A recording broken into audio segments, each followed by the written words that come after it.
Hello, hello. I think we're about ready. Don't you agree? Let's get started. Hi, everybody. Hope you enjoy my silly stream layout. Oh, shit, the lights are in the way of the chat. Hold on. Let me move this up. Is that layered correctly? Okay, yeah, that's layered correctly now. Cool. All right. Well, if you don't know what this is and you've just stumbled in here, we're going to do a impromptu stream of Turnabout Goodbyes, which is the 4th episode of Phoenix Wright Ace Attorney, the first Phoenix Wright game, because it takes place in and around Christmas time. And obviously it is December 24th right now. If you haven't played the previous episodes of Phoenix Wright Ace Attorney that come before this, then obviously there's going to be spoilers, so watch out for that. Also, yes, I am playing the DS version of the game because for some reason I was trying to get the HD Steam version up, but it just like kept crashing every single time I opened it. For some reason, it's never happened to me before, and I didn't have time to figure it out, so I just decided to go with the DS version instead. So hopefully that'll be all right with people. As usual, gonna do some voice acting stuff. We're gonna go until we finish this case, so it'll probably be a few hours. Anything else? I played this game a million times, but I have poor memory and I am stupid, so I will probably get some answers wrong sometimes, or like forget what I'm supposed to do. Just weather the storm. We will make it through, my friends. No, I do not use Citra. I think I remembered seeing something about that, but yeah, I do not. But anyway, let's just go ahead and get to it. Turnabout Goodbyes, let's go.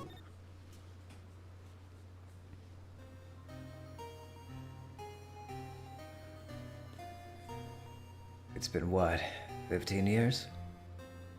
About that, yes. 15 years is a long time to wait. You can't imagine how much I've suffered. You suffered? And now, the perfect opportunity presents itself. At last, I shall have my revenge. What? Merry Christmas.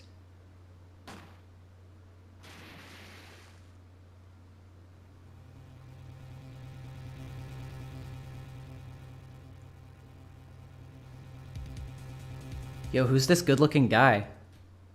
Never seen him before. December 25th, 10:08 a.m., Wright & Co. Law Offices. Hey, Nick. Do you know if there's any good waterfalls around here? Waterfalls? Dare I ask why? Duh, Nick. Isn't it obvious? I need a waterfall to stand under, preferably a freezing one. Oh, is that part of your spirit medium training?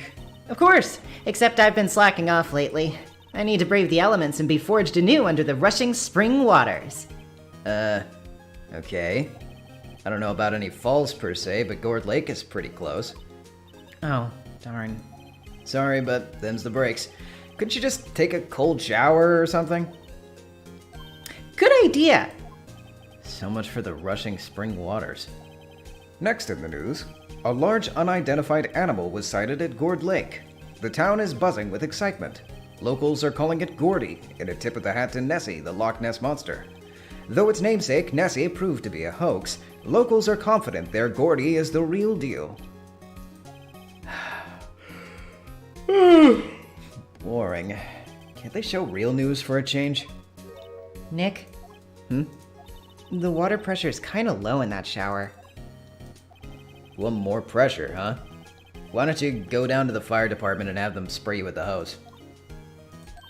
Good idea, Nick. Apparently, ESP is no aid in detecting sarcasm. We interrupt this program to bring you a special news bulletin. Strange occurrences continue at Gourd Lake, but this time it's murder. Gourd Lake again? The body of a man was found in the lake early this morning. A suspect was apprehended. Sources inside the police department revealed that the suspect's name is Miles Edgeworth, age 24. Edgeworth was an up-and-coming prosecution attorney. Awkward wording sometimes in these DS versions. Known for his skill and connections, he was guaranteed a long and rewarding career. Has he thrown it all away? Huh? Edgeworth? What's going on? Edgeworth would never do something like... Nick, Yikes! Maya! the fireman yelled at me when I called him. We've got bigger things to worry about than that. They arrested Edgeworth. What? You mean the prosecutor? Yeah, he's a suspect in a murder. What? When? Where? Whom? Why? How? I don't know. Let's go find out, Nick. Let's get down to that detention center. Pronto.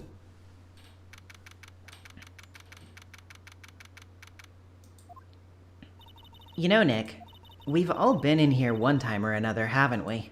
I guess it comes with the territory. I'm not sure it's something we should mention to too many people. Ah! Oh no, wait, that was Maya. No, she just has a really deep yell. Hey, Edgeworth, come back! What are you doing here? Nick, I don't think he's in a very good mood. Well, he is in detention. Were you in a good mood when you were in here? So, you've come to laugh at the fallen attorney. Then laugh. Laugh! Well, why aren't you laughing? Nick, should we be laughing? Nah, it's a trick. Laughing will get mad. Or burst into tears. Oh, hey! Thank you for the $5. I appreciate it so much. And wow, playing alongside. Dang. Well, I hope you have a good time with it. That's an interesting way to do this. Hopefully, it'll be an enjoyable experience for you as it is for me. Let's go. Edgeworth, you don't have so much free time we can spend it coming down here to laugh at you. Yes, you do. Actually, he's right. Hoped you wouldn't come. I didn't want you to see me. Not like this. Hey, I didn't want to see you either, believe me. That's not true, Phoenix. Stop lying to yourself. Edgeworth, tell me what happened. Why should I? What are you going to do about it? Duh! We're going to help you, that's what! Help me? You? Don't be ridiculous. Sorry? You're a novice. You've only been in 3 trials. Hey! Sure, you got lucky and won all 3. But your luck's bound to run out someday. You need real skill, right? Experience. Nick, he's insulting you. Nick? Why am I always the one who has to get angry? The murder took place at Gourd Lake, correct? Yes, late last night. The lake's a long way away from your offices in the court. Why were you down there? I see no need to tell you. Mr. Edgeworth, you didn't really... Gordy. Huh? I went to see Gordy. Gordy? What's that? I'll tell you later. Why won't Edgeworth talk to us? Well, would you still say that if I presented to you my attorney's badge? Your attorney's badge? Edgeworth, let me defend you. Ha! Ha ha! Good one, right? But I'm not that hard up, not yet. What do you mean by that? Me? Trust a wet behind the ears lawyer with only 3 trials under his belt? Never. What? My case is near hopeless, right? Every defense attorney I've talked to has turned me down. What? Simply put, they were afraid they'd lose. It occurred to me that it might be my fault they lacked confidence. After all, I did get every single one of their clients declared guilty. I don't believe it. Regardless, I don't want you involved in this. You in particular, I cannot ask to do this. Well, did you do it though? What if he was just like, yeah, I did. You want me to tell you in detail how I did it? Edgeworth, this is really hard for me to ask, but you didn't do it, right? Right? Think what you will. I have only one request. Huh? Stay out of this case. Why? But Nick is trying to help you. I know. I know that. I don't want your help, okay? Why not? Look, just go away and leave me alone. Nick, Mr. Edgeworth did it, didn't he? Maya, let's go investigate elsewhere. But Nick... Well, time to go somewhere else. Perhaps to the scene of the crime. Or right outside the scene of the crime, like slightly away from the scene of the crime. We're not going to go in the water, but I don't know. Maybe Phoenix can swim. Who knows? Well, actually, considering what happens in the last case of the third game, maybe you can't. I'm kidding. This is where it happened? Yeah, Gourd Lake's in the middle of this park. I can see some police walking around in there. Questioning people, probably. Hey, isn't that Detective Gumshoe over there? Well, pal, there's enough of us here. Anyone found anything? Sorry, sir, nothing. Idiot! The trial's tomorrow. We need clues on the double. But sir, there weren't any clues. That's why we arrested that attorney, Mr. Edgeworth. It's clear, sir. He's the one who... Shut up! Just you try saying that again. I'll make you sorry if you do. I mean, just get out of my face, pal. Yes, sir. Detective Gumshoe's kind of scary today. Croots. Ah! Hey, you're that Harry guy, Harry Butts! Right, Phoenix Wright. Will he ever learn my name? And just what are you doing here, pal? Investigating? Huh? Well, yes, I suppose. Well, I'm here to help. Ask me anything you want. Bring it! He seems different than usual. Wonder what's up. Mr. Edgeworth hasn't actually asked us to defend him yet. Huh? Oh, you don't say.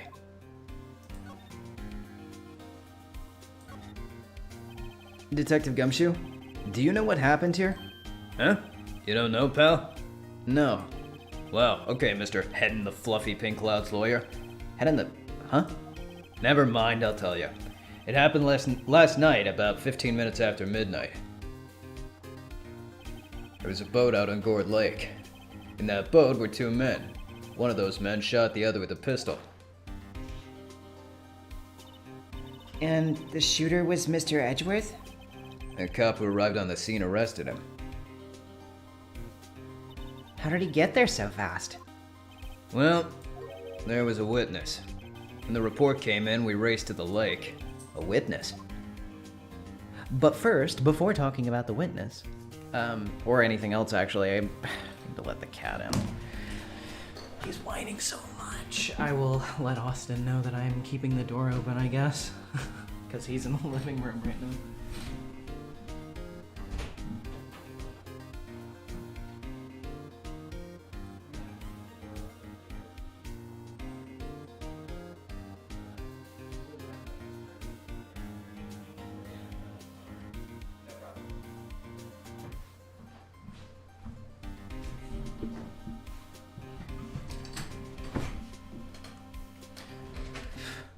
Okay, we're good now.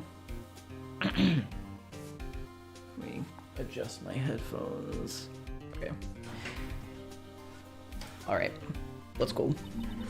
You don't think Mr. Edgeworth is a murderer?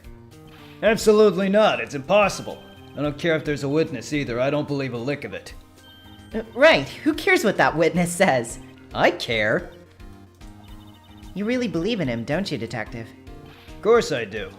But, the police are pretty sure he's the killer. Nobody's even really talking about this, taking this investigation that seriously. Oh no. After all that help Mr. Edgeworth has been to us, hard to imagine that no one's standing up to take his side. Well, at least you are, Detective. At least you are. Is it true? No one will take Mr. Edgeworth's case? Yeah, he's a bit of a celebrity. If you defended him and lost, your reputation would be sure to suffer. What's more, the case against him is, well, it's pretty solid. I suppose it would be if they have a witness. Hey, pal! Don't tell me you're not going to turn your back on him, too! Remember the Steel Samurai? Mr. Edgeworth helped you get your client declared innocent. I know. I went to Edgeworth. I tried. He really doesn't want us to represent him. Especially not us, he said. What? What? That just doesn't make any sense, pal! You should have heard him talking about you after the Steel Samurai case. He kept saying right, over and over.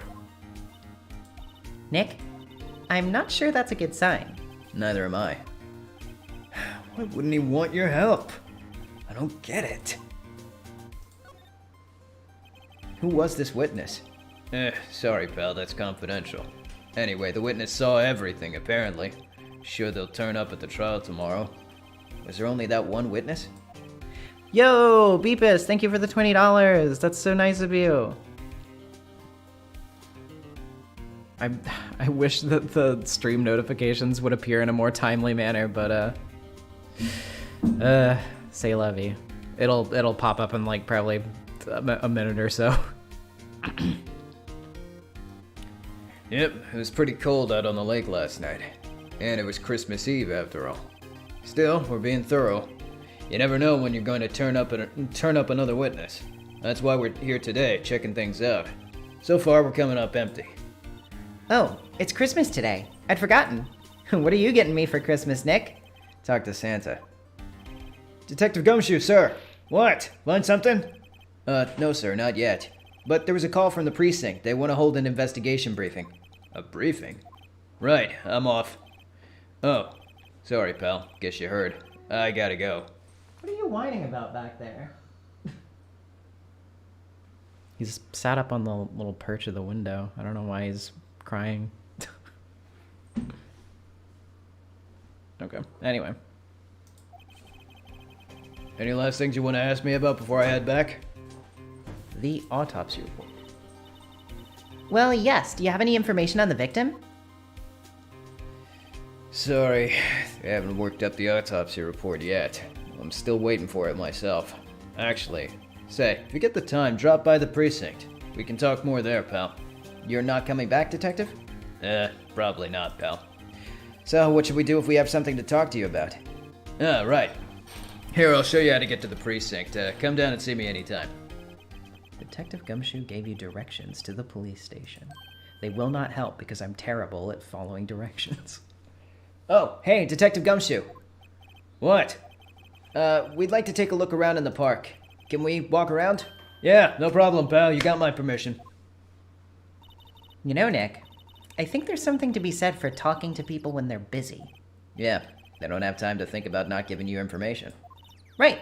Now let's get investigating. Ha-cha-cha. All right, well, then let's go to the public beach. Wowzers!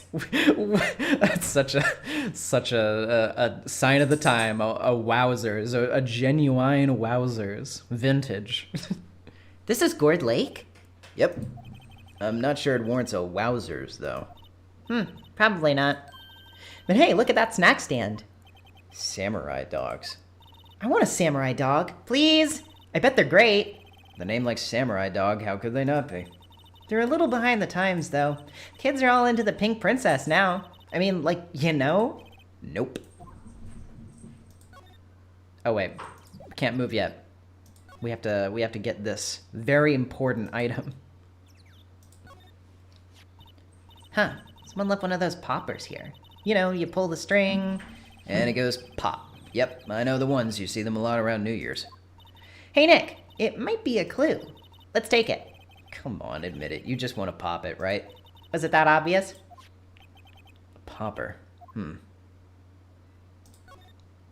I suppose it couldn't hurt. Huh? Where'd it go? I already put it in my pocket.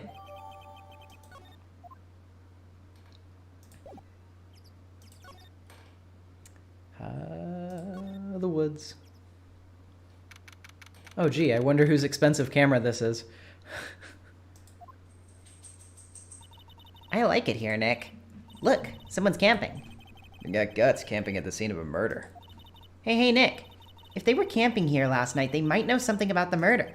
That's true. Good call, Maya. Let's go talk to them. Well... SUV here's seen better days. It's dented all over. Can't believe anyone would drive their car down here.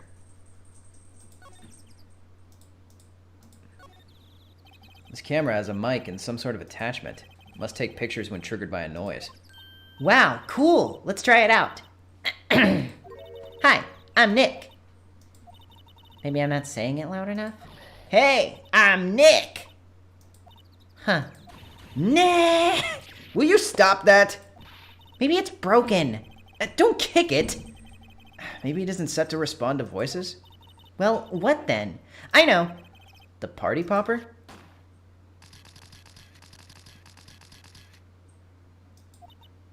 Yep, it responded. Ah! Hey, you, get your hands off of that! What in the Sam Hill? Look at what you've done now. There goes the whole roll of film. What? Huh? Sorry. Sorry's nice, but it don't pay my bills. You know how much a roll of that film costs? I'll pay you back. What were you all thinking setting off a party popper in a place like this? Well... God, the cat is just having the zoomies. What? Don't try to play stupid with me just because you think I'm some country bumpkin. Yeah, I know how y'all Yanks think. I say those southern folks talk with that exaggerated drawl while they must be dumb. Well, let me tell you, just because I might be dumb doesn't mean we all are. Nick? Help? And who are you now, her chaperone? No, rather, we're sort of friends? Just figure out what y'all gonna say and just say it for bejesus's sake. God, I'd rather sit through one of Papa's drawls than listen to you stutter all day. Oh boy. Guess we should pay her for the film. Watch it! Yes, ma'am. On second thought, I'll pay later. I'm really sorry. Oh, here comes Lotta. I've said it in the actual, like, retrospectives, but, like, so many people do not like Lotta. They think she's annoying. I disagree. I love Lotta. She's great. What? Can't you see I'm changing the film on my camera here? Someone, I'm not naming any names, but someone used up a whole roll. Sorry. That didn't work. Wonder if I have anything to show her that would get her attention. Oh, right. Yeah, she's not gonna talk to us unless we, This is my badge. Huh? Aren't badges supposed to be all shiny and impressive? You a cop or something? I'm a lawyer. What? Y'all ain't gonna try and pull one of them lawsuits on me over that film now. Cause I'll have y'all know I'm a fighter and I wrestled meaner looking things than you. No, that's not it at all. We're here investigating a murder that took place here, on the lake. Murder? Sounds cool. Why didn't y'all say that in the first place? Go ahead, ask me anything you like. Finally, some cooperation. You two, y'all can come out of hiding now. I won't bite. Hard. Come to think of it, where did Maya get to? Sorry. I was feeling a little overwhelmed. Culture gap and all. Never you mind, honey. I can talk Yank for you, if... if it pleases you. Thanks. I think I'll be okay. Right then, I'm Lotta Hart, but y'all can call me Lotta. I'm here photographing meteor showers for a research project. Mighty pleased to meet ya. Let's restart that from the top. Oh yeah, when was that murder anyway? I ain't seen much television lately. It happened late in the night on Christmas Eve. That's so, Christmas Eve? Man on a boat was shot. Did you see anything? Well, let me see. Boat, you say? I reckon I might have seen one, not sure though. Y'all gotta remember, I've been watching this here lake for a good 3 days now. I've seen enough boats to choke a mule, kinda hard to remember which I seen when. So, what is it that you do, Lotta? Huh? Me? Y'all don't really want to know that, do ya? Actually, I'm a research student at Country U, right in the heart of the heartland. Wow, neat. Nick, she's a research student at a university, Country U. So I hear. So, when'd you come up here? Let me see. I guess it was about 3 days ago. What are you photographing? Didn't I tell y'all that already? Meteors. Yep, meteor showers. Falling stars? That's quite a camera you have there. Y'all better know it. It's German made. Genuine. I don't know. If I mispronounce it, the people are gonna call me stupid. I'm just gonna move on. Isn't that where they make knives? So what's that device you have stuck to the camera? Huh? Device? It started moving all by itself when I fired my party popper. Oh, that. That triggers the shutter whenever it detects certain sounds. It's programmed to pick up loud noises right now. A programmable camera. Neat.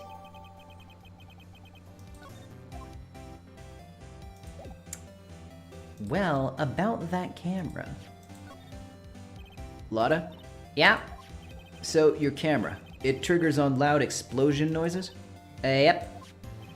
Actually, the victim in the case we're researching, he was shot with a pistol. A pistol? Right.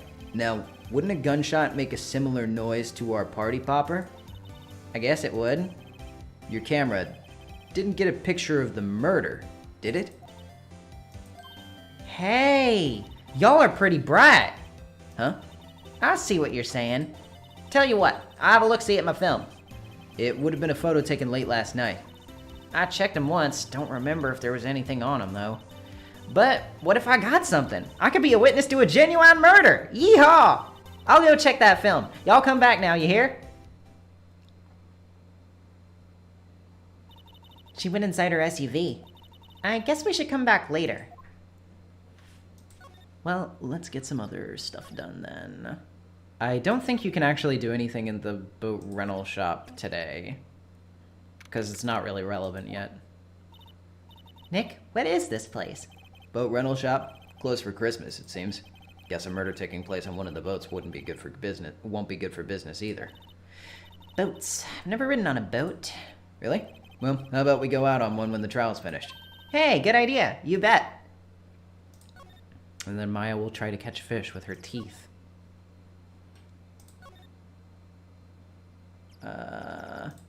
Entrance. I think we have to go to the precinct or detention center or something. Probably the precinct first. I guess Detective Gumshoe is still in that meeting. Hey!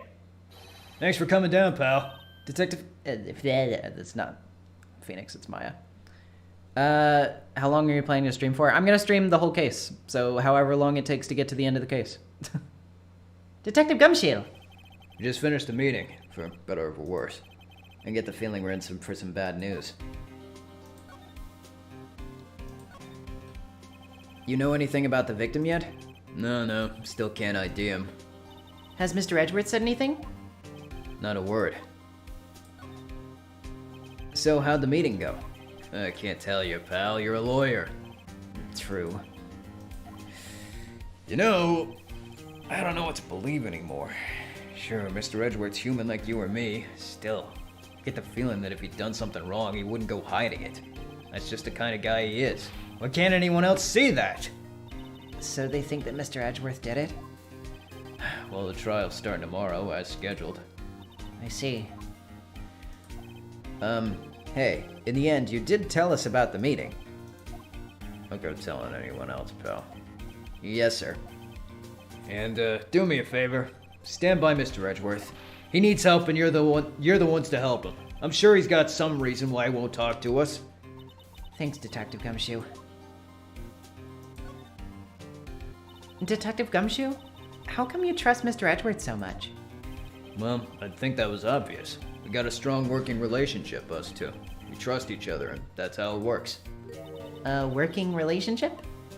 See, Mr. Edgeworth always gets his defendants declared guilty every time. Yeah, his methods might be a little extreme at times, but there's a reason. He trusts our investigation, see? He trusts us to get the right man. That's why I work extra hard, pal. We got to earn that trust he places in us. I see. Mr. Edgeworth's a man you can trust, and you have my word on that. I was wondering, did you ever get that autopsy report? Oh, that? Yeah, I made a copy for you.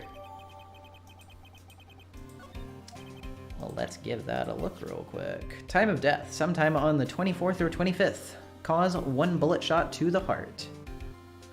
Shot to the heart and you're to blame. Nick? Can you show me that photo of the victim? That face. Someone you know? I don't know. I just have this feeling that I met him somewhere a long time ago.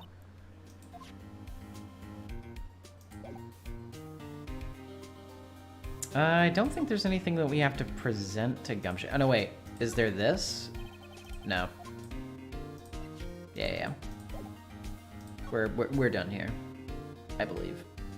Let's go to the entrance again, because I think Lotta is done.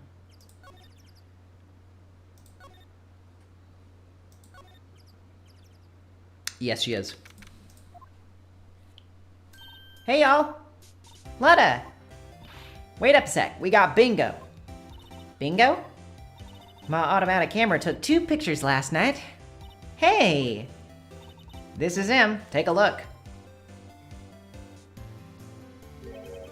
Wait, See? He's shooting him with that pistol. it looks like that, yes. But you can't really tell who that is shooting. Yeah, well, there was enough fog out there last night to strangle a bullfrog. But you know, seeing these photos reminded me of something. What? I saw the murder happen. I'm a witness. What? Are you serious? Of course. How do you forget? Never mind. Y'all reckon I should tell the cops? No, never tell them anything. I reckon no. What's that? Now, don't y'all think you can pull one over on me just 'cause you speak the lingo. I know enough to know that when you see a murder, you best tell the cops. It's my obligation as a citizen. Hey, so I'm off to talk to the cops. Y'all can have this photo. Later. Oh, wait! Lotta! What? Can't y'all see I'm kind of busy? Tell us what you saw too, please? Nice try, honey, but I wasn't born yesterday. I'm a witness, and that means I'm on the side of justice, and that means the yeah, well, that's debatable. I'd sooner eat the south side of a northbound skunk than tell you. Lotta. Don't let it get your skivvies in a bunch. Friends today, enemies tomorrow. Or was that the other way around? No matter. I'm gone. Hey, maybe they'll let me do some testifying. Hot darn. She left. Well, that's one more witness. What do we do now, Nick? Well, if she saw something, there's not much we can do about it. The question is, what exactly did she see? I guess we'll find out in the trial tomorrow. Agree to disagree, Lotta. True. Okay. Yeah, I don't think there's anything else to do here, so. Looks like the police have given up their questioning. Hey! It's him! He's shown up! The Santa tracker has led us to this point. He's here at Gourd Lake. Nick, I think Santa's mad at you. Long time no see, Nick. Nick, you know Santa? Wow, Nick and Saint Nick. Hey, I see the connection. Don't be ridiculous. Dude, it's me! Larry! What are you doing here? Isn't it obvious? Working my day job. Sell samurai dogs. Want one? Gotta get money for dates, you know. My girl Kiance deserves the best. Kiance? Not another model, I hope. Oh, Kiance is a fine, fine woman, Nick. It was her idea that I wear this costume. She was all, you go, girl, you know? She bought this costume for me. That's great, Larry. Oh, you did all those voices, Squiddy Boy Diego. Yes, they're all me except for Furio Tigre in the third video. That's my buddy Jeremy, but all of the rest, yep.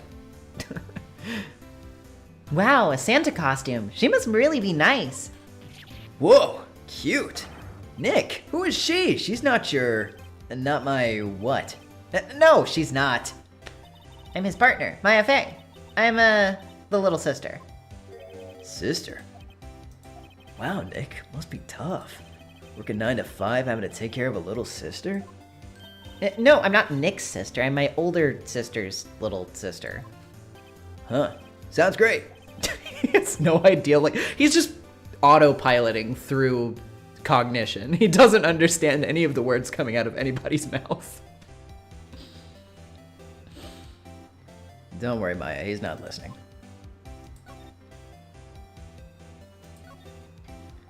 Hey, Larry, there was a murder here last night. You work here. Have you heard anything? Nick, you're wasting your time. Last night was Christmas Eve. He was with Kiance, obviously. He wouldn't have been standing out here in the cold. Ugh. Hmm? I think what you just said caught him off guard, Maya. No, it's just... Kiance's not in town right now. She's in Hawaii on a photo shoot. A model. I knew it. Well, anyway, there was a murder here on the lake. The trial's tomorrow. Huh, neat. The defendant is Edgeworth. Miles Edgeworth. Nick, why would Larry know Edgeworth? Whoa, Nick! You don't mean that Miles Edgeworth? Ol' Edgy? Yeah, he's a murder suspect. Whoa! Murder? Huh? You know Mr. Edgeworth, Larry? Yeah, of course.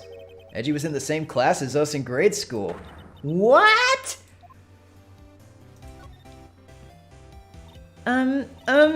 Tell me about the dogs. Huh? Oh, you mean the samurai dogs? Why are they samurai dogs? I mean, they kind of look gourd-shaped. Oh, well, originally they were gourd dogs, you know, like guard dogs. Ouch. Samurai thing was Kiance's idea. Oh, she's my woman, you know. She was all, change the name, and you go, girlfriend. She made me that banner. Man, the kids can't get enough of those samurai dogs. Something about that just seems wrong. Oh, and guess what? We're getting a ton of customers here at the lake. What with the big news? The big news? Yeah, Gordy. Gordy? But first, before Gordy, talk about Edgeworth. So, Mr. Edgeworth was your classmate, Larry? Yeah, Nick, Kim, and I used to hang out all the time. Wow, I never knew. Don't get me wrong, he's always been kind of a stick in the mud. Studying all the time, trying to be like father. Like his father? Yeah, Edgy's pop was a famous defense lawyer back in the day. Wow. Wait, you said defense lawyer? Yeah? Wait a second. But Mr. Edgeworth is a prosecuting attorney. What? Edgy's got a proboscis on his knee? No, he's a prosecuting attorney. That's like the total opposite of a defense lawyer. Huh, go figure. He always used to talk about defending the weak who were unable to defend themselves. Man, he used to go on and on about man's duty to society and all that. What a bore. Wonder what changed his mind, though. You know Nick? Nick? What's Gordy? Huh? You mean you don't know? It's here in this very lake. Giant mysterious monster, Gordy. Monster? Yeah. Check it out. This is an article from yesterday's newspaper. There's a photo. Wow, it's really real! Oh my god. The wavy guy from the car dealership. He's in the lake. Nick, a monster! A real monster! Yeah. It's probably just a log or something, right? Hey, there's a quote here from the person who took the photo. What's this? Set the camera to automatic, and when we got into the frame, I heard a loud bang, like an explosion, followed by the sound of something slipping into the water. I wish I could have seen it. Why would there be a sound like an explosion? Larry, could I borrow this article from you? Sure, no problem. That'll be $1 million. 1 million? Grow up, Larry.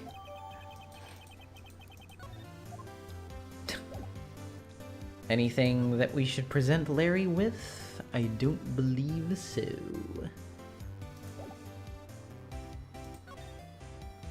Let's get out of here then. Or, well, yeah, I believe. Wait, why am I didn't mean to go here. Let's say goodbye, Larry. Goodbye, Larry.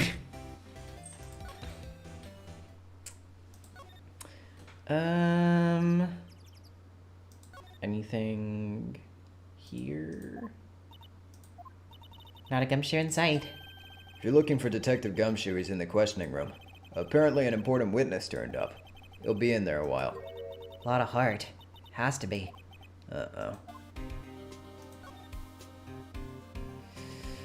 Well, detention center? No.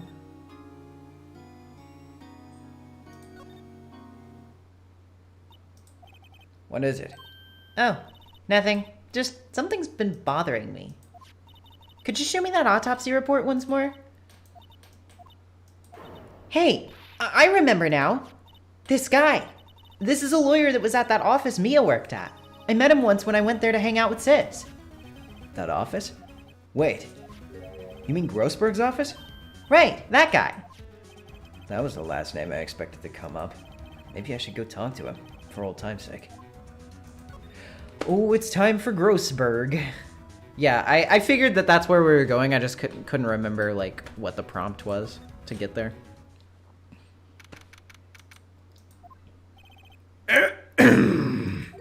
That old familiar clearing of the throat. Aha! You're Mia's, something, are you not? I was her understudy, yes, Phoenix Wright. Aha! And you're, Mia's something too, are you not? Her little sister, yes. You've grown. You've come to look a lot like your sister, you know? It takes me back. The days of my youth. Like the scent of fresh lemon, you see. Mr. Grossberg, sir? Yes, I beg your pardon. Of course you came here to discuss something. What is it then? Something the matter? Everyone is Mia's something. True. There was a murder last night. A murder? You haven't heard? I just got up, you see. Oh, he's just like me for real, getting up at like 3 p.m. Well, Miles Edgeworth shot someone with a pistol. Edgeworth? What? Who? Well, the identity of the victim's still unknown. This is terrible news indeed. I guess he hadn't heard anything. Mr. Grossberg, whatever happened to that painting? Oh, yes. I do not think it shall ever be coming back home to this office. I can't exactly claim it as stolen. I suppose it's my just desserts. Old, bitter desserts. Let's give him the autopsy. Strange. I feel as though I've seen this man somewhere before. Ah! Did you remember? He was a lawyer, here in my office. That's Hammond, Robert Hammond. Mr. Hammond? Had you say this is the man Miles Edgeworth shot?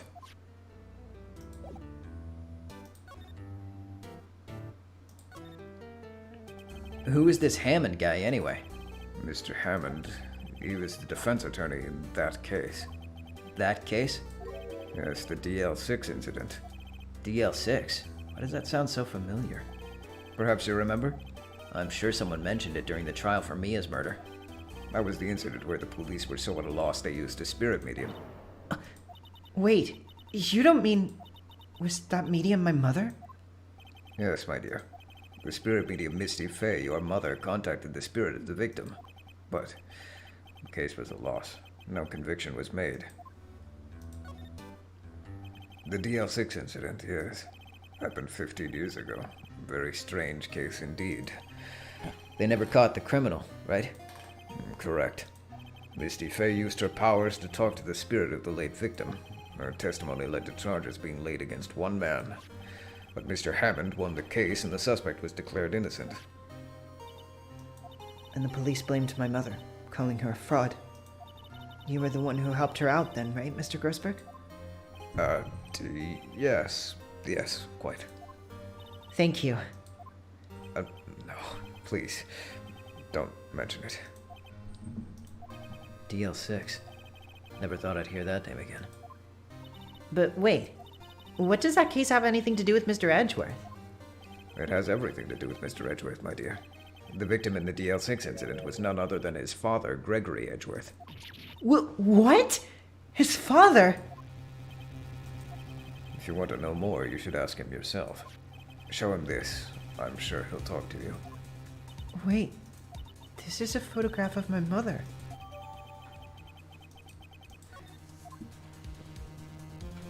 Oh, I remember getting to this stuff for the first time. This like blew me away. Oh yeah, I've Dimensional Rules. I have definitely played this before, many times. I've made like a 3+ hour video about this game in particular, and then the rest of the games the rest of the trilogy as well. So yeah.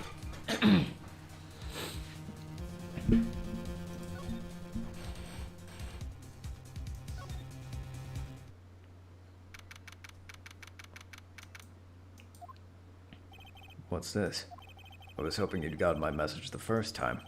Edgeworth, what about your defense? It's no concern of yours. Guess he hasn't found anyone yet.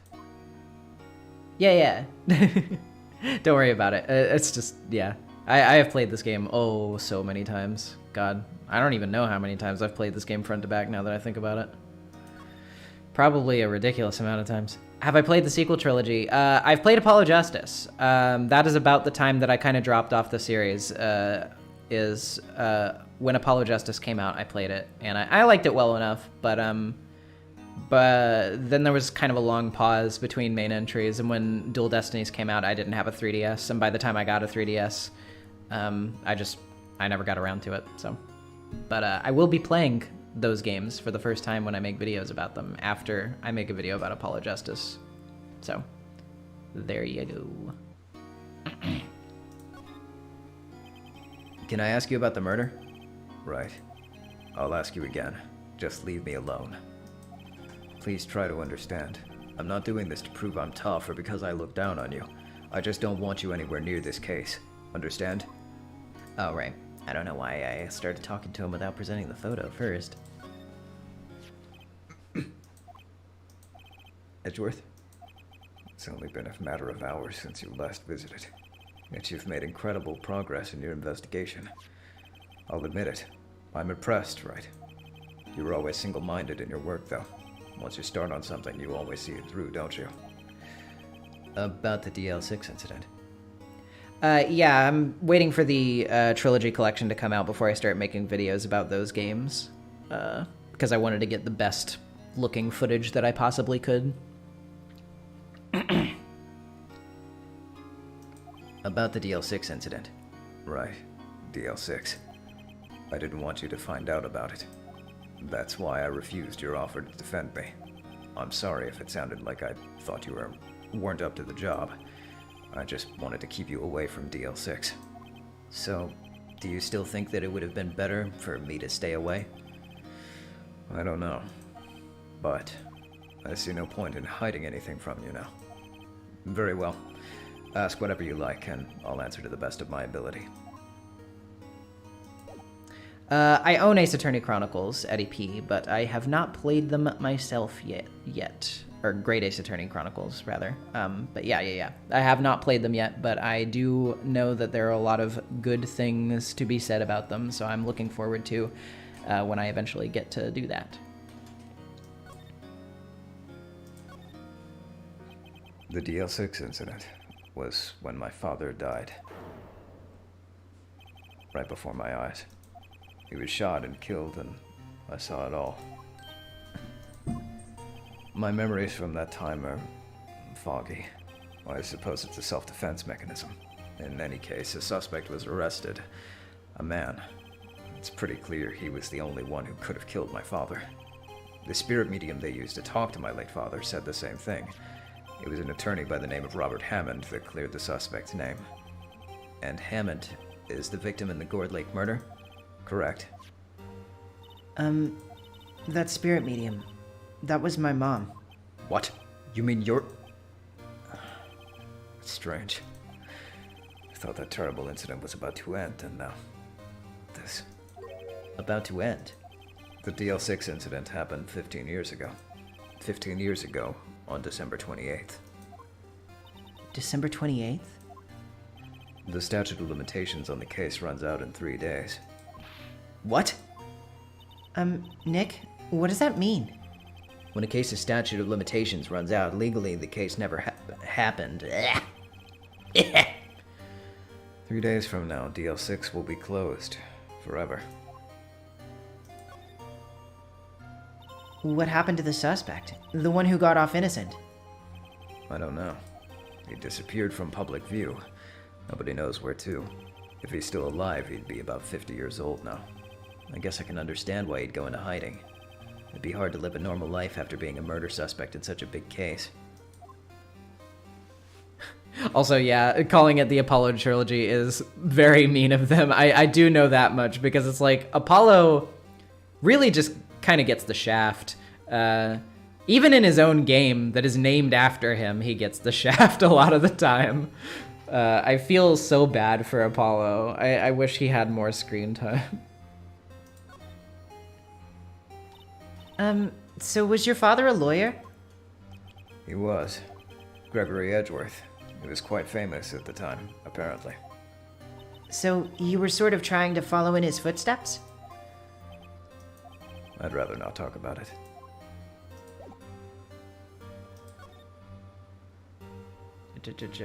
Anything else? Oh yeah, probably this.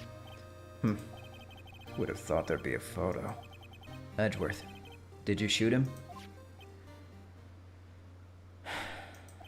What do you think, right? I don't think you're the kind to point a gun at anyone, no. So you didn't shoot him? No, I didn't. It wasn't me. Right. It pains me to ask you this now. I know. You want us to defend you. Yes. Will you? Of course we will. Who would have guessed this day would come? Not me. They're literally doing the, like, I can't remember the actor's name, but you know the meme where it's like, who would have guessed? Not me? This is my chance to finally pay you back. Pay him back? Pay me back. For what? I don't remember ever doing anything for you. Never mind. I guess you don't really need to know. My letter of request. Please give it to Detective Gumshoe. Well, I guess we should. What's that? Earthquake! Nick! It's a big one! What? It's coming down. Whew. That was scary. Huh? Where's Edgeworth? There. He's on the floor in a ball, shivering. Guess he doesn't do so well with earthquakes. I've heard of running, but curling up in a ball? Well, I guess we're done. Mr. Edgeworth doesn't seem like he's gonna stand up anytime soon. Let's go, Nick. Right. We have to give Edgeworth's letter of request to Detective Gumshoe.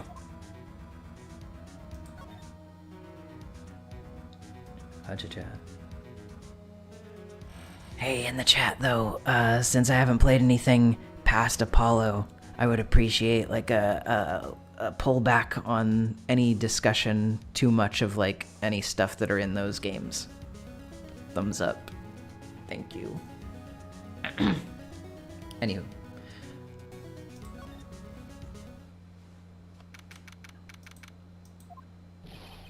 What's going on here? What's wrong, Detective? This wild lady comes in here just a while ago, says she came to talk to y'all after hearing what Mr. Wright had to say.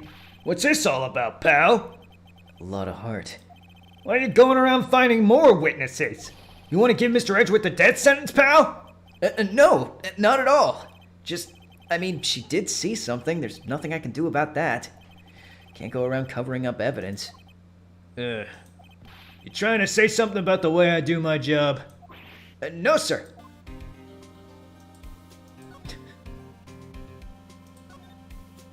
So, what did Miss Hart say? She thinks she saw Mr. Edgeworth fire the pistol. What? She even had a photograph to prove it. Right, I saw it too. But you really can't tell from the photo who it is shooting. That's why she said she's gonna enlarge the photo. She said it'll drop the quality a mite, but should let us see who's who. She can do that? Yeah, like in those crime shows, you know, where they go on the really grainy photo that's got the really low resolution, and then they say, computer, enhance, which is how it works in real life. Because they can do that. Okay, so there's gonna be an enlarged photograph that shows Edgeworth in the act. Great. Just great. In any case, she's gonna be the one testifying tomorrow. Huh? What happened to the other witness? Well, apparently there was a cancellation. A cancellation? I'm afraid tomorrow's gonna be life or death for poor Mr. Edgeworth. We got a witness who says she saw the very moment of the murder. And we got a photo taken when the shot rang out. I'd say that sounds like a pretty unwinnable case. But wait, what did Mia used to say? If he's innocent, there's got to be something I've overlooked. Sounded like Mr. Edgeworth's gonna ask the state to assign a public defender. I was asked to file the paperwork. But you still got time, pal. Go talk to him again for me, please. You have to convince him. You have to make him let you defend him, please. I know you're the only one who could do it, pal. You're the only one who could save Mr. Edgeworth. Yeah, you kind of, you're preaching to the choir. I got your letter here. Look what I got. Hey, you did it, pal! Glad I waited till the last minute to file those papers. I'll rip them up and start new ones for you. Thanks, Detective. Well, see you in court tomorrow then. Good luck, pal. Hey, You guys feel that earthquake a little while back? I was worried. Worried? We're fine. I've lived out here my whole life. I'm pretty used to them by now. I wasn't worried about you two. I was worried about Mr. Edgeworth. Oh, right. He did seem to overreact a little now that you mention it. Yeah, well, I'm not surprised. It was a pretty big quake. I'm gonna go check on him. You two eat and get your rest for tomorrow's trial. Later. Buddy, you gotta stop sitting on that part of the desk.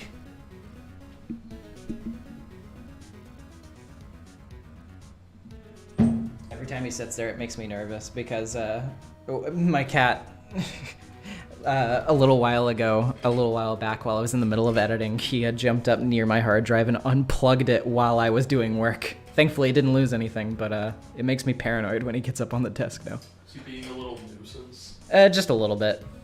Do you need me to take him off of your hands? Nah, it'll be fine. Alright. That's right, bastard, we're talking about you.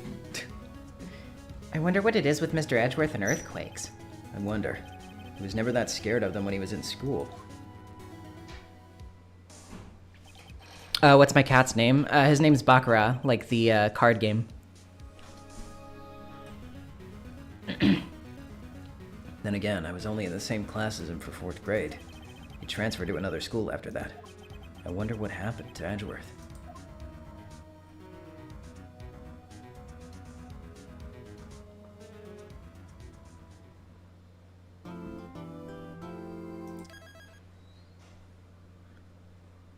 Yeah, sure.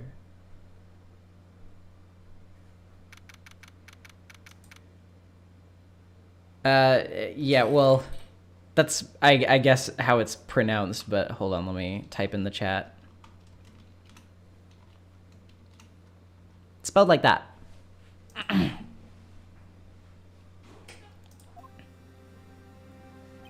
Karma. That's right. Manfred von Karma. He is the best prosecutor there is. He hasn't lost a case in his 40-year career. He's a god of prosecution, right? A god. Not a single case? He'll do anything to get a guilty verdict. Anything. Sounds like someone else I know, Edgeworth. You don't understand. I mean, he'll really do anything. Manfred von Karma is a man to be feared. That's quite a claim coming from someone who forges evidence. He taught me what it really means to prosecute. Oh, what? Just picture a prosecutor as vicious as me, multiplied by a factor of 10. Ugh. So he was your teacher then, Mr. Edgeworth? Something like that. And now he's going to get you found guilty? What a creep! Oh, wait. Maybe he's planning on losing on purpose to help you out. Not a chance. He hasn't lost once in 40 years. 40 years. He's as ruthless as me, times 20. That's pretty ruthless. Like I said, he's a god among prosecutors. I guess that's something like Mia was to me. Speaking of Mia... Maya? Mm-hmm. We could really be using Mia's help right now, don't you think? Oh. Hmm? I can't. Sorry, I tried. I really tried, but I couldn't reach. You couldn't reach? I think it's because I haven't been training. My powers are weak again. Oh man, what bad timing. I'm really sorry. I'll try my best. I hope so. What are you whispering about? Oh, it's nothing. Well, it's time. Let's head in. I'm totally confident nothing will go wrong. Do you all think Manfred legally obtained guardianship of Edgeworth? Yeah, definitely. Like, it would have been found out very quickly if he didn't.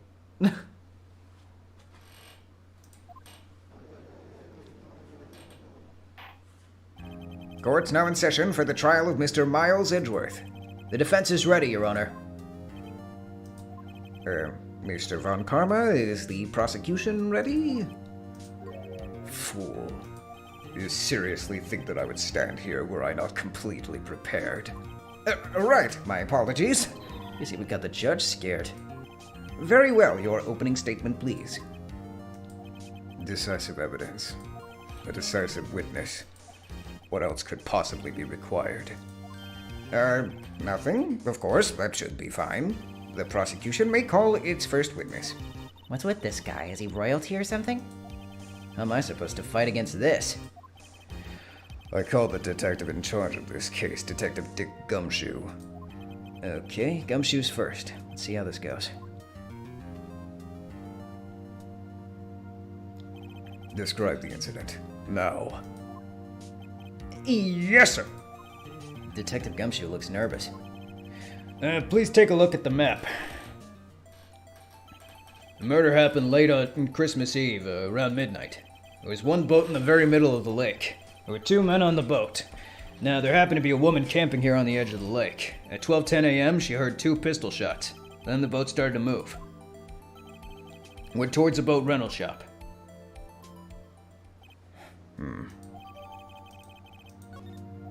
Testify to the court about your arrest. Now. Wait, Mr. Von Karma? Yes?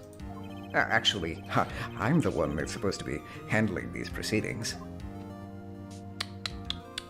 Wrong. There is only one thing you need to do here. You will slam down your gavel and say the word guilty. That is your role. Yes, of course, you're quite right. No, he's not. I love the writing in this game so much. A man called in the station around 30 minutes after midnight. We headed to the scene of the crime as fast as we could. That's where we found Mr. Edgeworth. Now, I didn't suspect of him anything at all, but the next morning, a body was found in the lake. So we had to arrest Mr. Edgeworth. I see. Very well. Begin your cross-examination, attorney. Now.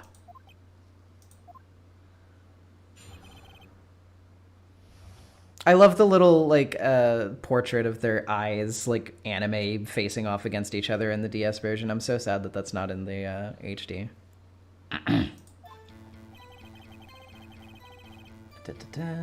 30 minutes after... Wait.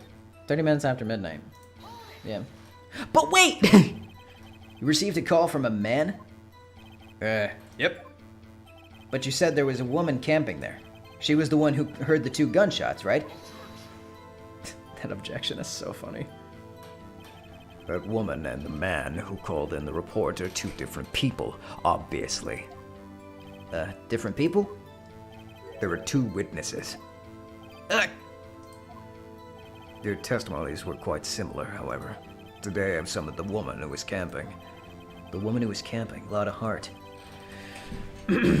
What happened next, Detective? We headed to the scene of the crime as fast as we could. That's where we found Mr. Edgeworth. Well, yeah, okay. What was Mr. Edgeworth like when you saw him then? Well, From what I saw, he looked pretty relaxed. Not like a murderer at all, really. Detective, the court requires the fact, not your opinion. How many years have you been on the force? Facts only, detective. Hard, cold, objective facts. Yes, sir. Man, he's got his share of objections. I didn't suspect him of anything. Why didn't you think he was suspicious? You should know. We have a deep, trusting relationship with the prosecutors. Detective, the court isn't interested in your musings. Deep, trusting. Poppycock. I've never heard so many flippant comments from an active detective on the force. Detective Gumshoe doesn't look so good. Continue. Now. But the next morning a body was found in the lake. Did you find any clues on the body? A single bullet was recovered from the body. It was shot through the heart, fatally. Judge, here's the bullet. It didn't strike bone, so its shape is well preserved. I bet you know a thing or two about preserved bullets, don't you? Very well, this court accepts this bullet into evidence. So we had to arrest Mr. Edgeworth. Why is that? Well, we found the murder weapon in the boat. The murder weapon? A pistol. Detective Gumshoe, that is a vital piece of information. Please revise your testimony. Right. Sorry, Your Honor. Murder weapon we found in the boat was decisive evidence. What about the pistol made it decisive evidence? Ah! He has that same evil laugh as Edgeworth. There were fingerprints on the pistol found in the boat. They were clear prints from Mr. Edgeworth's right hand. What? Order! Order! So, Mr. Edgeworth's fingerprints were found on the murder weapon? Yes, Your Honor. Judge, this is the weapon in question. Accepted into evidence. Members of the court, we now have the pistol used in the murder and the bullet found in the body. Detective, Yes, sir. was the bullet found in the body fired from this pistol? Yes, the ballistic markings on the bullet match the pistol. Hey, Nick. What does he mean, ballistic markings? Shocking. To imagine someone here does not know something as basic as ballistic markings. Nick, he's glaring at me. Literally, Von Karma like, oh wow, I can't believe you don't know about ballistic markings. You're clearly not as hyperfixated on court proceedings and case lingo as I am. Damn, how could someone be so stupid? The 17-year-old girl is so much less smart than me, an adult man. Very well, I'll explain. Actually, Judge, you do it. Huh? Me? Ballistic markings are like the fingerprints of a gun. The barrel leaves distinctive marks on each bullet it fires. You can examine these ballistic fingerprints to see which gun fired the shot. It's quite accurate. Indeed.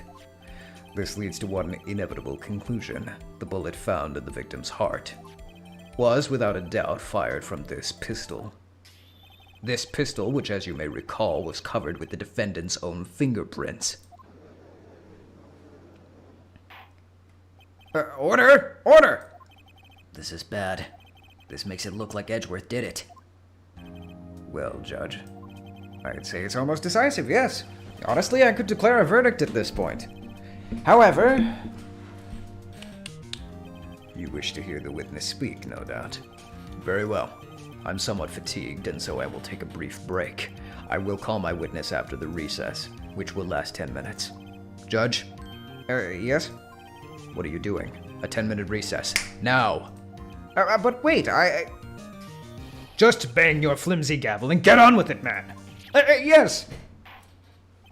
This court will now take a 10-minute recess. Who's running this court anyway? I will now take a little nappy poo. I will lay down on my face and I will get some sleepy weepy, and then I will return to the court feeling refreshed. After that, I will receive a high C juice box. You will do all of this as I instruct, or you will be in very big trouble, young man.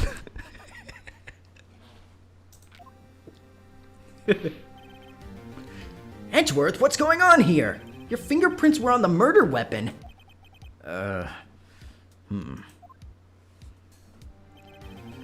I need my cookies and milk, Judge.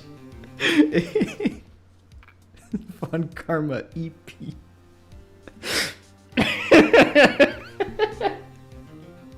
Sorry. Judge, I threw up.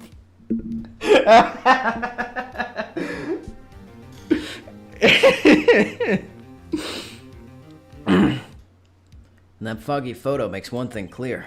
The only one who could have shot that man was the person in the photo. True. Was that you in the boat? Yes, it was me. What? But you must believe me. I didn't shoot him. Then who did? I don't know. You don't know? Weren't you right there? I heard a gunshot from very close by. Then the other man fell from the boat. I can't say why, but I thought at the time that he had shot himself. You mean it was, that... It's so infuriating that I can't. YouTube will not allow me to say that word without clocking me over the head with a baseball bat cartoonily until you hear a bonk noise, so, yeah. You mean it was that? That's the only explanation I can come up with. How am I gonna convince anyone of that? Say, Maya. What? Any progress with Mia? Oh. Sorry. It's no good. Ugh. I know. I'm no good for anything, am I, Nick? If I can't call my sister, I might as well not be here, right? Yeah, you're useless. That's such a terrible option. No, of course not. I need you here. I can see you're always trying to help out. Even if you don't actually help, it's thought that counts, right? It's okay, Nick. You don't have to make me feel better. I don't know anything about trials or defense. What's more, I'm a spirit medium who can't even contact spirits. Everybody has their off days. I mean, I've just been getting lucky lately. But you never know when my luck's gonna run out. Really? Whoa! Right! Don't jinx this case any worse than it already is. It's bad for my heart. Oh, sorry. Whoops. Court is back in session. Mr. Von Karma, call your witness. Yes. Will Miss Lotta Hart take the stand? This is going to be an interesting contrast going back and forth between doing my Von Karma voice and my Lotta Hart voice. Lotta Hart, you're a research student at a university? That I am. Good. Begin by telling us what you saw the night of the incident. And don't add anything trivial or subjective. Understand? Y'all need to learn some manners. Understand. Yeah, I understand. Very well. Your testimony, please.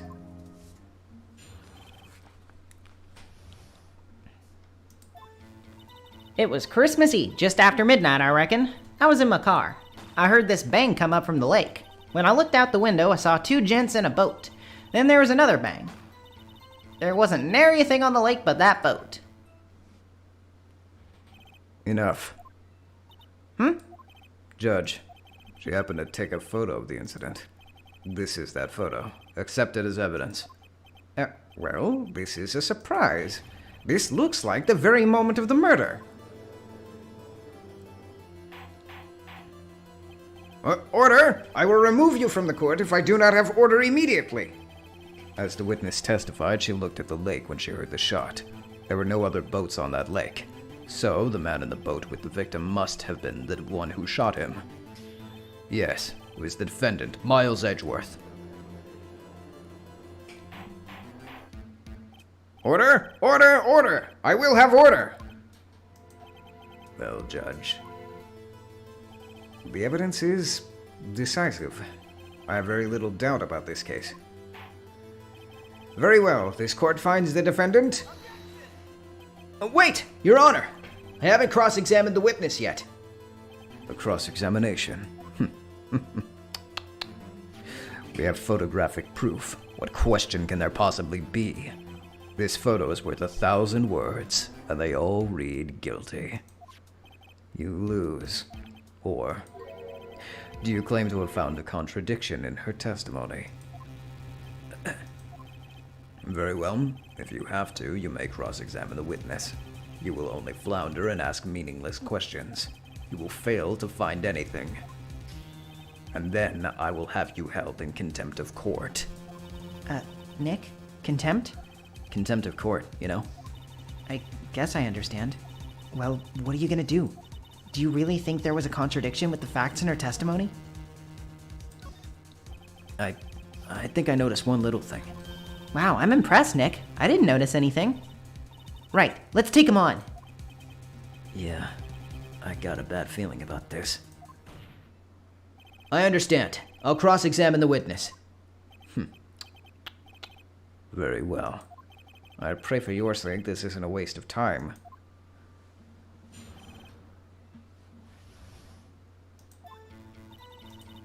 Now, I actually can't remember if you, like, I'm pretty sure you can't get her immediately. Like, you have to keep pressing her until they just, like, tell you, shut up, we're giving up on you on this one, I think. Just after midnight, you say? In other words, it was no longer Christmas Eve, but Christmas Day. Huh? Yeah, well, yes. I know you want to find contradictions, but really... I hope your next contradiction is a little more relevant to the trial.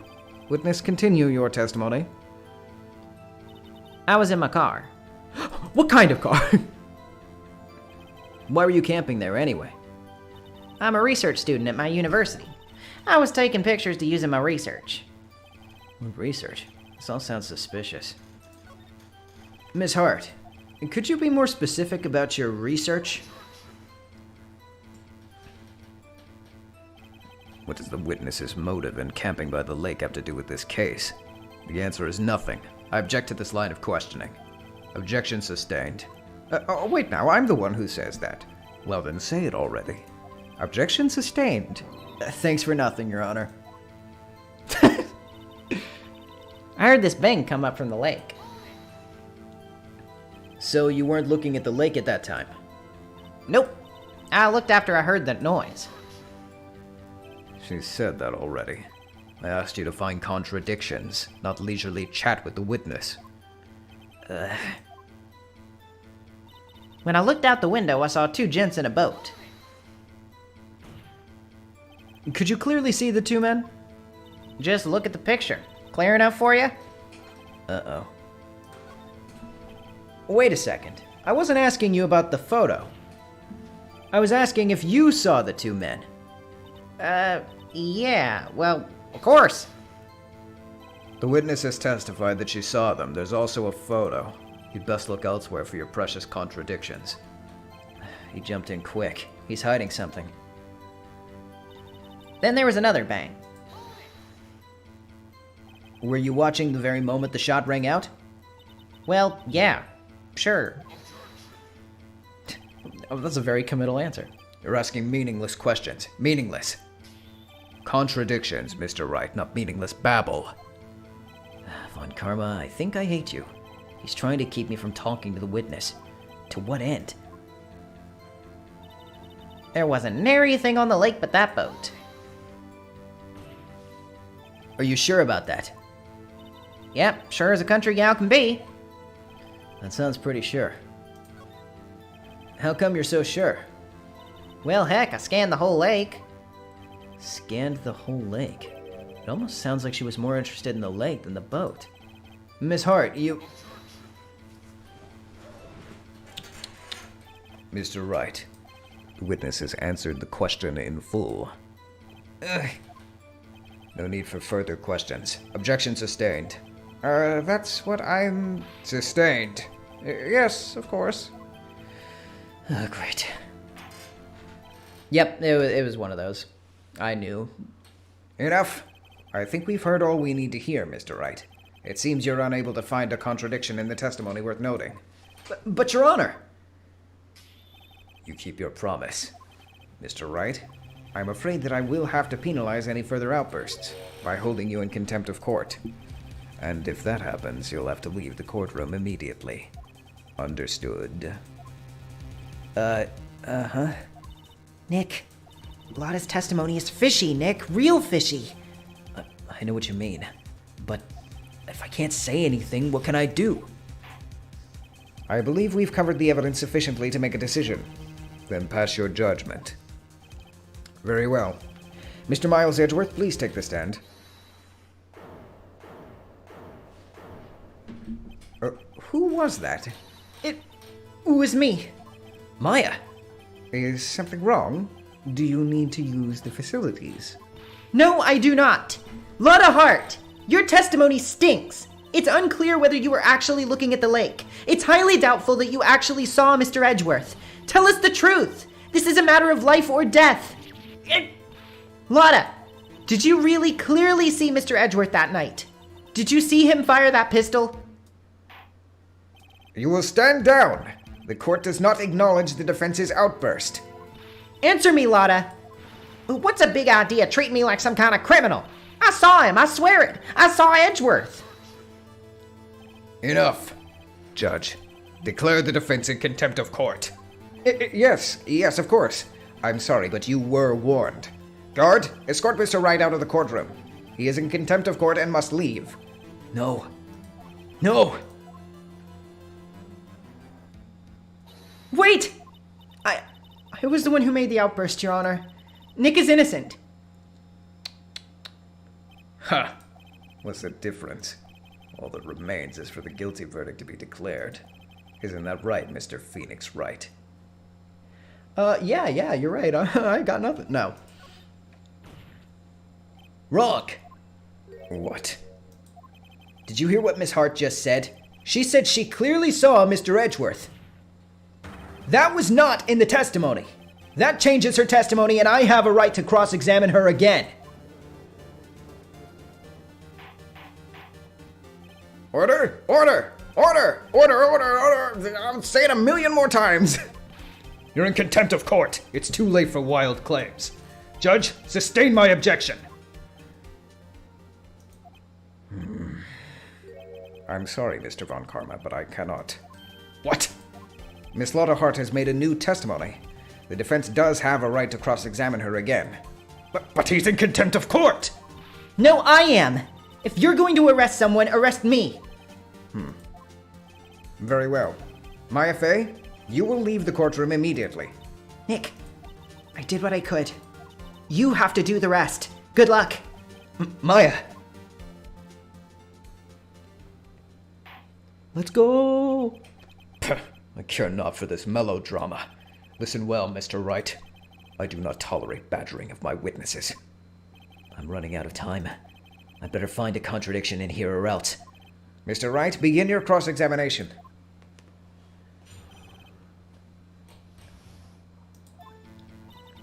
Saw clear as day. The man on the boat was Mr. Edgeworth. Well, about that.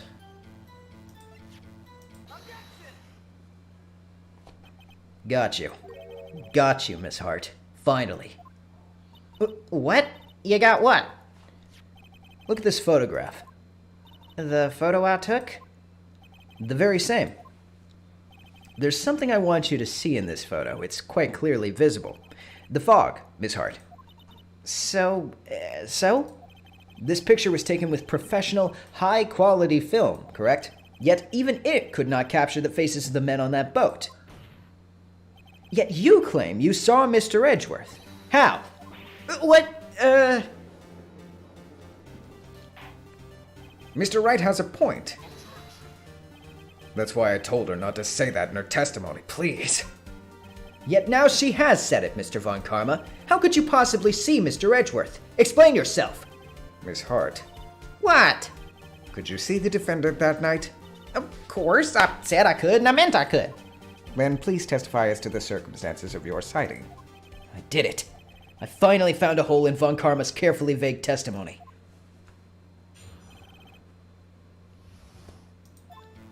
Fucking Nickelback memes in the chat. That's not the almost Christmas joke isn't the only one we're gonna drag out tonight. You're right, it was a cold night and the fog was thick as grits. So once I finished setting up my camera, I got back in the car. Still, I brought my binoculars with me. When I heard that noise out on the lake, I looked with my binoculars. See? No problem. You used binoculars. Very well. You may begin your cross-examination, Mr. Wright. This one better be good.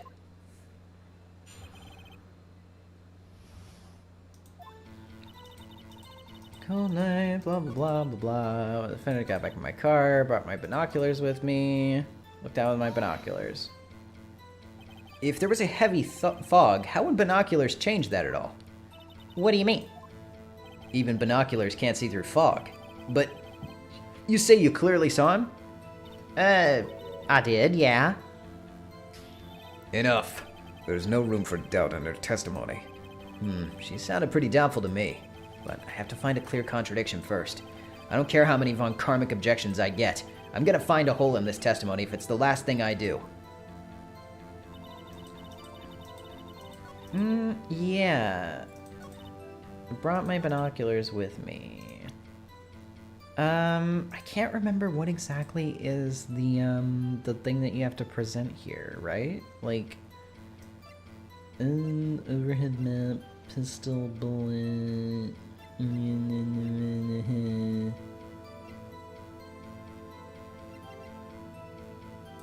Yeah. I don't think it's time to present the Gordy stuff yet, right? Let's just press this one. Binoculars. Yeah, binoculars. Yesterday you mentioned that you were out looking for shooting stars, correct? Yeah, here we go. Well, yeah. Wouldn't you need a telescope, not binoculars, for that? I've got doubts about your camera, too. Was that really to take pictures of meteor showers? The camera's irrelevant to this case. You can't say that for certain. Mr. Wright, is the camera really relevant to this case? If you believe it is, you may continue with this line of questioning.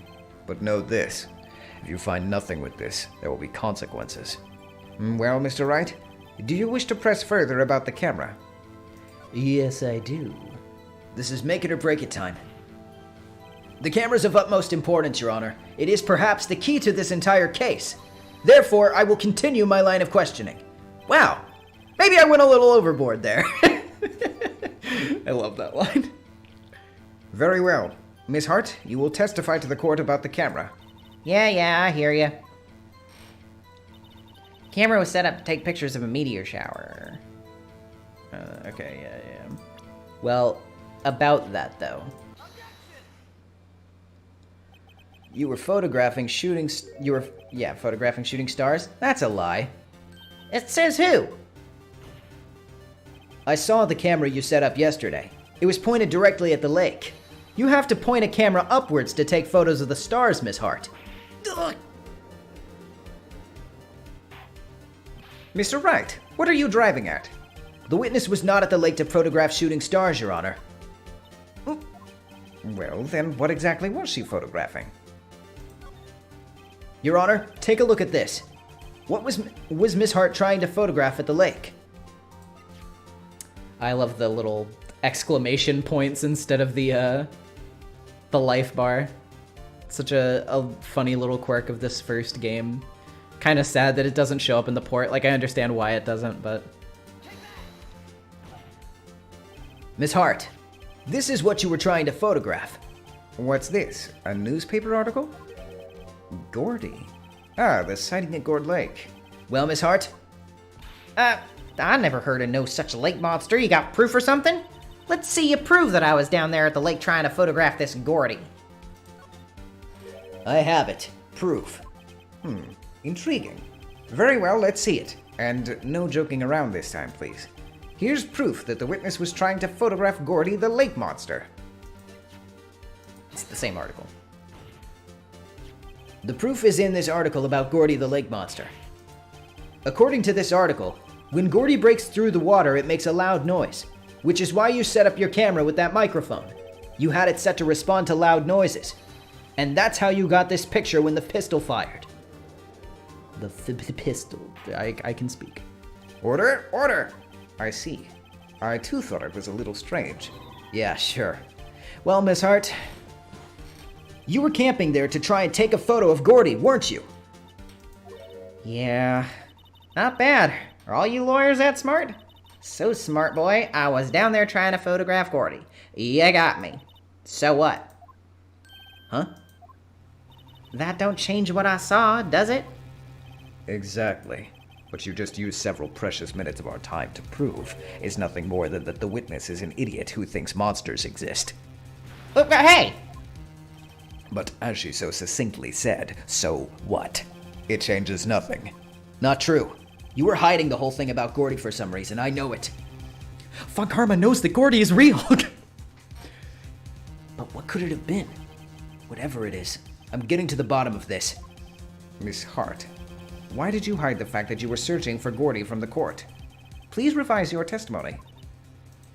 Right, fine, I'll testify. It won't change nothing, though. Something will change. It has to. And I'm going to spot it.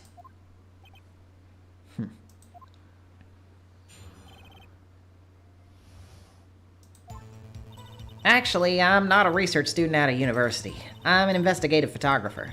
Imagine what a scoop it'd be if I got a picture of that monster. That's why I was camping out by the lake. But that's all I was hiding. When I heard that bang, I looked right straight out at the lake. There wasn't much else to look at, so I just watched that boat the whole time. Then I saw a flash near one of the men's hands and I heard another gunshot. I was looking right at that boat the whole time, crossed my heart and hoped to fry. Well, Mr. Wright, you may cross-examine the witness. The witness's testimony is unchanged from before. Whether she's a research student or a photographer has no bearing on this case. There's no need to waste more of our time with another pointless cross-examination. I claim the defense's right to cross-examine the witness, Your Honor. Von Karma's up to something, I know it. He doesn't want me to cross-examine her because... why? Was there a contradiction? Very well. You may begin the cross-examination. You seem sure of yourself. You must have something in mind. That will be a first. Very funny. You understand that this is your last chance at a cross-examination, Mr. Wright. If there's no problem with the testimony this time, we will let the witness leave. I'll announce my verdict at that time, Mr. Wright. Understood? Yes, Your Honor. Chat, please continue to support Gordy in these trying times. There are so many people out there that don't believe in our Lord and Savior Gordy. They need to know. They need to know his message. That message being a loud banging noise. We don't know what it means yet, but we have experts working on this. Research at the university, I was a scoop, I was camping out the lake, that's what I was hiding, I heard the bank guy look straight out at the lake. Okay, about that. Exactly what sort of sound was it? Well, I never heard one before, so I can't say for sure, but it sounded like a gunshot. It was a lot sharper a sound than I would have expected. Okay, I can't remember if it's like on this one or the statement at the end, but I'm pretty sure that this is the point where you... Yes. The music stopped. I know that I got it right. That's how you know. Miss Hart, were you really looking at that boat?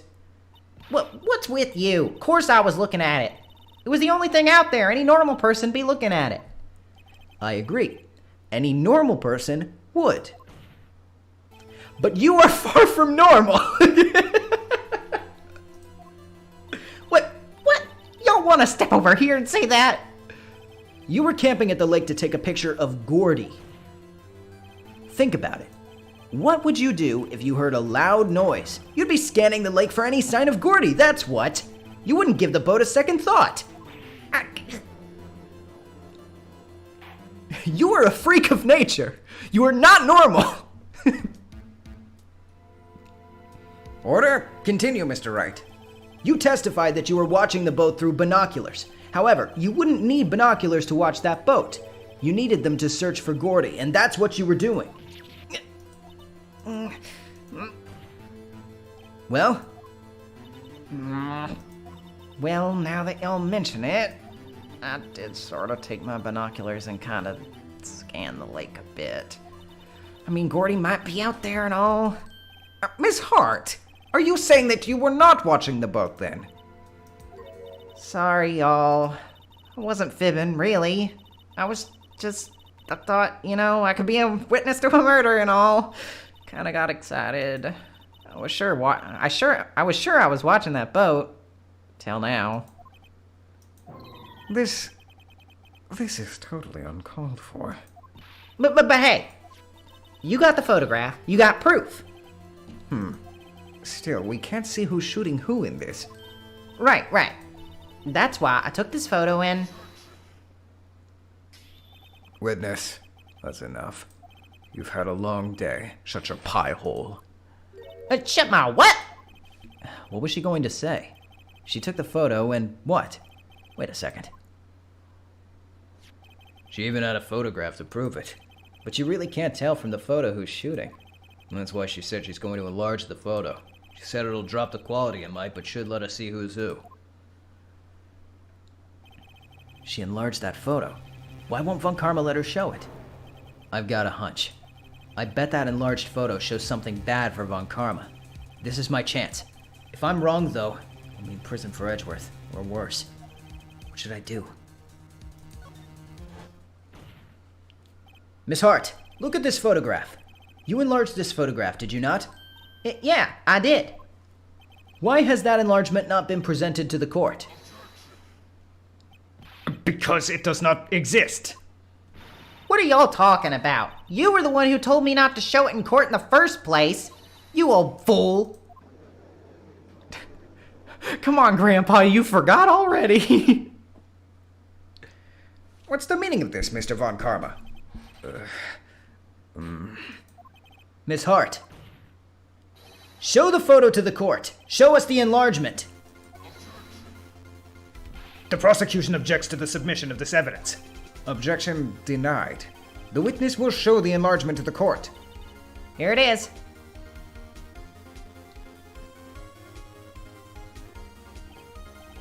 We still cannot see who's firing in this. It could be the defendant, or maybe it's not. Regardless, I'll accept this as evidence. Happy now, Mr. Wright? There has to be something. You asked for the enlargement. You got the enlargement. A little good it has done any of us. That's why I requested she not show it. I suppose this means that the cross-examination is over, obviously. Then I would like to close the cross-examination of Miss Lotta Hart. And none too soon. That was a flagrant waste of my time. Mr. Von Karma, do you have anything to add? I stated everything I needed to when this trial began. Decisive evidence. A decisive witness. What else could possibly be required? Nothing, of course. Then I believe it's time for me to declare my verdict. Wait, it's not supposed to go like this. There has to be a clue in this photo, somewhere. This is bad, real bad. What should I do?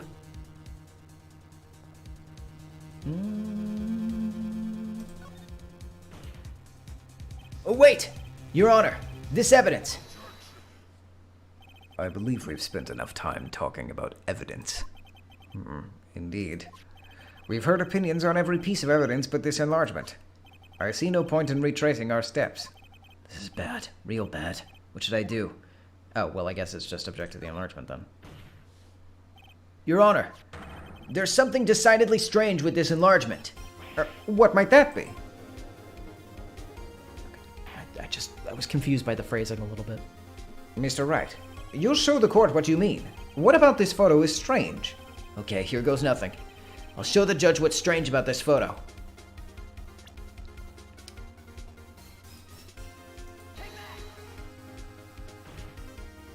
Here, Your Honor. The shooter? I'm not sure I understand. What about the shooter is strange? Look at the hand holding the pistol, Your Honor. The hand? That hand directly contradicts another piece of evidence. This man's left hand does what? Let me show you. I'll show you the evidence that left hand contradicts. What's so strange about this photo is that Gordy is not in it. Yes, of course. The evidence is clear.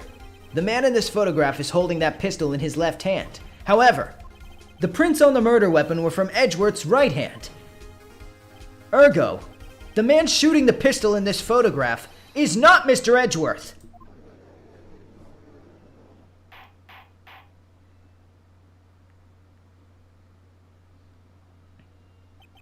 Now that everyone in the courtroom has quieted down, I'd like to reconvene this court of law. Mr. Wright, Yes, Your Honor. you have given us definitive proof today. We now know that it was not Mr. Edgeworth who fired the pistol that night. However, this leaves us with a rather large problem. If Mr. Edgeworth didn't do it, then who shot our victim? Precisely. As we have seen, there were no other people on the lake that night. Who but the defendant could have shot the victim? Well, how about? There is only one explanation remaining. The man who shot the victim was none other than the victim himself. Order! Order! So, you're saying that the victim committed that act that YouTube won't allow me to say the word of. Really stupid, isn't it, Mr. Wright? Yes, of course, it's really stupid, but we can't help it. Yes, of course. Yes, Your Honor. I can think of no other explanation. Indeed, that does seem to be the only remaining option. I'm so very, very sorry, Mr. Wright. But that act is out of the question. What? An examination of the victim's wound reveals the distance at which he was shot. The distance? The victim was clearly shot from further than a meter away. A meter? That's 3 feet. There's no way it could have been that act that I cannot name. It's really stupid, right?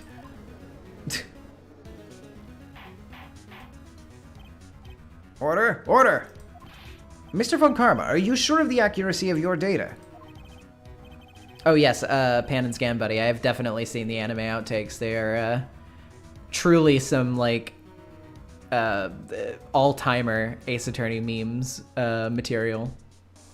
Classics. Of course, I had already considered the possibility, you see. The victim did a backflip into a volcano. I see. Very well. Allow me to state my opinion. Considering the situation, the shooter had to have been the defendant, Mr. Edgeworth. However, the prints on the gun reveal that the shooter was not Mr. Edgeworth. This is a conundrum. Therefore, I would like to suspend proceedings for this trial for this day. The court orders the defense and prosecution to further investigate this matter. Understood? Yes, Your Honor. That is all. The court's adjourned.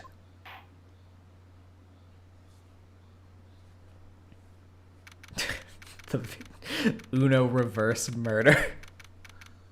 Terrible. Whew, that was a close one. Hey. Oh, no, wait, that's Phoenix still. Hey, don't you have anything to say? No, I've yet to be declared innocent, right? Well, yeah, but what happened out there on that lake anyway? If he didn't commit I almost said it. Then who? The shooter was about a meter away, too. What? Don't give me that look. I did not kill him. I was just kidding around. Look, I'm gonna go check on Maya. Oh, right. What? Tell her something for me. What?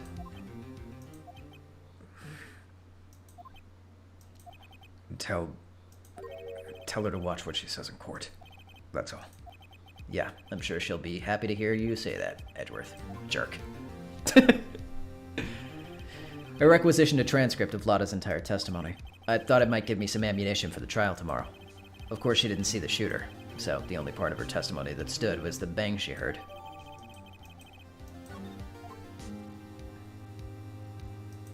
Oh yeah, baby.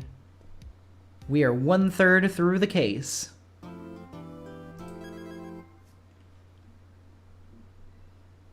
Let's keep going. Tell her she needs to watch her damn tone. Like picture like the big slap, like watch your tone. Maya! Hey, Nick, it's you. I'm glad Mr. Edgeworth made it through the day okay. It's a relief. Hey, why'd you do that anyway? I don't know. I just knew I had to do something. I know I'm not the lawyer my sister was. I'm sorry. Well, you did save the trial. Just behave from now on, okay? Okay. Your Honor, my client has pleaded oopsie daisies.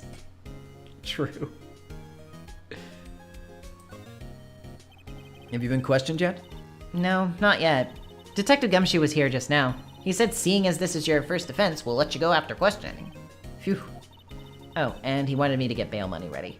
You can pay for me, okay? Huh? How much?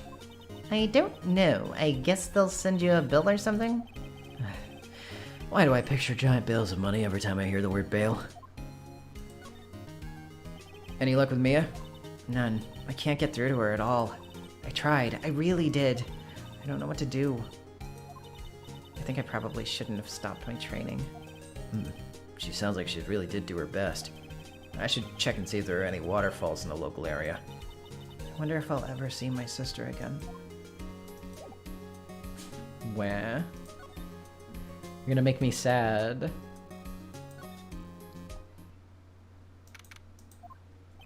There are fewer than there were yesterday, but the cops are still around in the park. Wonder if Detective Gumshoe's here today.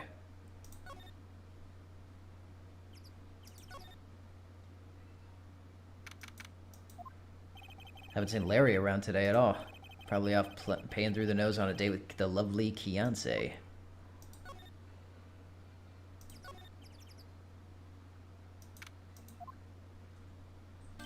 Hey, Detective Gumshoe. Hey, pal. Trial today, Yes? What about the trial? Well, I was gonna say good show, but it wasn't really all that. Though you did save Edgeworth, I guess. I just wasn't sure how to thank you, you know? Thanks. You did a shit job. Thanks. Detective Gumshoe? Any idea what strategy Von Karma's planning for tomorrow? It sounds like he's bringing in another witness. Another witness? Oh, right. He said something about that in the trial today. There were 2 witnesses. I was wondering who that other witness was. Who was it? Sorry, pal. Much as I'd like to, I'm not at liberty to divulge that information. Right. Oh, right. I wanted to ask you something about Edgeworth. What's up? Is he afraid of earthquakes? I never heard anything about that before. Mr. Edgeworth doesn't talk about himself too much, see? But there's one thing that's clear as day. Him hating crime the way he does, and him becoming a lawyer, and him being scared of earthquakes. It all started with that incident. The DL6 incident? Yep, that's the one. 15 years ago. When he saw his father shot before his very eyes. He still feels the pain now. You can see it in his eyes. I wanted to talk to you about Maya Fey. Huh? She's not out on bail yet? That's strange. Told him to let her go as soon as I had their report written up. Man, I don't know what would have happened in that courtroom today if it weren't for her. Seeing her get dragged out by the bailiff. I'll be honest with you, pal, I shed a tear or two. Edgeworth, he was so moved I saw his lip trembling. Really? Cold as ice Edgeworth? He was really grateful for what she did, you know. I'm going to head back to the station. I'll get the report on Maya and get her out of there as soon as I can. Thank you. Oh, wait. I was wondering, how much is bail gonna be? Don't worry about that. Mr. Edgeworth is posting the whole amount. What? Edgeworth? Didn't I tell you? He's grateful to her for what she did. All right, pal. Well, don't forget to go pick her up, okay? Maybe I can get Edgeworth to pay this month's rent, too. I love that he does that. It's so sweet. It's like one of my favorite moments of this case early on is Edgeworth paying for Maya's bail. It's so he cares. He does care. It's so sweet. How long has this been going on? It is 9:19 my time right now. I started at 7:30. So we've been going for close to 2 hours, and we're on day 2 of 3.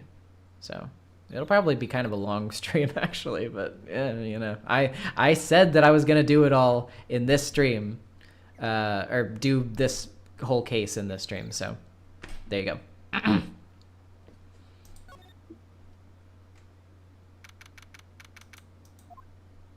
Hey, Nick, you finally came. You just finished the paperwork. I'm free to go. Free at last, eh? Those interrogators were really mean. They were like, okay, what'd you do this time? Like I was some kind of criminal. Can you believe it? Well, they let you out in the end, didn't they?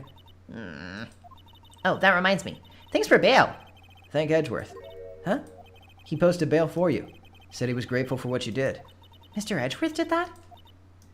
I have to make it up to him. We've got to win this case, Nick. What do you think we should do next? We're kind of lacking in the clues department. We could go to the park and look for Gordy. I was kidding.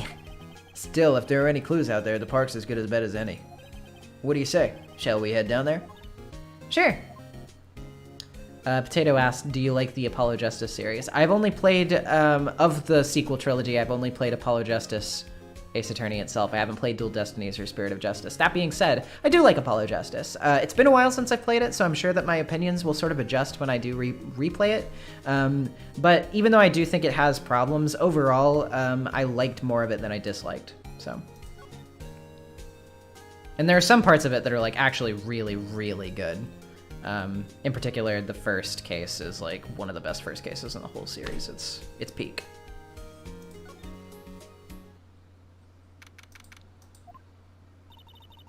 Oh, good luck with present wrapping, Gabe. I am terrible at present wrapping, so. There aren't many cops around today, are there? I'm probably back at the precinct working up the case against Edgeworth. TRS, have you played the great Ace Attorney games? No, I own them, but I have not played them yet. But I am going to, eventually. Hey, y'all.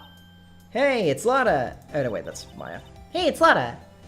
Y'all really did it today. What do we do now? No, I'm not complaining. See, I did a little thinking, a little self-reflection, you might say. I realized that being a witness is a mighty big responsibility, but I just went up there and started blabbing any old thing that came to mind. Lotta. So you see, I want to make it up to y'all. Make it up?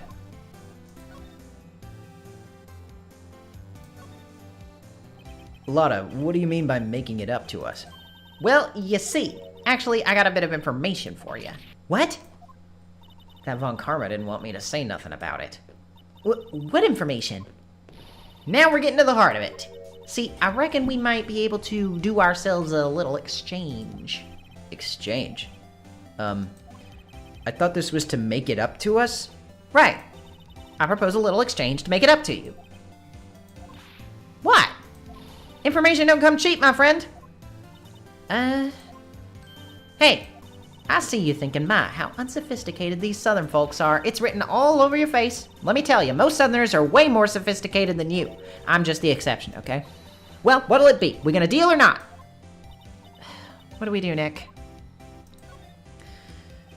We don't have any other leads, so I don't think we have a choice here. Okay, how much? Huh?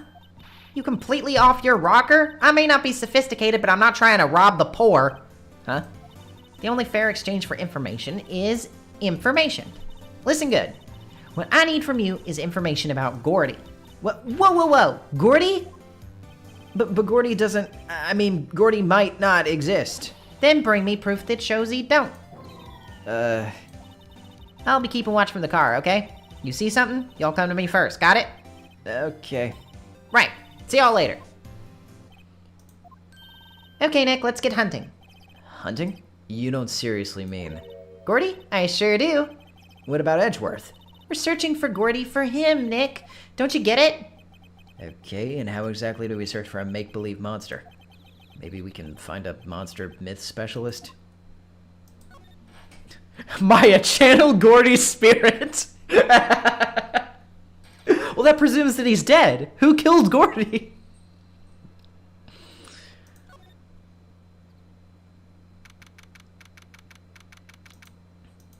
What is this? What is that? The Steel Samurai, Nick. Yo, Maya! I wonder how Lotta was written in the Japan version. Is she still American Southern? No, I think, if I'm not mistaken, I can't remember like 100% for sure, but I'm pretty sure that like that Lotta has like is it like an Osaka accent or something like that?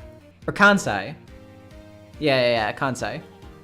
I couldn't remember which, but yeah. Larry, what the heck is this? Oh, it was my girl Kiance's idea. She was all, if you like, put this here. It'd be like, really cool. Dude, she gave it to me along with the banner. Wow. That's real impressive she could find those for you. Well, she knows a lot of people. And the show's finished now, so she's got them for free. Right. Oh, Osaka is in Kansai. I'm smart. I know things. But yeah, I just remember, like, for some reason, Osaka is the word that comes to mind the most, probably because of Azumanga Daioh and the whole thing with Osaka's accent. But yeah. Yo, Nick! What happened with Edgeworth? Well, we made it through the first day in court all right. I don't know how good our prospects are from here on out, though. Hey, Larry, do you know Edgeworth's secret weakness? He's terrified of earthquakes. He acts like a little boy. Huh? That's weird. I don't think he was ever like that in school. No? Really? Well, we were only in the same class for a year. Transferred schools pretty quickly. Transferred? Right. And the DL6 incident happened. Doesn't look like Larry knows about it, though. Hey, Larry. What was that big thing up there before? Huh? Oh, the big guy? I've had that for about a month, yeah. It's a big hit with the kids. Why wasn't it there yesterday? Huh? Huh? Oh, right. The compressor was busted. Compressor? Yeah, it's that little unit by my hot dog stand. That's what I used to put air in the Steel Samurai. It broke a little while ago, so I sent it in for repairs. Oh. And here I thought you'd inflated it by yourself. Yeah, with all that hot air. Readjust my headphones. I don't think there's anything that we have to present to Larry right now, do we? Unless it's like the Gordy thing. That's a guy that's selling my dogs faster than I can cook them. You think Gordy really exists? Nah, I think somebody probably just saw something else that they just thought was Gordy. But I'll keep selling samurai dogs until the truth's out. Nope. The big guy. Let's look at the big guy. Those flags look sadly out of place here, flapping listlessly back and forth in a cold wind under a cold sky. I don't know, I think it gives the place a kind of festival atmosphere. Reminds me of the War of the Eyeglasses. Huh? The War of the what? Huh? What? You mean you don't know the War of the Eyeglasses? What the heck is it? Our local fair used to do it every summer. Huh, guess we're the only ones. I ask again, what the heck is it? I don't know, you never know about those traditions. Everybody's got some strange ones that they do in their families.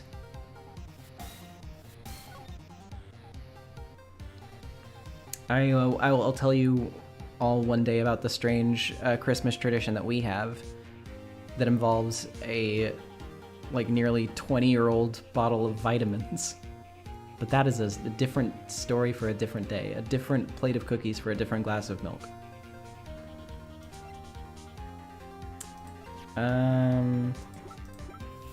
Yeah, I don't know.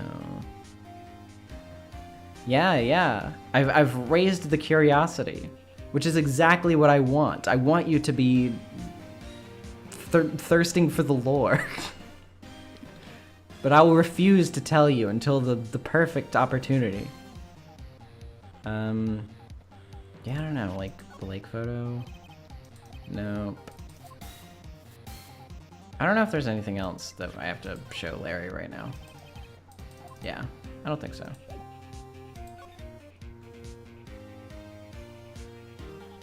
Let's go to the woods. Hey, y'all. Well, y'all find anything out about Gordy? No, nothing. Well, keep moving. Gets cold out here at nighttime. It is a little chilly. I think I have to sneeze. Whoa. No, you don't. No sneezing. Achoo!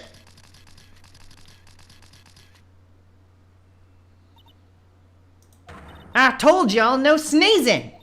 See, I set the camera to respond to things a little softer than a bang. Hit trigger on one of Von Karma's finger snaps now. Oh, I'm sorry. Yeah, well, sorry's nice, but what about my film? Nick, pay the lady.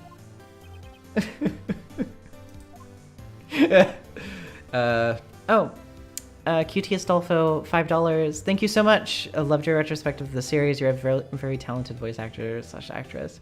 Thank you so much. I really appreciate it. Question, did you see that H-Bomber Guy's new video has an Ace Attorney segment? I did. It was very funny. I really liked the sprite work. It was very good. In general, that video is just really, really good. If you haven't watched H-Bomber Guy's new video yet, you should do that. I don't really know that I need to be the one to tell you that because I have a much smaller audience than him, but let me give the shout out to H-Bomber Guy. That'll really help him out. But yeah, definitely watch it.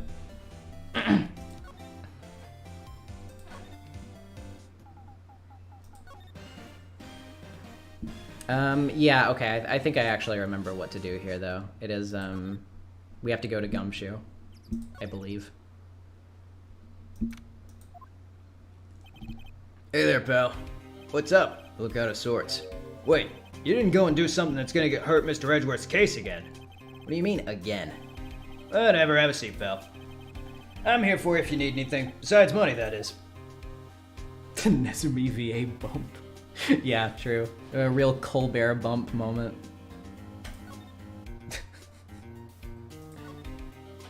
How's the investigation proceeding? It's not really. We have another meeting coming up. We're supposed to talk about Mr. Edgeworth's motive. His motive? See, Mr. Edgeworth's father died in the DL6 incident, and the guy who got the lone suspect declared innocent was the victim in this case, Robert Hammond. They're saying that's why Mr. Edgeworth shot him. And Edgeworth never talks about his past. I bet they'll drag that out and hit him with it in court tomorrow, too. Poor Edgeworth. I gotta admit, doesn't look good, pal. Say, Detective Gumshoe, do you know Gordy? The monster down in Gourd Lake? Not personally, no. Well, we're looking for him. Huh? Are you out of your minds? It... You got time to go wild monster hunting? How about doing a little questioning for me then? Oh, Detective Gumshoe is scaring me, Nick. I told Detective Gumshoe about the deal with Lotta. Nick, try telling him sooner next time. Sorry. Hey, $5 from Save Data. Thank you so much, guys. Gumshoe the GOAT. That is very true. We love Gumshoe around here.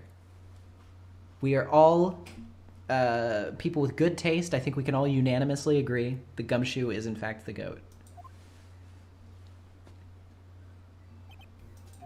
I see, pal. Sorry for shouting at you. Okay. I, Detective Gumshoe, will aid your search for Gordy. Huh? I'll loan you one of our newest secret weapons for finding evidence. Really? You can take whichever one you'd like.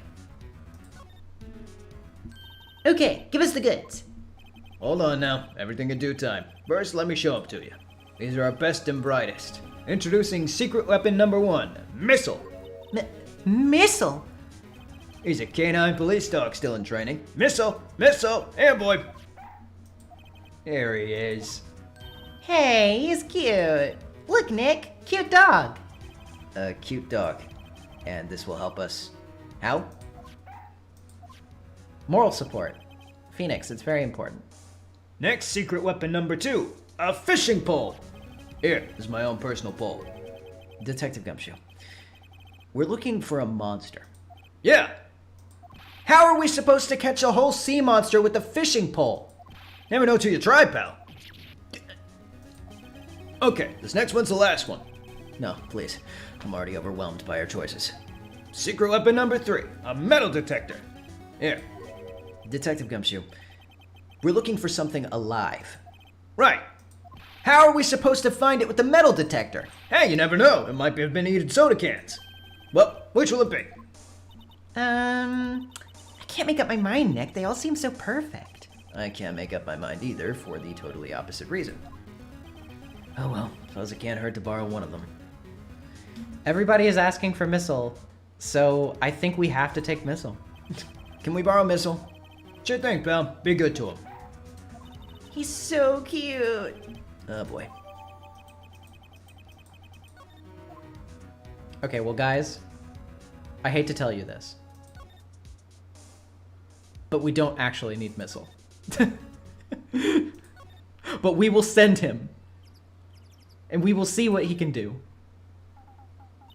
Hey, Nick. Missile's been acting strangely.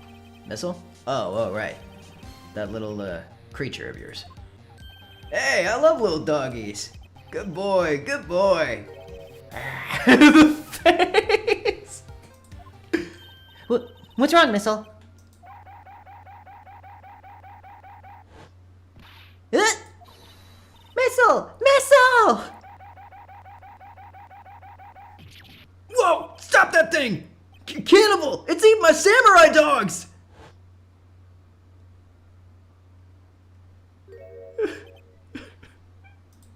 My samurai dogs. Wow. He ate every single one. Oh yeah, I'm sorry to everybody in the chat. By the way, the Ace Attorney does tend to do the little flashing effect on the screen. If you're not good with that sort of thing, I definitely implore you to please not like keep your eyes completely on it all the time. I apologize for that. It's just something that I've become so used to in these games that it was just like completely in the background of my mind. But yeah, definitely take care of yourselves, for sure. I'm sorry, Larry. Sorry? Sorry doesn't pay my bills, Nick!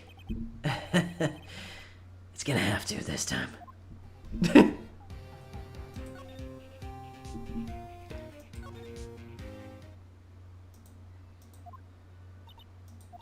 It's always so quiet here. I wonder if the boat shop's closed for good. Well, with the murder on the lake and all, they're probably just taking a vacation till it blows over. I get it. Okay, well, we have to go back to Gumshoe's office now because obviously we cannot use the dog. No, shit. I didn't mean to. Didn't mean to go back there. Go to the entrance and go back to the precinct.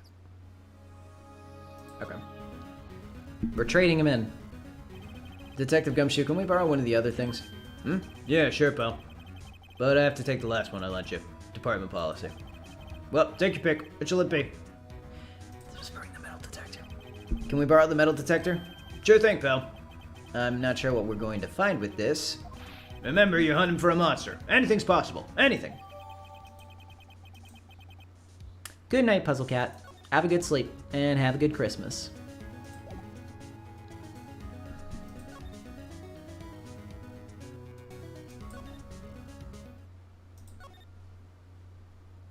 Let's go to the public beach.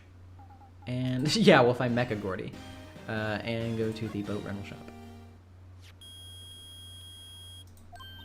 Nick! It's beeping! The metal detector's found something! Sure is loud enough about it. Whatever it is, it must be in those bushes. Go check it out, Maya. Why do I have to check it out? Nick, look. Huh? An air tank? Huh. The valve looks broken. I thought it was Gordy. Maya, first of all, why would Gordy be in the bushes?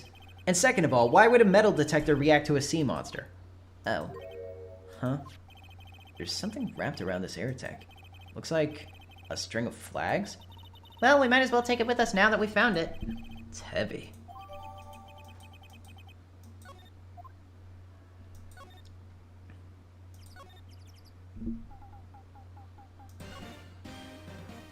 Yeah, about that.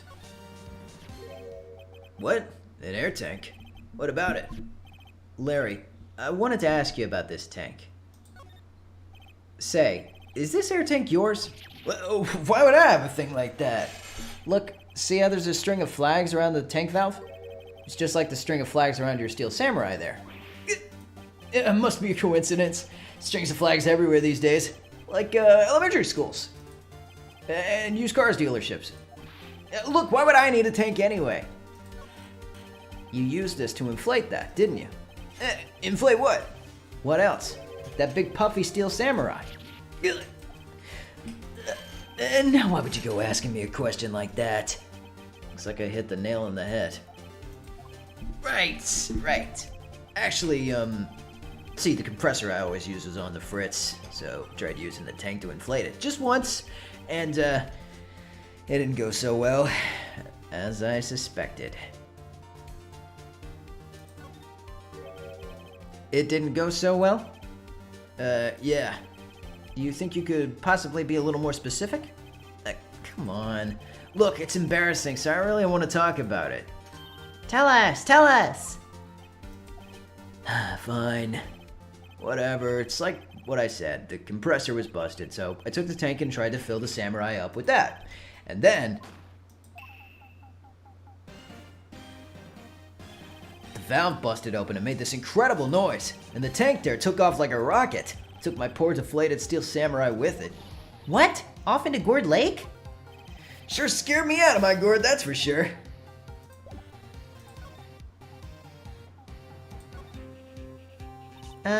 So the tank and the steel samurai you were trying to fill up flew away. What happened next? Well, all that happened over the 20th or so. The 20th, week ago. Now, as far as I could see, the tank went flying out into the lake, so went out every night in a boat looking for it. I mean, Kiyate gave me that steel samurai after all. And when did you find it? Just the night before last. Flew out, way out there. Took me 4 whole days to find it. The night before last. It was the night of the murder. Sorry for not telling you, Dick. Actually, I was here on the night of the murder. But you see, I went home before midnight. So you didn't know about what happened? Nope. That's too bad. It's not all bad. It solved one mystery, at least. A mystery? Maybe we should go tell her. How do we tell him? He's so peaceful. Let's kill him.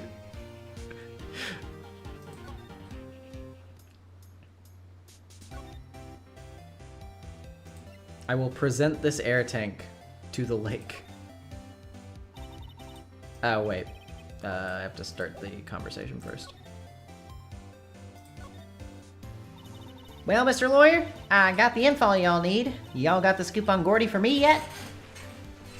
Gordy doesn't exist. Lotta, there is no such thing as Gordy. What? How can y'all be so sure? Really, Nick? Y'all got some proof Gordy don't exist? The proof that Gordy doesn't exist is out there somewhere. Of course I have proof. No lawyer worth his badge would make a claim without the proof to back it up. Not like I do all the time. Here's the proof that Gordy doesn't exist. Proof that Santa doesn't exist? I have it. Larry's air tank? What are y'all doing with an air tank? This is Gordy. Excuse me? What exactly are you saying, Nick? There's a stand near here. A hot dog stand. An enemy stand, if you will. There's a giant inflatable samurai doll there. About a week ago, an idiot, who happens to be a friend of mine, tried to fill it. He used this air tank, and when the valve blew, the tank flew into the lake. Apparently, it made a pretty loud bang when it flew. A bang? The tank, along with the still deflated samurai, fell into the lake. At the same time, a couple was taking a photograph of the lake. This photo. Wait. So you're saying that Gordy is really the Steel Samurai? Well, that's a fine way to ruin a gal's dreams. Sorry, Lotta. Nah, it's okay. You win. I'll give you your info like I promised. Poor Lotta. Okay, well, enough about that. What happened? So, tell us this information you have. Promise is a promise, I guess. I overheard the cops around here saying something about the witness tomorrow. They said he's the caretaker of the boat rental place up the path there. Boat rental? There's someone there? I mean, it looks so deserted. Just an old guy living all by himself. Y'all should go check it out. Thanks, Lotta. We will. Let's get cracking, Nick. Hold on. Something else? Yeah. Night of the murder. My camera clicked twice, you know. Wait, so you have another photo? Well, yeah, but there's nothing in it at all. Just the lake.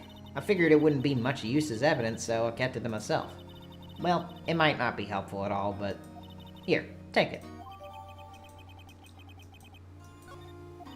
Bye now. Y'all take care. Time for me to pack up and leave. Poor Lotta. It's all Larry's fault. The legend still lives on, I guess. The legend? Yeah, the legend of Larry, familiar to all who know him for any length of time. When something smells, it's usually the butts. Someone should whip that butts into shape.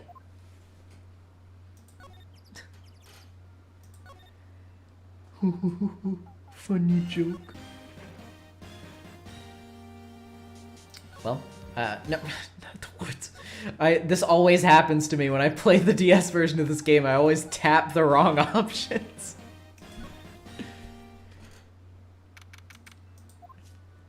Hey, Nick. This is the boat shop that Lotta was talking about. You're right. Doesn't seem to be anyone around at all. Well, let's go check it out anyway. Let's just break into his house. Let's just break the windows and sneak in. Meg! And you? Hey, is that Keith with you? Where are you two been? I've been worried sick. Nick, you handle this. I think I'll leave this one to you, Maya. Meg! Yes? Finally made up your mind, have you? My mind? You'll run the pasta shop when I'm gone. Pasta? Glad to hear it, glad to hear it. You make your old man proud. When your kids left the house, I didn't know what to think. How am I supposed to keep this place running, an old man like me? Polly, the kids are home. Hello, hello. Nick, what was that? A parrot, the one in the perch. Keith, yes? I'll leave the wet noodle in your capable hands, Sonny. Nick, what's the wet noodle? Based on the available evidence, I'd say it's the name of his pasta shop. That's a relief, isn't it, Polly? Hello, hello, squawk. Yep. Me. He fell asleep. I guess he's relieved.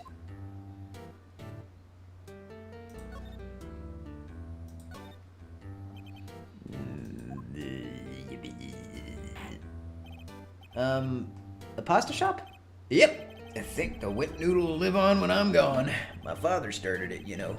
So that makes you two the third generation. Meg? Yes?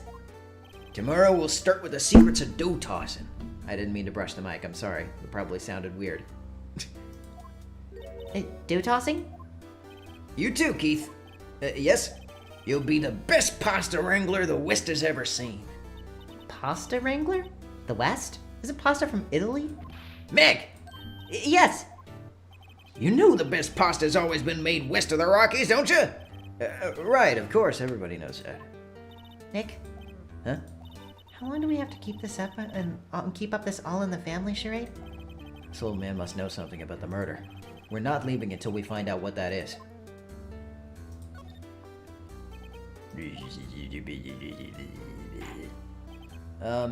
This is a boat rental shop, right? What are you talking about? Here's the Palace of Pasta, the wet noodle. Oh, now that you mention it, we haven't got much orders for spaghetti lately. All the kids come up and say, "Yo, dude, we want to ride in one of your boats." That's why I keep them boats out there. Youngsters these days, darned if I understand them. I'm pretty confused myself. Nick, this isn't going anywhere. But this old man is a witness tomorrow, right? You gotta find some way of getting information out of him.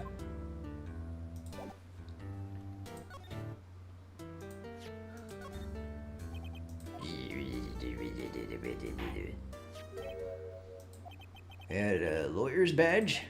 Yes, it is. I don't believe it. This old guy is the first person to recognize my badge. I get it. Yep, I got you figured out now. You're not Keith! Nick, now's our chance to clear things up. Sir? No, I'm not Keith. And I'm not Meg, either. We're here investigating a murder that took place on this lake the other night. Please help us. lawyer, huh? Please, mister. Alright, I'll help. But on one condition. What's that? When this case is over and done, you'll run the wet noodle. Of course. Absolutely. Okay, we promise.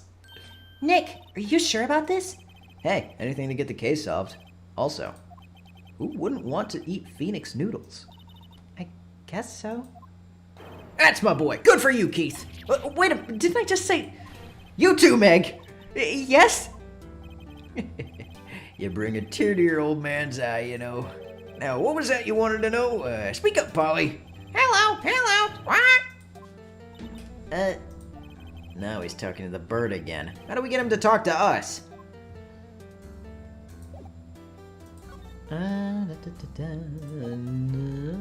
Okay, let's,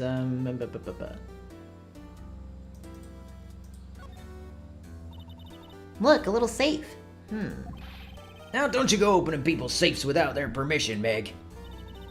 Maybe later. Later? Wow, what an amazing parrot that is. Good morning. Hello. He ignored me. What, you forgot, Meg? You gotta call her name first. Her name? Polly, how you been? Hello, squawk. See? Neat. So the parrot's name is Polly. Too bad all she can say is hello. Oh, Polly can say lots of things. Just need to know the secret words. The secret words? I'm so Gravity Falls brain poisoned. Every time I hear the phrase lots of things, I just think of Lots of things. hey, check out what I can do. Deer teeth for you, kid.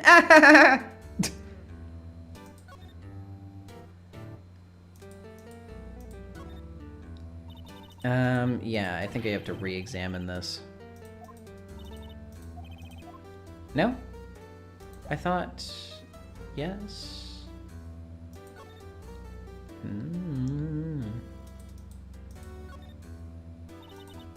There's a television in here, too. Yep, don't work though. Really? Picked it up from the dump after all. Figures it don't work. Then why do you keep it? I don't know. It just looks right there. In the summer, I replace it with a mini fridge. A broken mini fridge? Of course. I got that from the dump too. Nobody in their right mind would throw away a good cooler. He just keeps broken stuff for no reason.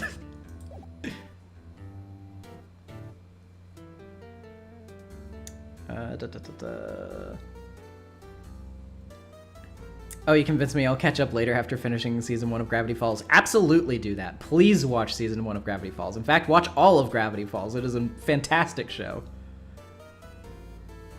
I think maybe you have to present Polly to him to get that conversation going? Polly here's my only friend in the world. Isn't that right, Polly? Hello, squawk. Yep. Or maybe it's yeah. Yep, I've seen this. You know something about this, sir? Keith? Yes? It's okay. You can call me Dad. Dad, you know something about this? Yep. The other night, out on the lake. Yes? I know all about that. I seen it. What? Tell us what you saw. Well, I suppose, since you're taking over the shop and all...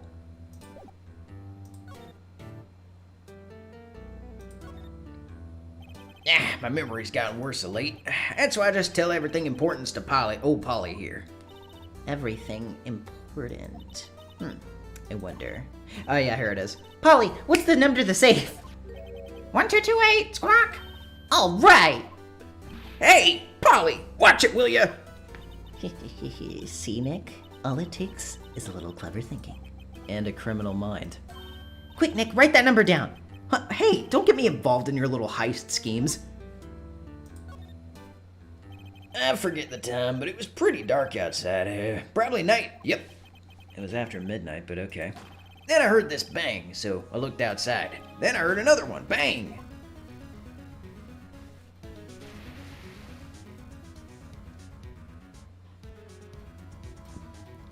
A little while later, this boat comes back, and a young man walked by my window here. He was muttering something to himself. Yep.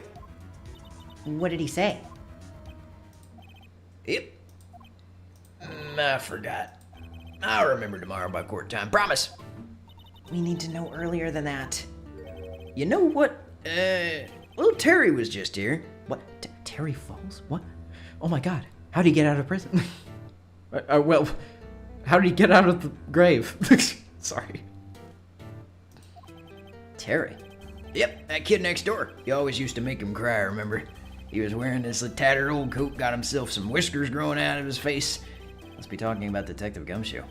He comes up here and tells me to come down to court tomorrow. Really?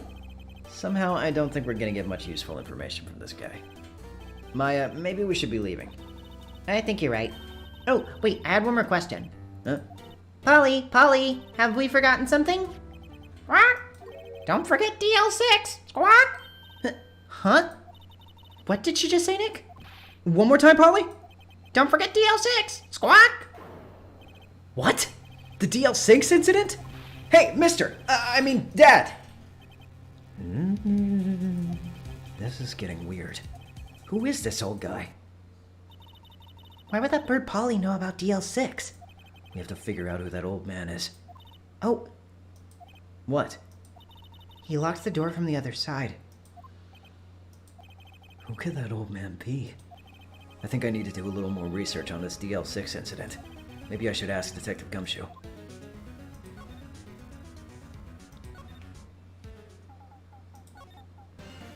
Well, let's get over to the precinct, shall we?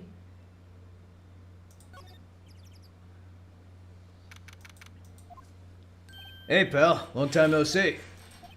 You don't look so happy. What's wrong this time? Actually, we wanted to ask you something. Yeah?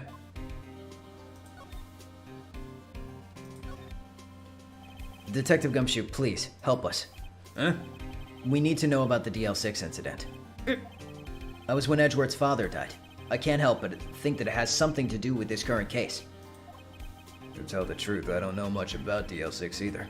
Mr. Edgeworth forbade us from reading the file. So, I'm afraid I can't show them to you. I'm afraid I can't show them to you either, pal. What? However, if you can convince me somehow that the DL6 incident's related to this case, well, guess I'd consider opening the file up. You know the boat rental shop down at Gourd Lake? Oh, yeah.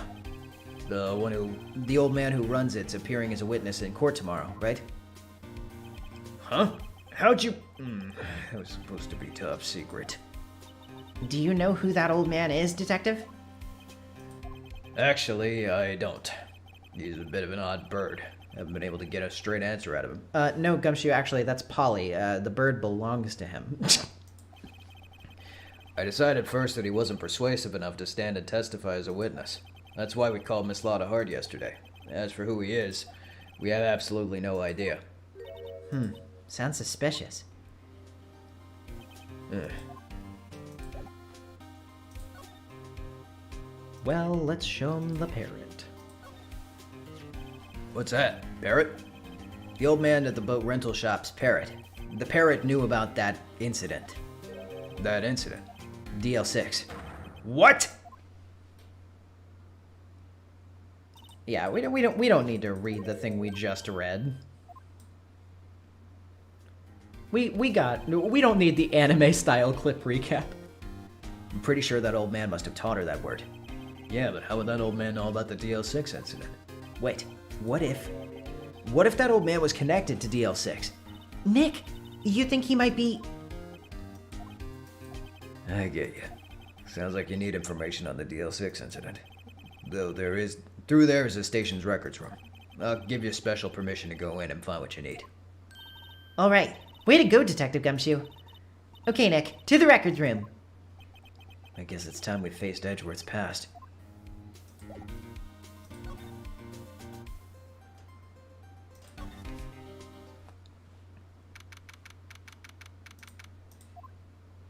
Wow. It's amazingly dusty. 10 years of files and 10 years of dust, I guess. Let's find that DL6 stuff quick. 15 years ago. Both me and Edgeworth were 9 years old. We were almost through with 4th grade when he suddenly transferred. Because of DL6? Nick, I found out where the file is. Oh, thanks. Just let me know what you want to know about the DL6 incident. I'll go get the right file.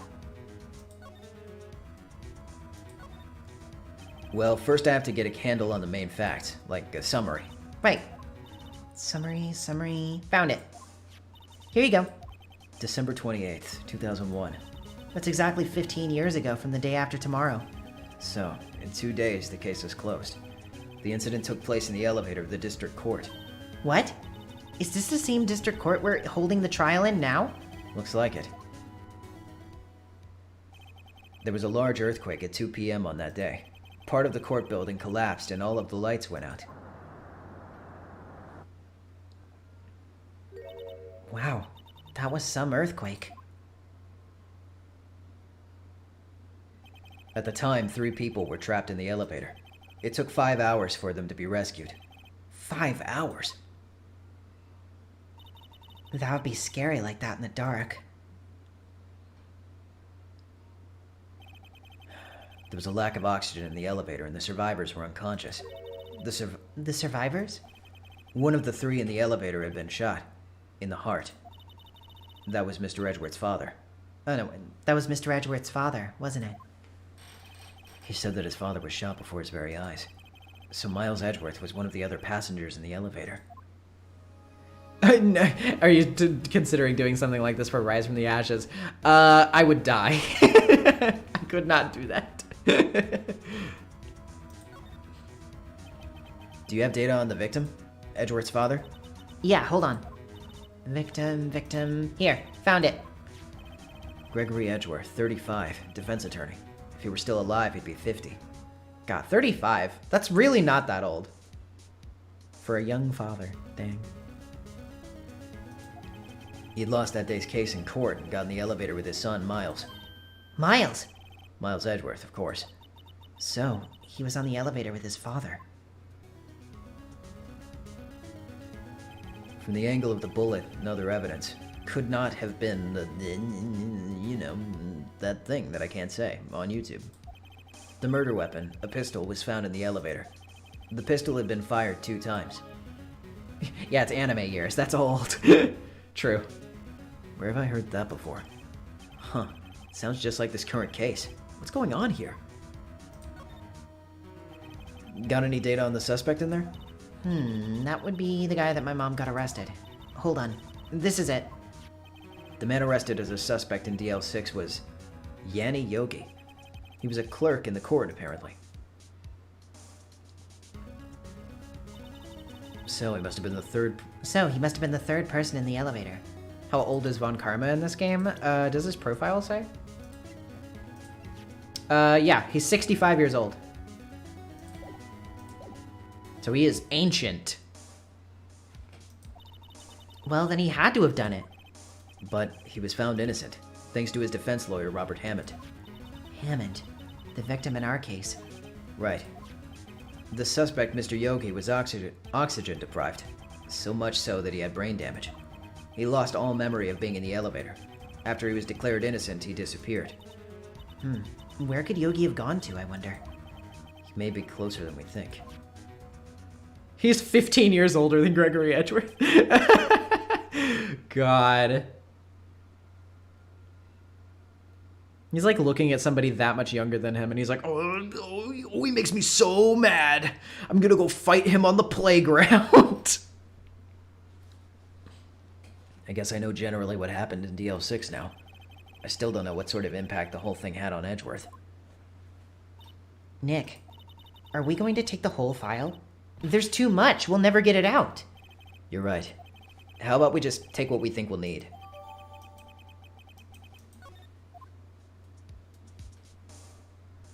Right. That's probably all we'll be able to find here. Now all that's left is the trial tomorrow. I wonder how Dad will do testifying in court.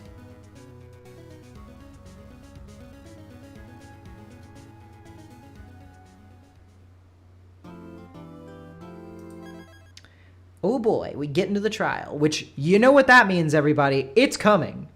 The line is coming.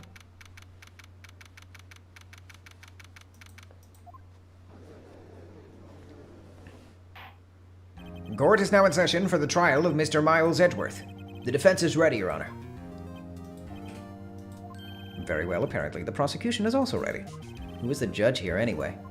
Mr. Von Karma, your opening statement. Very well, no opening statement, so. Not so fast, Judge. I was taking a meaningful pause before speaking. Right, of course. A prediction. Today's trial will end 3 minutes from now.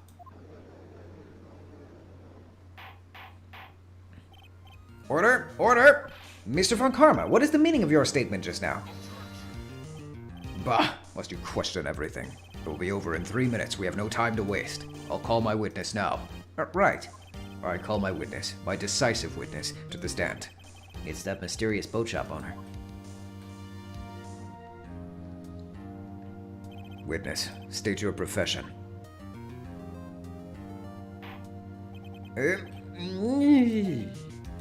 I am the proprietor of the restaurant at the Wet Noodle at Gourd Lake. And I also rent boats. The night of the incident, you were in the boat rental shop, correct? Yep, I was. Please testify. Wait a second. We still haven't heard who this old guy is. Wait a minute.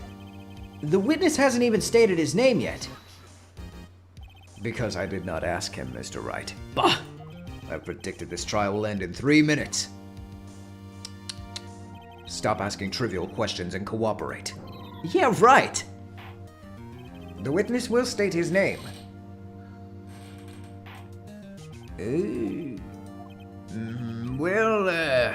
Not really sure, yep. What do you mean? My, memory. Your Honor, the witness does not remember anything beyond the last several years. Ergo, he cannot recall his own name.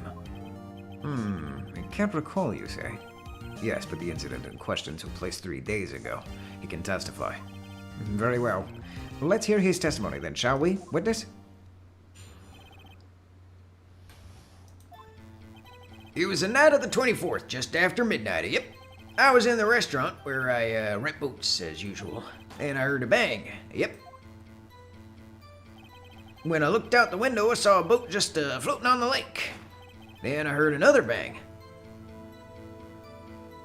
Just about then, the boat comes back to shore and a man walks by my window. Very well. I'd like to begin the cross-examination. There is nothing to question in my witness's testimony. Ergo, no need for a cross-examination. Besides, there are only 10 seconds left before our 3 minutes are up. Judge, your verdict, now. Yes. Mr. Wright? Gosh, who, I don't know. What are you saying? Of course I'll cross-examine the witness. Very well, you may begin.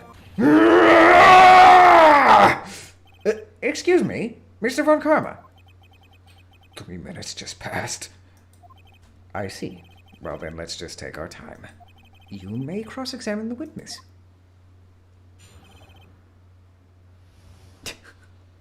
He's so like he's so over the top. It's so funny. It was another 24, just after midnight. Yep, I was in the restaurant where I rent boats as usual. Then I heard a bang. Yep. Then I looked out the window, I saw a boat just floating on the lake, and I heard another bang. So, you heard 2 gunshots total? Yep. That's what Lotta said in her testimony yesterday. Just about then, the boat comes back to shore, and a man walks by my window. By your window? Yep, by my window. Right outside the window of my little shack. And could you see the man's face? Well, the fog was pretty darn thick, but he was right there up in front of me. I saw him. This is a rather important detail. Please add it to your testimony. I have a bad feeling about this. That man was a defendant. He was saying, I can't believe he's dead. Are you sure? Uh-oh.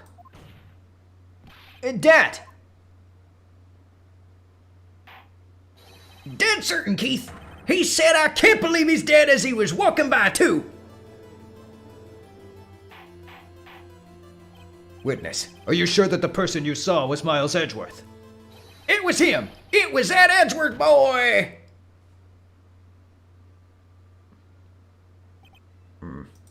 This sounds like decisive evidence indeed. I see no room for doubt.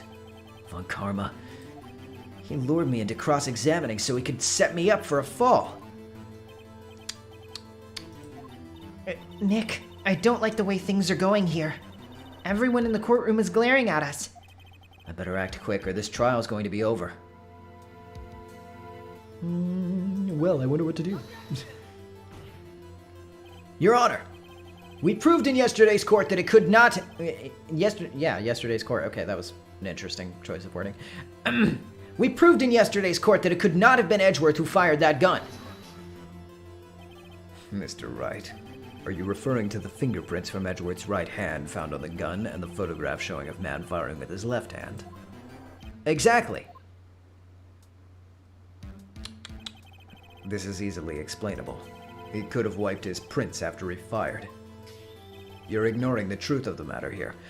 Yeah, he could have wiped his prints after he fired, and then put his prints from a different hand on it for some reason. Are you? Is he stupid? Everything in this witness's testimony is true. The judge is lost in thought. What should I do? Your Honor, this witness claims that Edgeworth said, "I can't believe he's dead," but his word is all we have.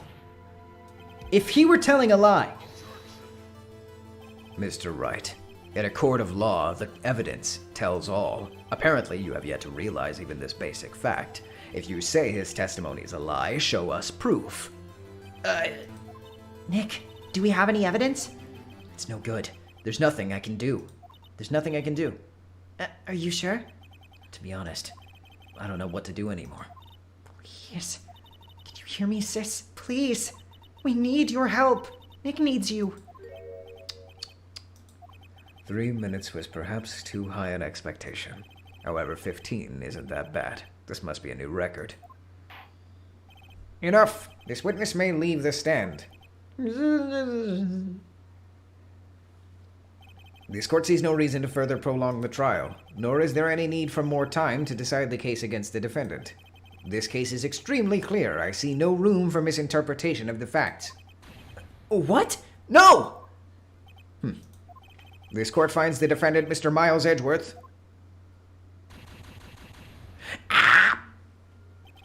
The accused will surrender to the court immediately, to be held pending trial at a higher court within a month from today's date.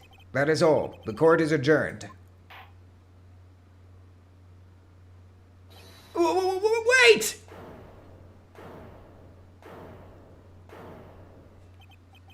Who was that just now? Me! Huh? What? Larry! What are you doing here? Listen, you gotta listen to me. I was there in the park on the night of the murder. I wasn't sure about it until just yesterday, but today I remembered it. Remembered what? The gunshot. I heard it too. Order! What is the meaning of this?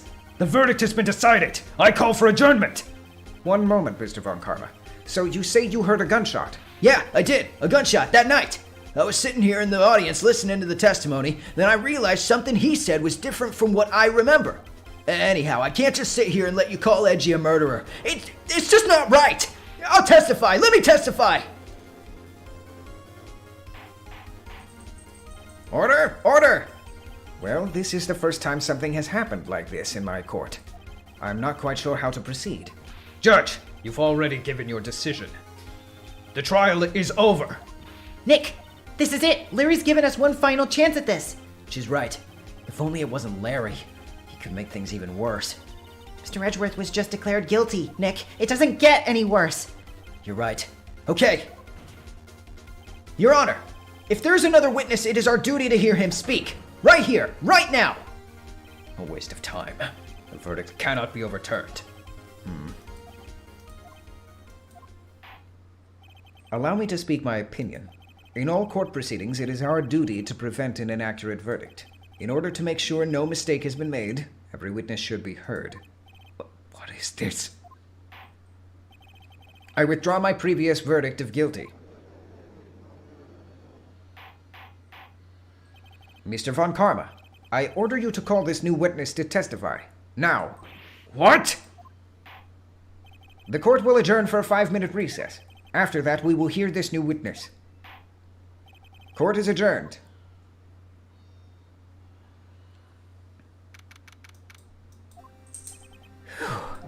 That was too close. Sorry to keep you on the edge of your seat like that, Edgeworth. I've seen worse. Yeah, right, Edgeworth. You're sweating bullets. I just wonder what Larry's plans to say in there. Larry was at the lake that night? At the lake that night? Yes. He said he went looking for the Steel Samurai balloon that flew into the lake. Oh, right. And he found the balloon in the air tank that night? Yeah. Hey, Edgeworth. Huh? You say something, right? Yeah, a lot of things. You seem out of it. What's wrong? It's nothing. Mr. Edgeworth? There's something I've been meaning to ask you. What's that? Why are your fingerprints on the murder weapon? Oh.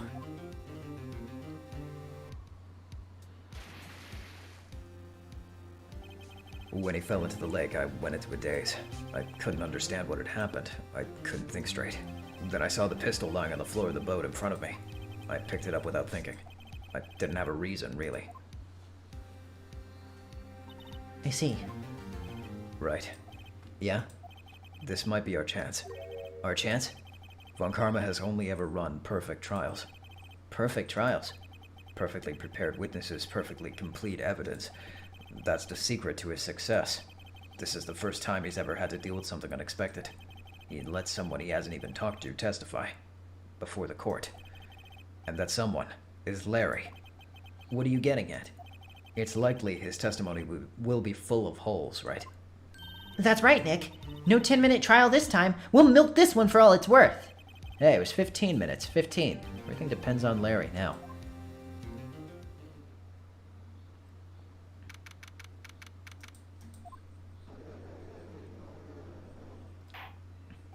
The court is now back in session. Witness, please testify to the court about everything that you saw on the night of December 24th. Right.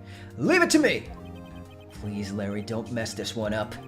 I hate to admit it, but you're our last chance. Von Karma didn't even have time to prep his witness. I just hope Edgeworth is right about this being our big break.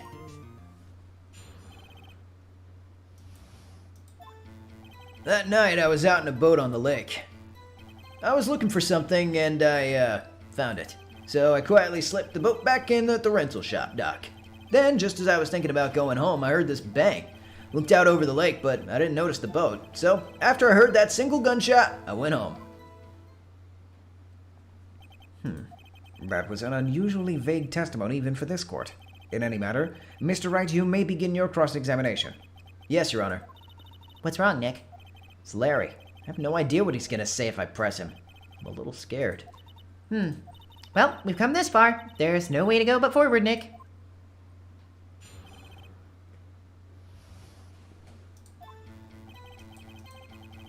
All right. Well, I think that this one is pretty clear.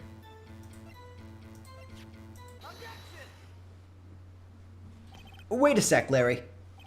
What? You only heard one bang? You're sure? That's what I said. But Miss Lotta Hart testified yesterday that she heard 2 bangs. And the old man just now said the same thing. They both heard 2 gunshots that night. Huh? Were you even listening? Were you paying attention at all to what they said? Yo, Nick, please! Huh? You know, something's been bothering me. I'm a witness, see? I'm like a customer here, so you gotta treat me nice and stuff, okay? Mr. Butts, What? you only heard 1 gunshot. Are you sure? Well, to tell you the truth, I'm not sure. Eh? Not sure? How could you not be sure? Yeah, well, I might have missed the other gunshot. I was, listening to something else. Something else? My radio, dude, on the headphones. On my AirPods. What? Order! Order! And stop that booing! Mr. Butts, you were listening to a radio on earphones. Yeah, so what? That a crime? I listen to my radio, everybody listens to the radio. What's the big deal? Mr. Von Karma, your opinion? Waste of time. I do not accept this witness nor his shoddy testimony. Well, Mr. Wright, should he continue the testimony? Your Honor, please. Please allow the witness to continue his testimony. Bah! Nothing is more pitiful than a lawyer who doesn't know when to... Oh, wait. I thought he was going to say when to quit. Sorry. when he doesn't know when he's lost. Very well, Mr. Butts. Please give your testimony and be sure to include details like your radio. Right, leave it to me. I wouldn't if there were any other way out of this, believe me.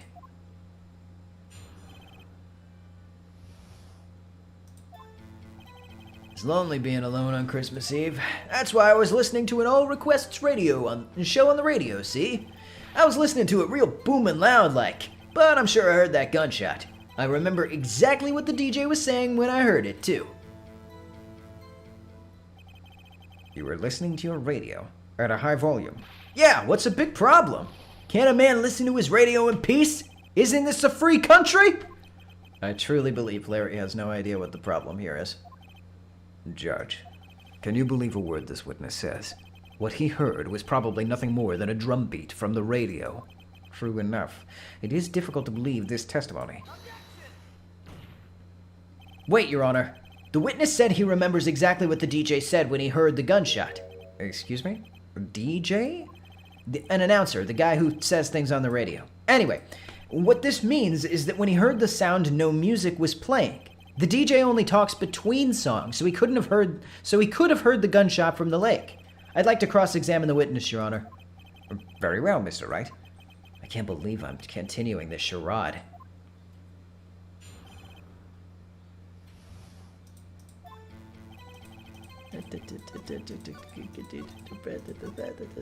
What was she saying? Say the line!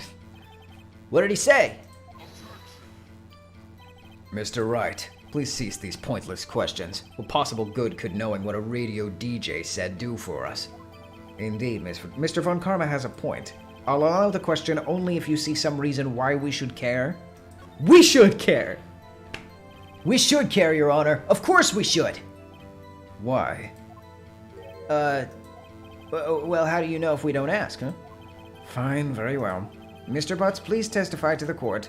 What was the radio announcer saying when you heard the gunshot? Just when she said, "Hey, it's almost Christmas," I heard the gunshot. But about that... Hold on. Was it? Yeah.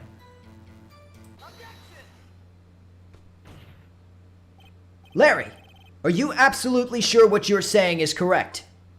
Huh? What's with the face? You look scary, dude. Hey, if you're trying to scare me, you better know that I don't scare that easy. Is something the matter, Mr. Wright? Your Honor, did you hear what the witness just said?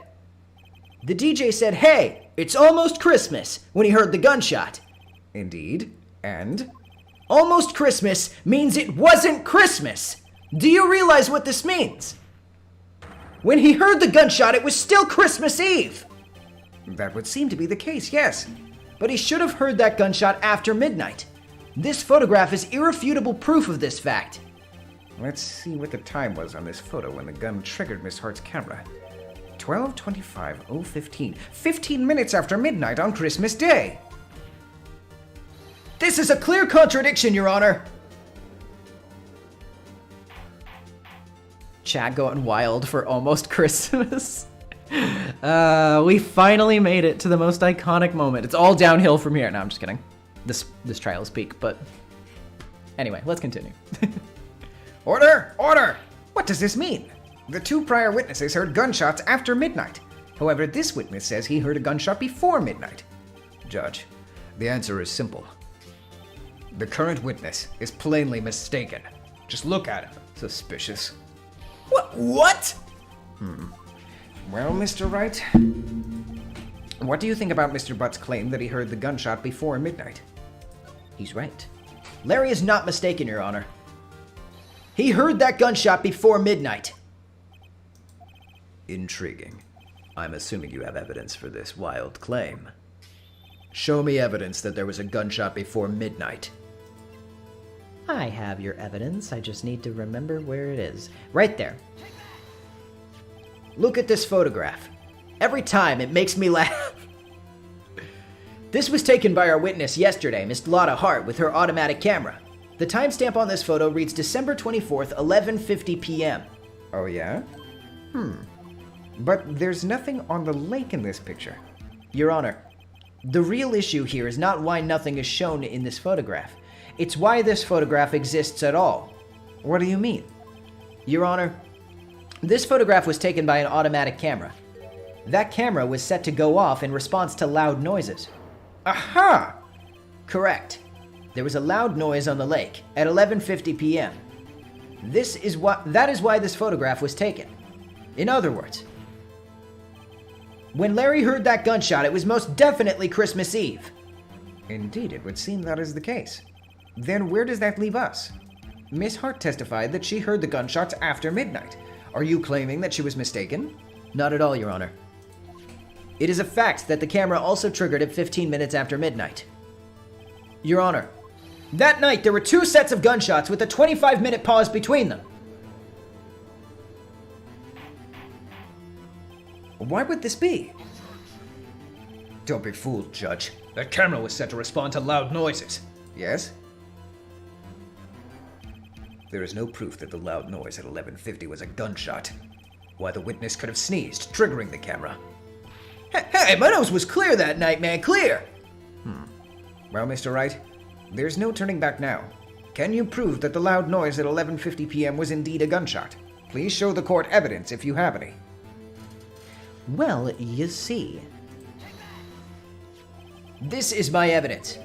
The murder weapon? Something about this pistol was bothering me, Your Honor.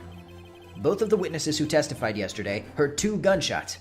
However, the murder weapon was fired 3 times. When, then, was the last shot fired?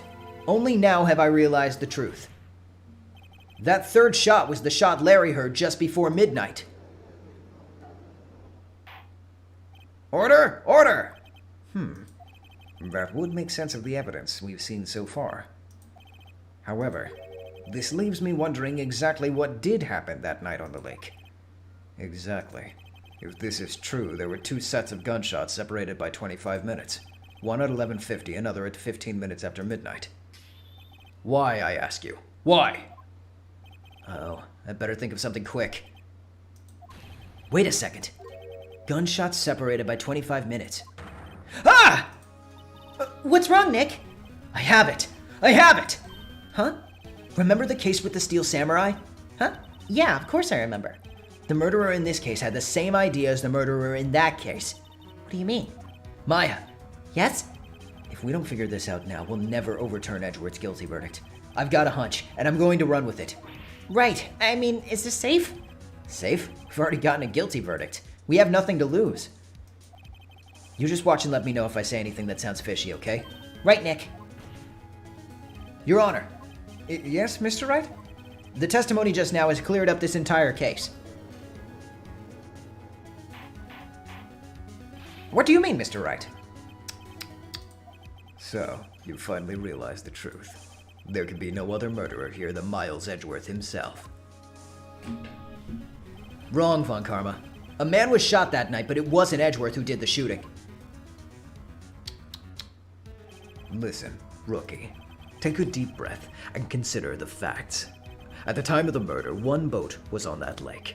This was shown by the witness's photograph. The defendant, Edgeworth, and the victim, Robert Hammond, were on that boat.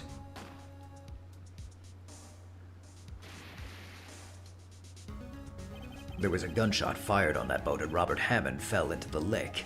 The distance of the shooting was 1 meter. It couldn't have been that act that I can't say on YouTube. Well, the guilty party has to be the other man on that boat. I admit it is hard to imagine any other possibility. Yes, but this assumes that the victim was shot at 15 minutes after midnight. What do you mean by that, Mr. Wright? We have photographic evidence of the time of that shooting. The timestamp on the photo says 00:15. But Larry heard a gunshot 25 minutes before that. Robert Hammond was killed then, 25 minutes before the shot on the lake. That's the only way that Edgeworth could be innocent. Mr. Wright, are you quite mad? Explain who this is sitting on the boat. Obviously, it's Edgeworth and the murderer. Of course, it was Edgeworth and the murderer. After the murderer killed Robert Hammond at 11:50, he assumed the guise of Mr. Hammond and met Edgeworth. What? Are you serious? Yes, Edgeworth won't tell us why he went to the lake that night. However, I have a hunch. That night, Robert Hammond called Edgeworth to the lake. Now, Edgeworth didn't know Robert Hammond's face that well. That's why he didn't suspect anything when the murderer took Robert Hammond's place. I'm not sure what to make of all this. Ludicrous.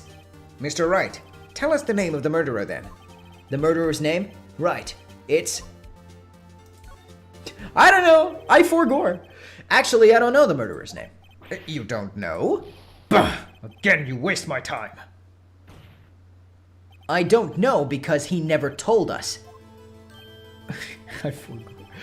The murderer is the caretaker of the boat. The murderer is the caretaker of the boat shop. That old man.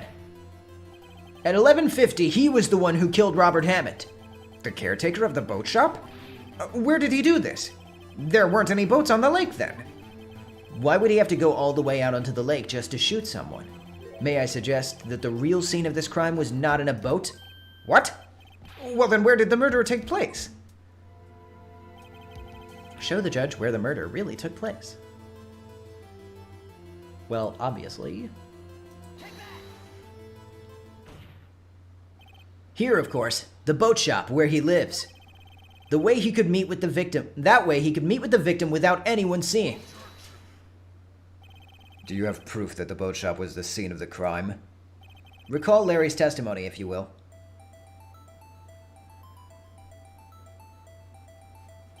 That night, he was out on the lake in a boat, searching for something.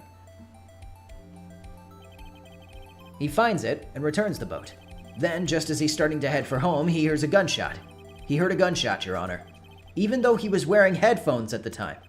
In other words, the gunshot was very, very close by. And where would that be if he had just returned a boat? The boat shop. Mr. Wright, what happened that night on Gourd Lake? Please tell the court from the beginning. Yes, Your Honor.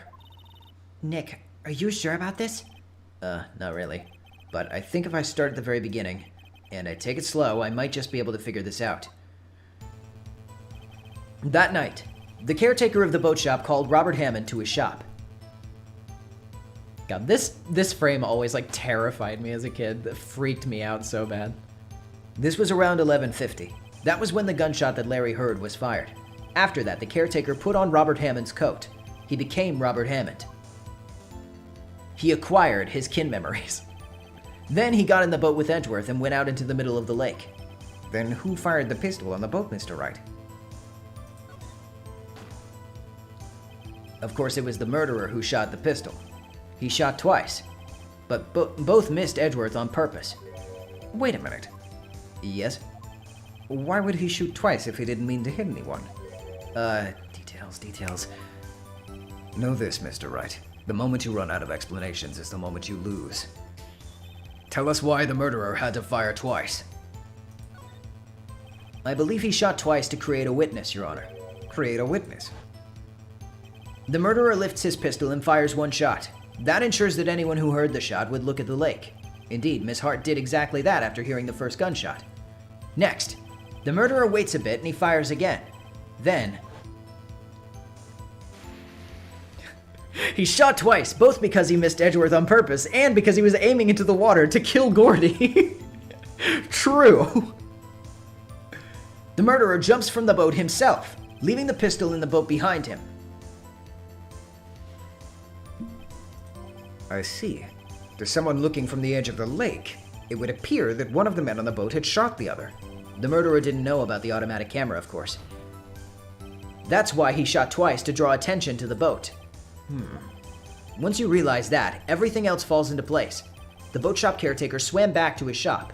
Then he put Mr. Hammond's wet coat back on the body. and threw the body into the lake. This is what happened, Your Honor. These are the events that transpired that night on Gourd Lake. In that moment, the murderer became a wet noodle. Shut up. It's really good. Bailiff, bring out the witness from before. The boat shop caretaker, quickly. How is the old man able to swim? What do you mean? Old guys can swim. They're capable. Very well. While we're waiting for the caretaker, I'd like to ask the defendant Miles Edgeworth a few questions. Mr. Edgeworth, please take the stand. Mr. Edgeworth, you heard what the defense has said? Yes. Well, why did you go out to the lake that night? What Wright has said was mostly correct. Astonishingly so, actually. Yes. Several days ago, I received a letter. The letter was signed Robert Hammond. He asked me to come to the boat shop by the lake at midnight on Christmas Eve. He said he had something very important to discuss with me. He asked you to come at midnight on Christmas Eve? Idiot. Picked the wrong day.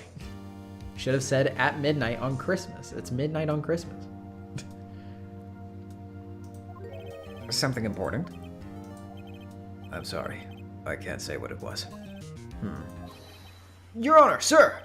Bailiff, we're conducting a trial here. I ask that you remain quiet. The witness has disappeared. He isn't at the boat shop either. What? What should I do? Find him, quickly! We cannot allow him to get away!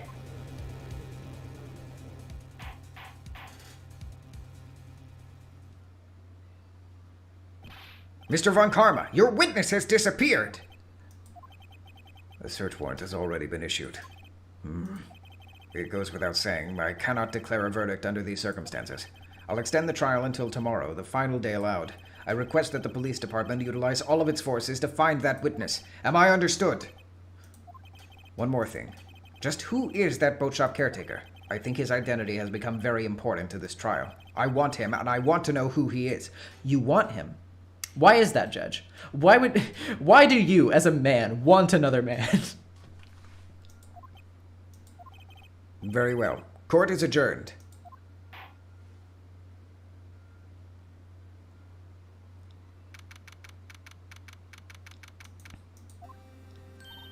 Yay, Nick, you did it! Yeah. Well, at least we got out from under that guilty verdict. And what about Larry? That was something else. Even Von Karma didn't know what to do with his testimony. Larry really helped us out. Sure, as I sifted through this unique testimony. Still, he did save us.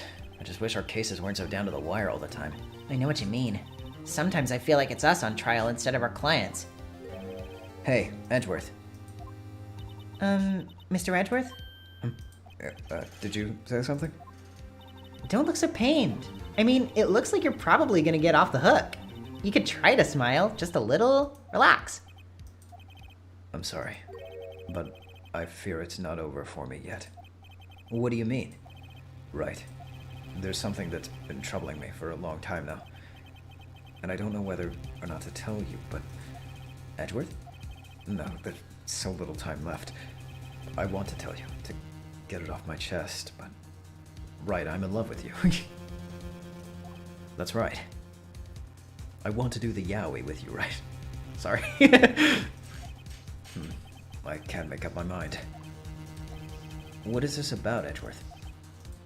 It's a nightmare I've had. A memory of a crime that I committed. A crime you committed? A memory of a murder.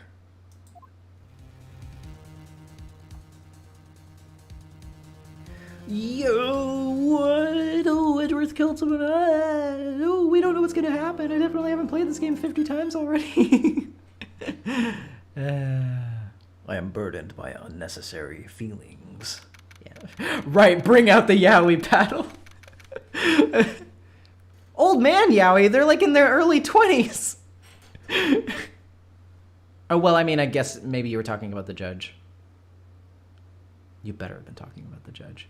Anyway, my throat is kind of dry, so I'm going to take like 2 seconds to grab a drink, and I will be right back, so stay tuned.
Sparkle on. It is the final day of Turnabout Goodbyes.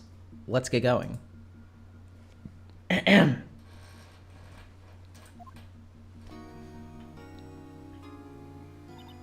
What was Mr. Edgeworth talking about? A memory of a crime that I committed. A memory of murder. Do you really think Mr. Edgeworth killed? I don't believe it. Not Edgeworth. Some painful memory has been troubling him recently. But he'd never take someone's life. Never.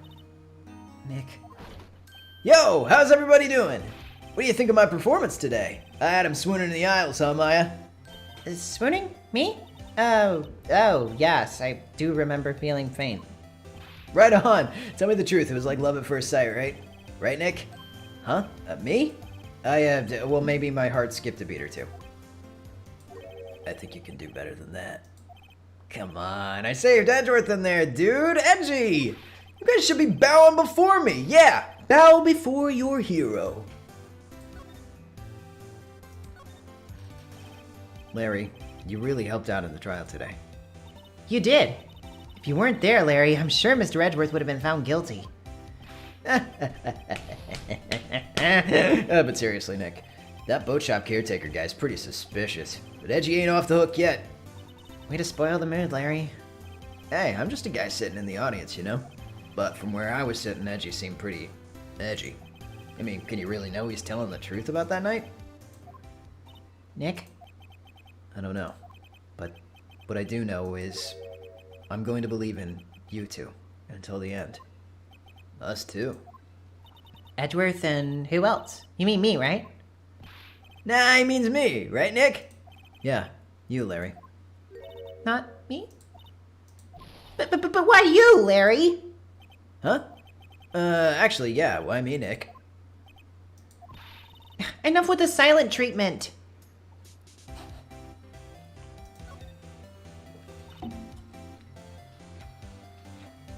Taking a drink. Nick, why do you trust Mr. Edgeworth so much? I mean, he's changed recently, true. But when we first met him, he was kind of a jerk, don't you think? You didn't know him back then. Back when he wanted to become a defense attorney. Wait, was that when you two were classmates? Yeah, in grade school. They saved me. Miles. And Larry. They saved me, and I'll never forget it. That's why I became a defense attorney, you know. What? Hey, Larry, what's he talking about? Huh? Sorry, I kind of forgot. Okay, Nick, out with it. I'm going to hear this story today, and that is final. Okay. It's kind of a long story, so hang in there. It was the beginning of spring, 4th grade. I was on trial. A class trial. No way, Danganronpa. A class trial? You remember, Larry? Spring, 4th grade? Kid in my class got his lunch money stolen. Lunch money? Our school was really small. Every month, kids would bring in an envelope with money for lunch from home. Huh, I see. Anyway, this kid's envelope disappeared, with $38 still inside. Yeah, now that you mention it, I do remember that. I can see why you'd forget, though. You were out of school that day. Anyway, the envelope had been stolen during PE class. I was coming down with a cold, so I'd skipped PE that day. I was the only one not in class. So they thought you did it? Yeah, the kids in class said I should be put on trial. Trial? So the next day we held a classroom trial with me as the defendant.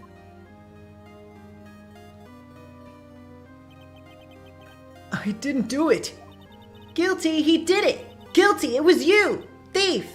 Give me my money back. You're such a meanie. No one play with him. Just admit you did it. You can't hide the truth. Tell us the truth. We're not going to play with you anymore. Yeah, no borrowing my eraser. He shouldn't be allowed in the relay race or on the committee. Give me my 50 cents I loaned you. Hey, did you really rob the bank the other day? Yeah, you know, this 5-year-old. Well, okay, he wasn't 5. He was more like 10 years old. But, like, yeah, he went to the bank. He held them up. You know that episode of SpongeBob where he has the sock over his head? He's like, all right, put the money in the back.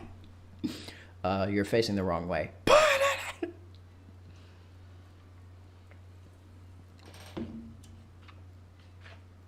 it in.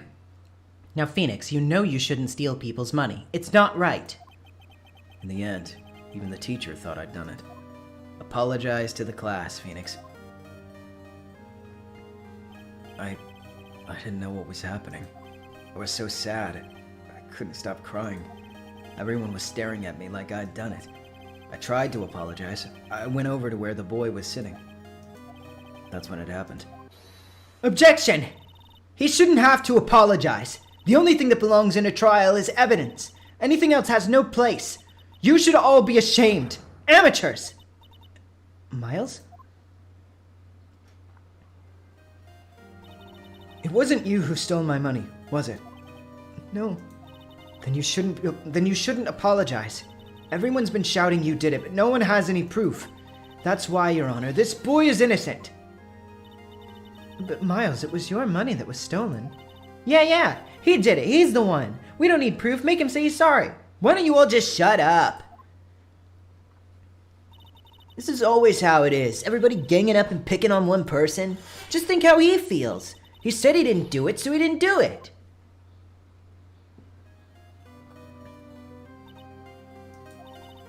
Very well. I'll replace the money myself. This class trial is over.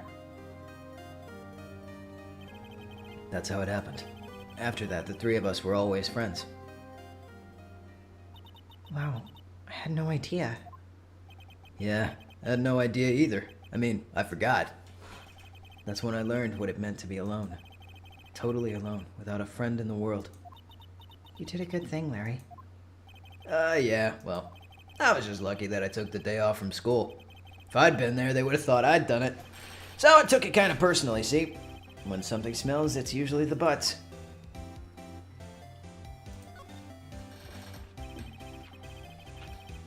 Anyway, Edgeworth and I talked after that class trial. That's when I heard his father was a defense attorney. I remembered his eyes would shine when he talked about his father. I'm going to become a defense attorney, just like my dad. A famous defense attorney.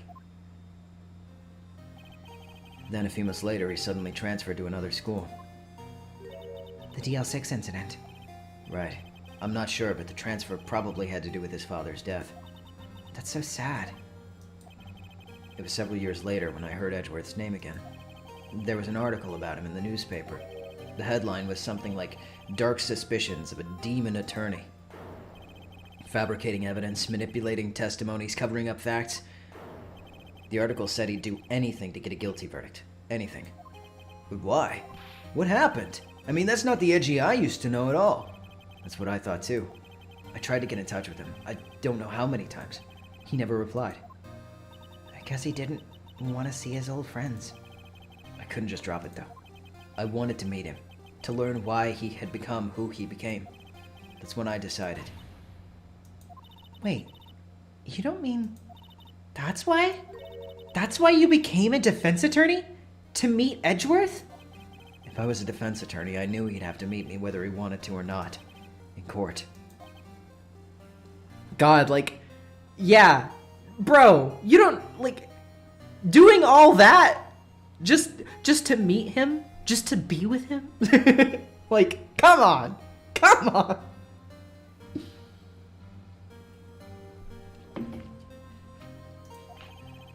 Edgeworth believed in me, and I believe in him. He's in pain, and no one is on his side. I'm the only one who knows the real Edgeworth. I'm the only one who can help him.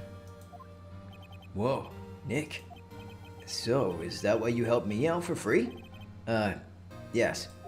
I helped you because I believed in you. Except I don't remember saying I'd do it for free. Aw, Nick! Nick, we have to save Mr. Edgeworth if it's the last thing we do, okay? Right. Very well, maybe. First, there's that rental boat shop caretaker. We need to find out who or what he is. I'd settle for who. I guess I can clear down some of this evidence I no longer need. What do you mean, what? He's Gordy, obviously. Okay, let's go.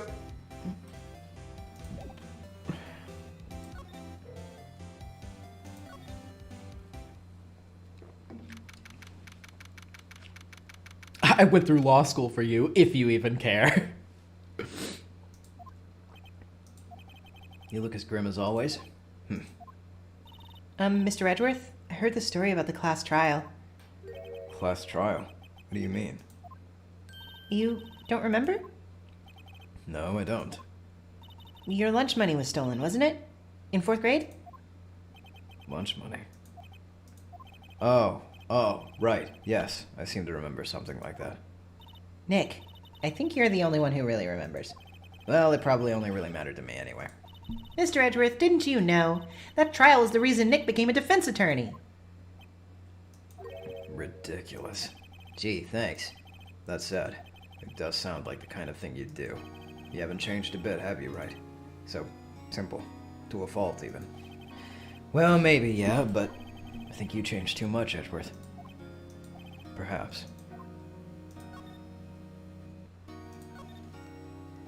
Hey, Edgeworth, why did you become a prosecutor anyway? You used to look up to your dad. You said you wanted to be a defense attorney, right? I couldn't let myself deny reality like you. What do you mean? My father was taken from me, and you want me to defend criminals? I'm sorry, right, but I'm just not that good of a person. One suspect was apprehended in your father's murder, right? Yes, the man trapped in the elevator with my father. His name was Yanni Yogi. He had to be the shooter, any way you look at it. Yet, he was found innocent. That defense attorney got him off the hook. That would be Robert Hammond. On that day, 15 years ago, the three of us were trapped in that elevator for 5 hours. When we were rescued, we all suffered oxygen deprivation. I'd lost all memory of the murder. Lost your memory? Even now, I can't recall what happened in that elevator. That was the crux of Yogi's attorney's arguments in court. He claimed Yanni Yogi had not been of sound mind due to the oxygen deprivation. Yogi was released due to a lack of evidence. Innocent. That's when I changed my mind. I started to hate defense attorneys. What's your relationship with Von Karma? He's my teacher, and a man who deserves respect. I learned everything I know of courtroom techniques from him. So he's like my sister was to you, Nick. He's a perfectionist in all things. In court, in his personal life. He's obsessed with doing everything perfectly. Perfectly, huh? In all the cases he has taken on, none were left unsolved. And not one suspect was declared innocent. Ever. But that's... I know. It's possible some of the suspects were indeed innocent. However, it's impossible for us to accurately determine that in every case. All Von Karma does is his job, to find the suspect guilty, perfectly. In any case, it's nigh well impossible to find a weakness in him. Should a weakness appear, he would do everything in his power to make it go away. Edgeworth? If what you're saying is true, you're headed for a guilty sentence tomorrow. He's right! Now's no time to praise the enemy, Mr. Edgeworth. It's a strange situation in which I find myself, I'll admit. No kidding. Anything else that we need to show him? Do you want to look at this picture of your dad? No. No.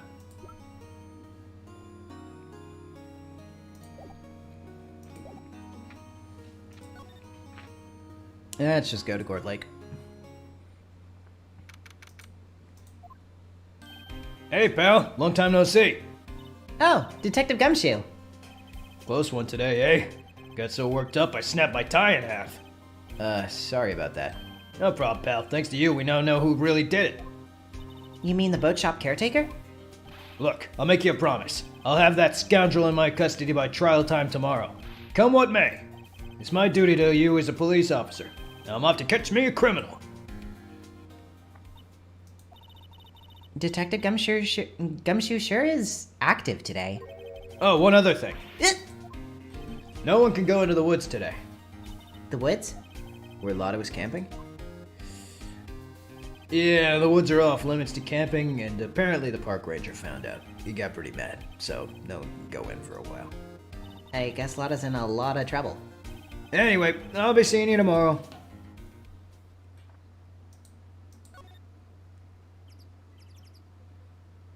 Ha-cha-cha. Well, then let's go to the public beach. Huh? The steel eyesore's missing. Eyesore? Looks like the hot dog stand's closed too. Guess Larry's been too busy with the trial to show up for work. I'm the park ranger. I speak for the trees.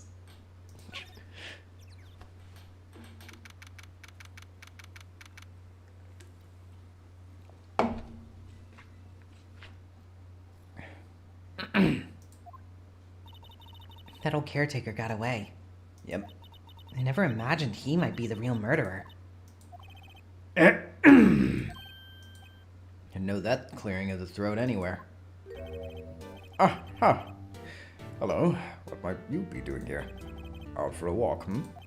Ah, the days of my youth. Like the scent of fresh lemon, you see. Mr. Grossberg, this is no time for idle reminiscing. Mr. Edgeworth's trial ends tomorrow. That is true, yes. But from what I saw at today's trial, Edgeworth should be fine, right? Well, I'm not so sure about that. Okay, yeah, everybody makes this joke. Why was Grossberg at the boat shop? I honestly, my running theory is kind of a boring answer. I think they just put him here so that you remember he exists and that his office is a place that you can go. So they're kind of directing you to go there. They're like, oh, hey, remember that guy? Don't you want to go to his office where you can learn more information? I kind of have to set up for it, I suppose. Well, I'm not so sure about that. What do you mean by that? Well, I'm not sure. If you find anything out, come by my office once. I may be able to offer you some assistance. Thanks. Bye. What do you think, Mr. Grossberg was doing here anyway? Who knows? I mean, he's obviously the killer. He was looking for Gordy. True.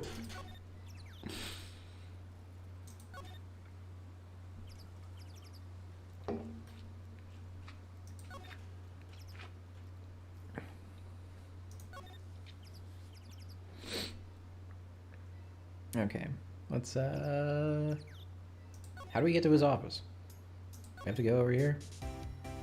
Yes. He's out. Again. When does he work anyway? No, don't be harsh. Guess we'll have to come back later. Well, shit.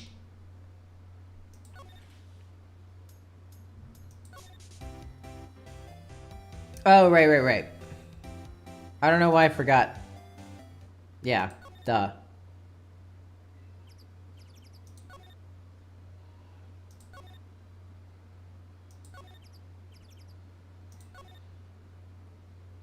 Yeah, let's go in. Nobody's home. Hello, squawk! Hey, it's Polly. I wonder where your owner's gone, Polly. Hello, squawk! I can't believe he'd run off and leave his poor parrot to fend for herself. Hello, squawk!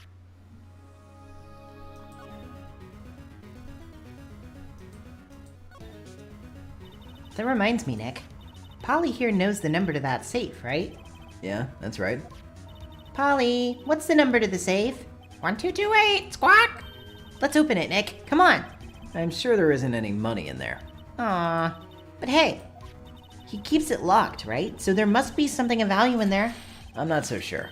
Okay, Nick, let's see what's in there. I guess there might be a clue or two. The only thing in here is a letter. A letter? Aw, boring. There's no name or signature on this thing.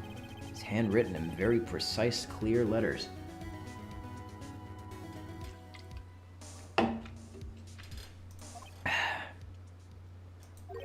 Get your revenge on Miles Edgeworth. Edgeworth? Nick, why would Mr. Edgeworth's name be on here? How should I know? I'm gonna read the whole thing.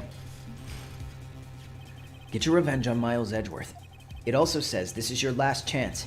Now is your time to get revenge on the two men who ruined your life. The rest of the letter goes on to describe the murder plot in detail. How to kill Robert Hammond and frame Edgeworth. Calling Edgeworth out to the lake, getting on the boat, firing twice. This is exactly what I figured out today in court. It's all here in perfect detail. What do you think it means, Nick? I don't know. But it looks like these are instructions for that caretaker. When he killed Robert Hammond and called out Edgeworth, he was following instructions. But who could have written that letter? And what does it mean to get revenge on Miles Edgeworth? Look, I don't know, okay? But one thing's for certain. This letter is an amazing clue.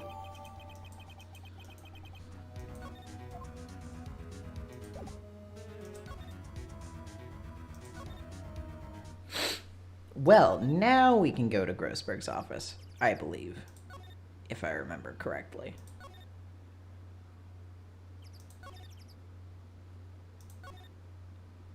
Go to the office and then... Oh. One day left, Nick. Yeah, I know. Well, no time to waste. Let's get going.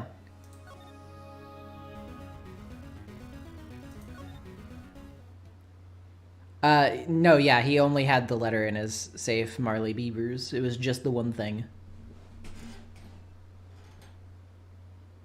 Oh. He's still not here. Damn. Well, never mind. Well, I do know who we should also present it to, though.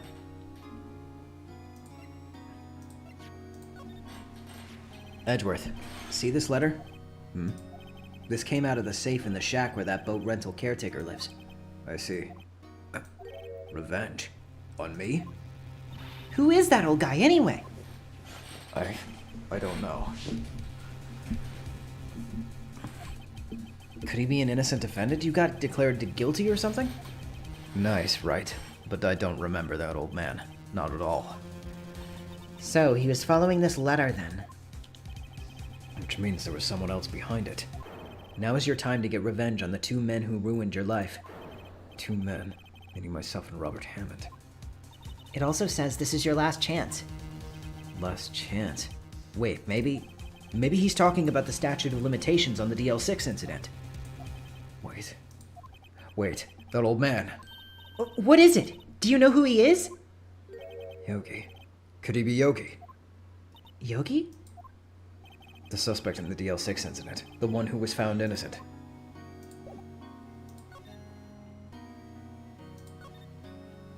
Yana Yogi was a court bailiff at the time. We just happened to be in that elevator together 15 years ago.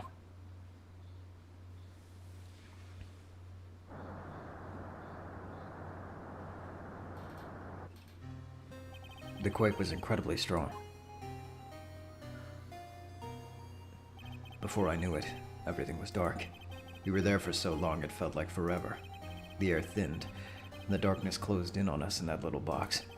We became unsettled. Help! I can't breathe! Quiet! I said quiet! You're not making this any easier! I want to get out! Help! Get us out! Don't shout, you'll just use up more oxygen!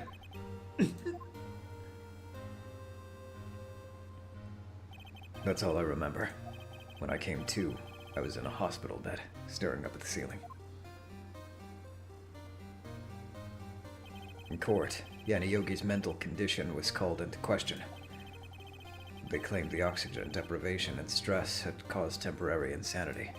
In the end, the claim passed the court, and Yogi was found innocent. Hey, JS, thank you for the $2.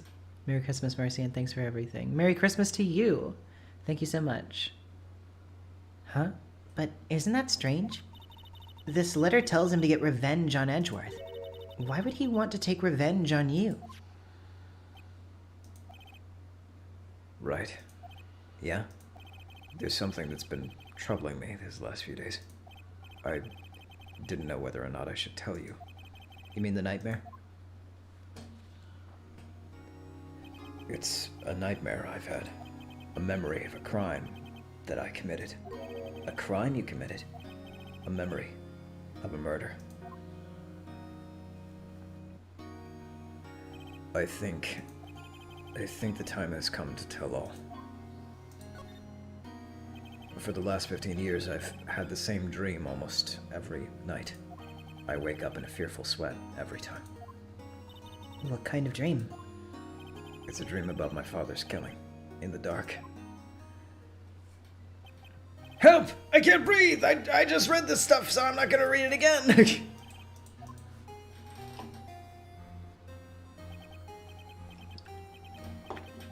I can't breathe. You're using up my air. What? Stop breathing my air. I'll stop you. What? What are you? Stop breathing my air. No. Father! He's attacking Father! Then I see the pistol lying by my feet. I don't know if it was evidence from that day in court or the bailiffs. In a daze, I pick up the pistol. Get away! Get away from my father!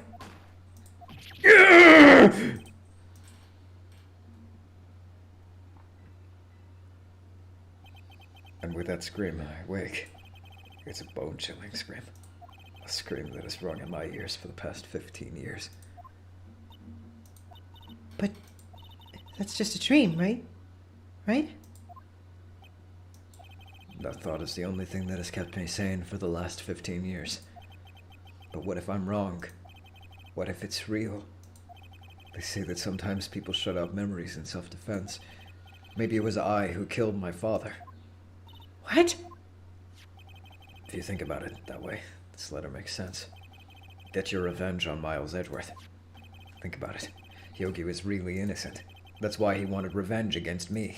Wait, Edgeworth, you mean... It was me. I was the true criminal of DL6. I shot my father. This is bad. What are we going to do, Nick? What can we do? I don't know. I don't think there is anything we can do, like it or not. If there's someone else who knows a lot about the DL6 incident, maybe. There is, Nick. There is someone else who knows about DL6.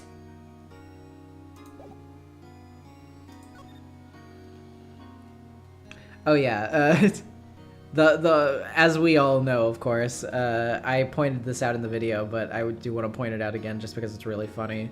So since we know that the boat shop guy is lying, that he is, he's plotting, he knows to do things, he knows who he is. The whole like senile, like, oh Meg, Keith, you gotta inherit my pasta shop. Like he's just screwing around. Like, he knows exactly what he's doing. There's no reason for him to be acting like this. He's just doing it for a laugh. And it's really funny. Eddie P, $5. You just got me through hours of IT homework. I finished right on the buzzer of midnight. Thanks for the great content. Thank you for donating $5. I really appreciate it. I'm glad I could get you through your homework because, oh, goodness gracious, IT homework sounds really, really hard. I would not be able to do that, especially on Christmas Eve, man. That's, wow, props to you.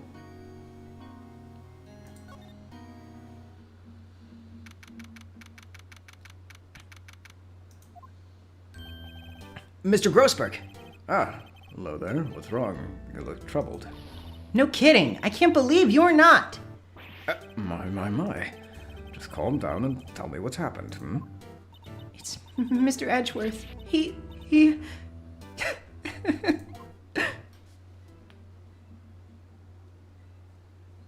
I see. So Edgeworth dreamt he shot his own father. It's only a dream. Only a dream. I wonder. What? If that's the case, then why do you two look so troubled, hmm? Well... Wow, I can't believe it took that long for the donation message to appear. I just realized it's covered up by the light. Oh well. I said how much it was, so there you go. Well... Also, consider this. Yogi quite certainly holds a deep grudge against Miles Edgeworth. So deep he'd want to frame him for murder. This leads me to surmise Mr. Edgeworth's dream was not a dream. It was real, as you imagined. Miles Edgeworth threw the pistol to save his father. The pistol fired, and the deed was done. No, I don't believe it. Yogi was suspected of murder, and his career as a bailiff was irrevocably wrecked. Thus, he sought revenge on Miles Edgeworth. This was his last chance, of course, with the statute of limitations so close.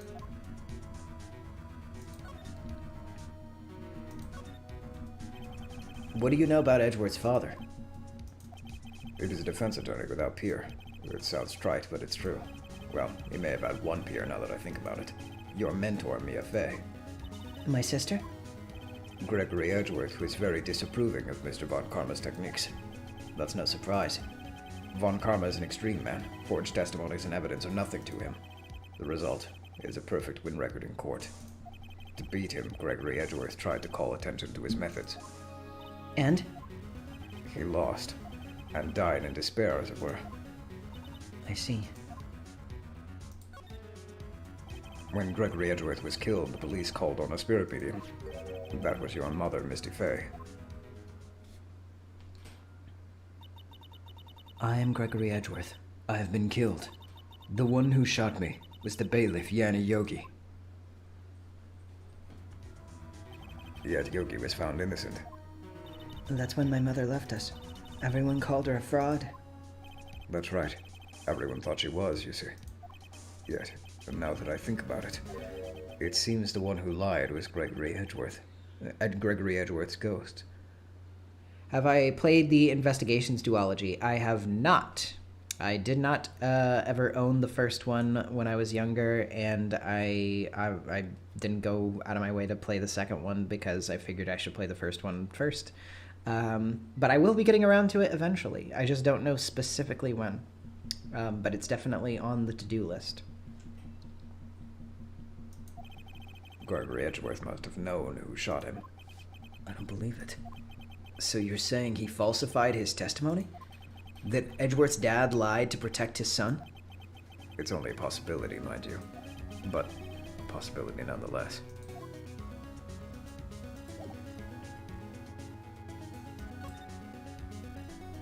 Well, also, you should see this. Oh, so this is the letter. It does seem that Yogi was following this letter when he killed Hammond. But why kill Robert Hammond? Hammond was a skilled defense attorney, but he defended clients not for their sake, but for his own. Huh? His own sake? He never trusted his clients, that one. The only thing he trusted was his own ability. But he got his client found innocent, so why should it matter? Actually, my dear, it's quite different. He won that innocent verdict for no one but himself. Yogi was a free man, but socially, he was ruined. Huh? You'll understand soon. Soon enough. Wait. What is it? This letter. I've seen this handwriting somewhere before. A long time ago. Whose handwriting was this? Do you have any idea who wrote this? It was Edgeworth. He wrote a letter about how to frame himself for murder. Could it be Manfred von Karma? Von Karma. Why would he have something to do with this? Well, I'm not sure. Von Karma. Wait! You're right, my boy. This is Von Karma's handwriting, I'm sure of it. I used to see it all the time on court reports. What? But that means the one who told Mr. Yogi to kill was... Correct. Manfred von Karma himself. What does this mean, then? Why would von Karma want to frame Edgeworth? Oh shit, for real? If it truly was von Karma who wrote this letter, then he would know the truth. He would know that Miles Edgeworth had accidentally killed his own father. He'll say as much tomorrow in court, I should think. He'll press the point until the court finds Miles Edgeworth guilty. No. But how could Mr. Von Karma know about Mr. Edgeworth's past like that? Even Mr. Edgeworth thought it was just a nightmare. That I do not know. Yet I do know that Von Karma is both persistent and a perfectionist. He may be seeking to satisfy a grudge against Gregory Edgeworth by hurting his son. What do you mean? It was 15 years ago. Von Karma met Gregory Edgeworth in court, and Von Karma did win. But he didn't make it through the trial unscarred. What happened in the trial between Mr. Edgeworth... Mr. Edgeworth, why did I say that? It's the Maya. Between Edgeworth's dad and Von Karma. Von Karma got the guilty verdict he wanted. He won the trial. But Gregory Edgeworth accused Mr. Von... Why did you... Just stop it! Stop it! accused Von Karma of faulty evidence. And though he lost the trial, Mr. Edgeworth's accusation stood. Faulty evidence? It was the only penalty Von Karma had ever received in his career as a prosecutor. Gregory Edgeworth dealt a blow to his perfect trial record. Yeah, the Maya in my brain wants out. True. I do like burgers. Well, specifically, actually. I'm not that big of a burger fan, but I do need to talk him up for a minute. You see, Austin makes really good burgers. I'm saying this so that if he looks back at this later, he will see that I complimented you to the stream. I'm telling the truth, but, you know. Anyway. Wow. It must have been quite a shock for Von Karma. He took a vacation for several months after that, you see. A vacation? Yes, an unusual event for the man. That was the first and the last vacation he's taken in his many years of prosecuting. Really? He doesn't take vacations? Like, go to the sea or the mountains? Don't tell me he's never been to Europe. You have strange ideas about vacations, Maya. In any case, that was the only time he took a vacation from work. I believe the penalty upset him quite a lot. Odd. If he wanted to keep a perfect record so badly, why would he take such a long vacation? What do we do, Nick? Von Karma is going to bring up DL6, you can bet on it. What if Mr. Edgeworth pleads guilty to DL6? I won't let him. Yes, Mr. Wright. I hate to say this, but even accidental murder is murder, you know. I know that. I just believe in Edgeworth's innocence. I can't believe he'd kill someone. But Nick, Mr. Edgeworth admits it himself. His father must have lied to protect him from beyond the grave. I don't care. I know he's not guilty. Mr. Wright, if you say so, I suppose I could go check again.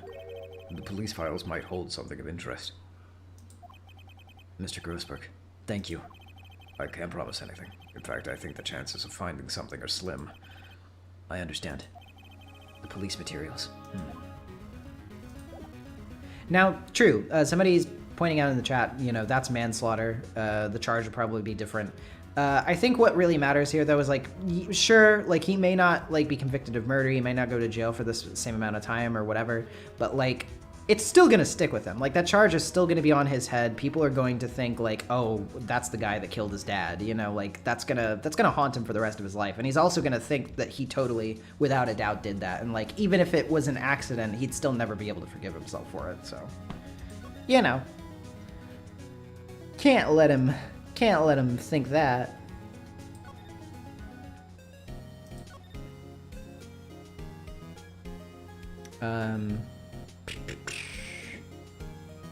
Criminal affairs.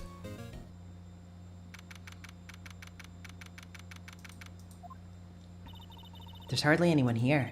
Everyone must be out looking for the old guy, Yogi. Ah, it's you. I don't think Gumshoe will be coming back today.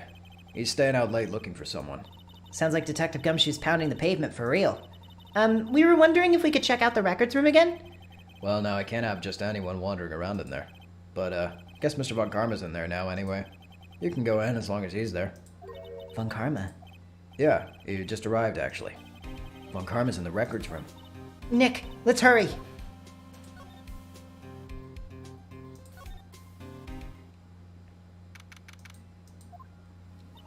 Dusty as always. We were only here just yesterday. I'm sure they haven't had time to clean. What's wrong, Nick? Nothing. I was just noticing that he isn't here. Von Karma. But... Huh? One of the drawers here is open. Someone must have been looking at it recently. The label says unsolved cases evidence. Unsolved cases. Nick, the file for DL6, it's completely empty. What? What are you doing in here? Von Karma! You.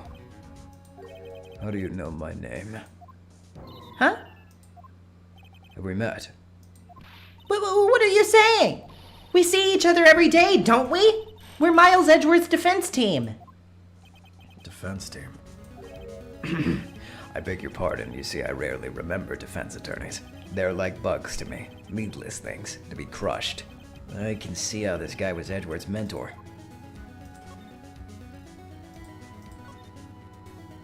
Mr. Edgeworth was your student, right?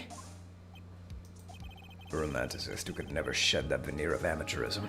Just like his father, always second-rate. Mr. Von Karma, you had an axe to grind with Mr. Gregory Edgeworth, didn't you? Me? A grudge against a mere defense attorney. Why? Because he dealt a blow to your otherwise perfect trial record? So you did. But what I don't get is, why did you take his son under your wing afterwards? the son of your most bitter rival.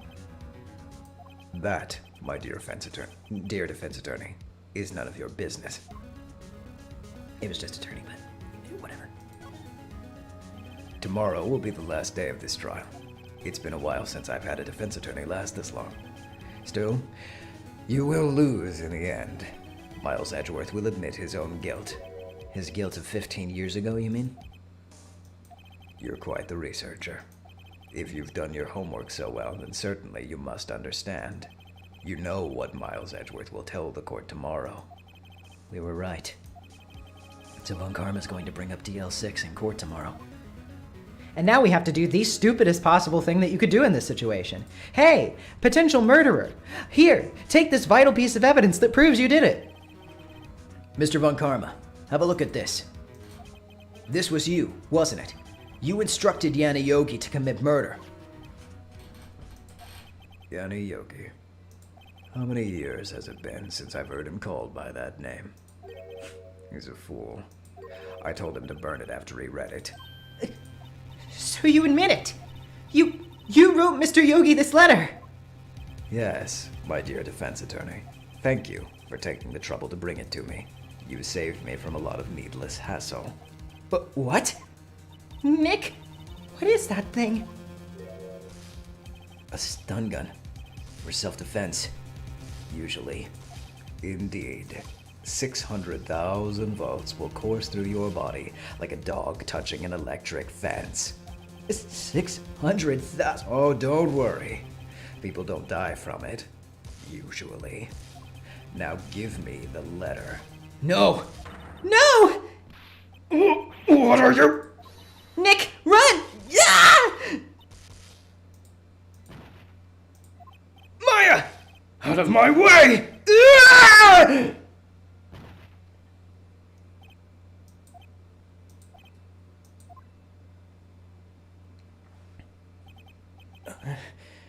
He got us. The letter's gone, of course. And he took the DL6 evidence. All of it. Back to having no clues. Wait, Maya jumped first. Maya, is she okay? Maya!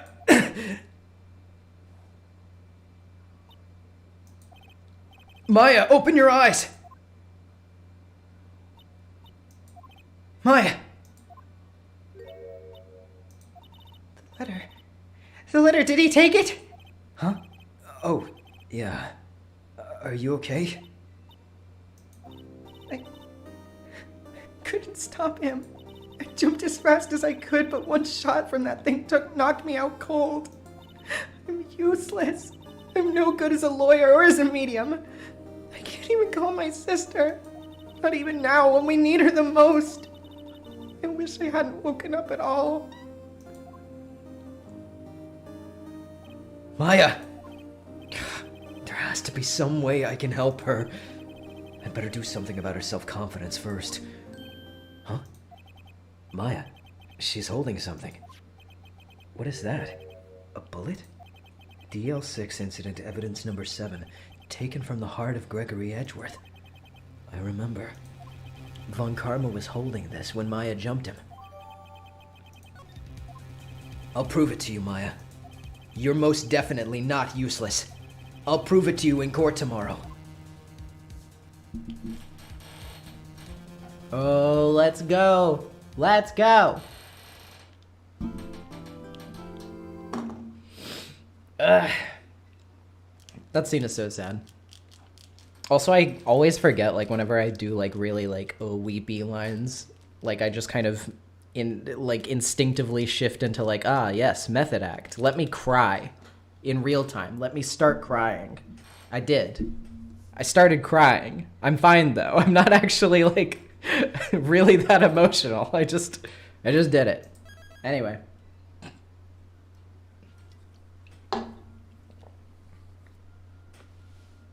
Let's go. Let's put him in the ground. This is it. Judgment Day. Today, things are going to get settled at last. A lot of things. What's the big idea? Sorry, Nick. Only touched your shoulder. Guess the shock hasn't worn off from my run-in with the stun gun yesterday. Anywho, today's the last day of the trial. Good luck, Nick. Yeah, thanks, Maya. Edgeworth is looking glum as always. I hope Von Karma doesn't push him too hard. Whoa! What are you doing? I'm sorry. I just thought I'd cheer you up with a pat on the back. Maya, maybe you should go outside and discharge.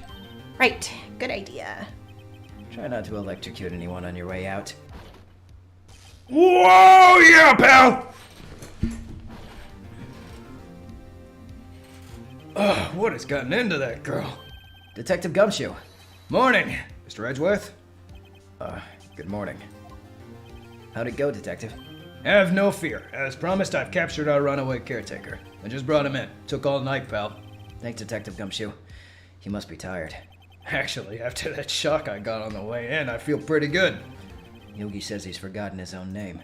But that has to be a lie. Why would he want revenge on Edgeworth if he couldn't remember his past? He does remember, and I'm going to prove it. This man claims that he does not remember his kin memories. But if we show him this aesthetic mood board from the Tumblr blog that he sent an ask into, I think you'll find that that's a lie.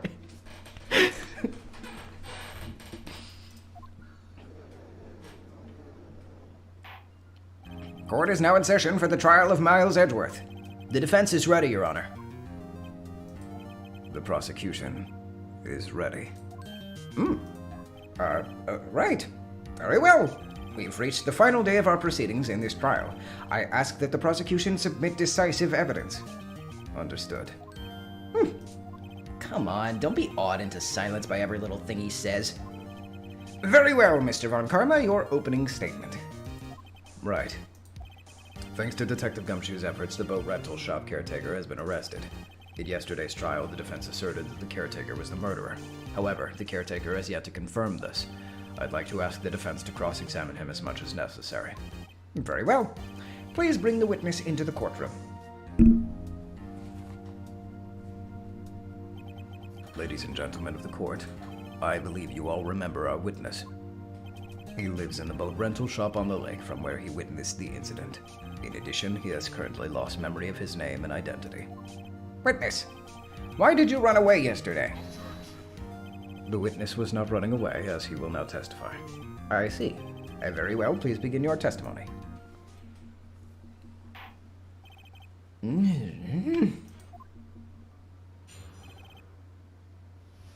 Do you think the judge and Von Karma have explored each other's bodies? No, I don't, but I do think the judge and Gant have.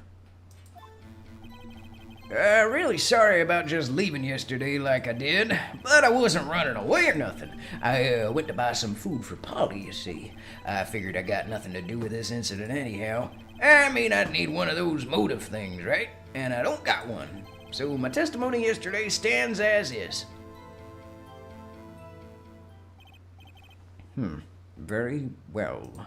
Let's begin the cross-examination, shall we? He has to know his name. Yanni Yogi. You're Yanni Yogi, and I'm going to prove it.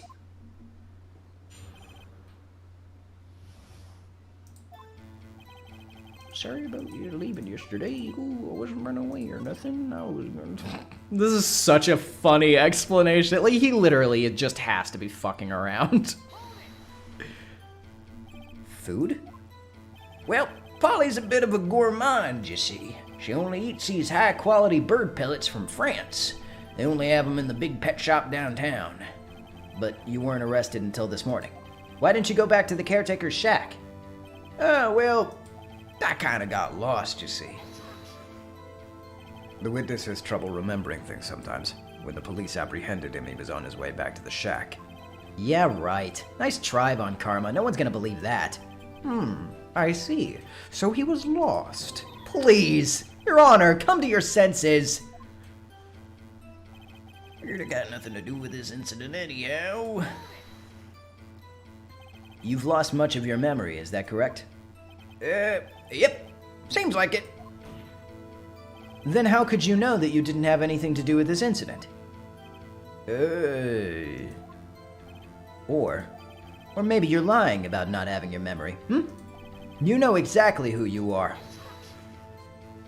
The witness has testified quite clearly that he has no memory of who he is. If you claim he's lying, then show the court proof.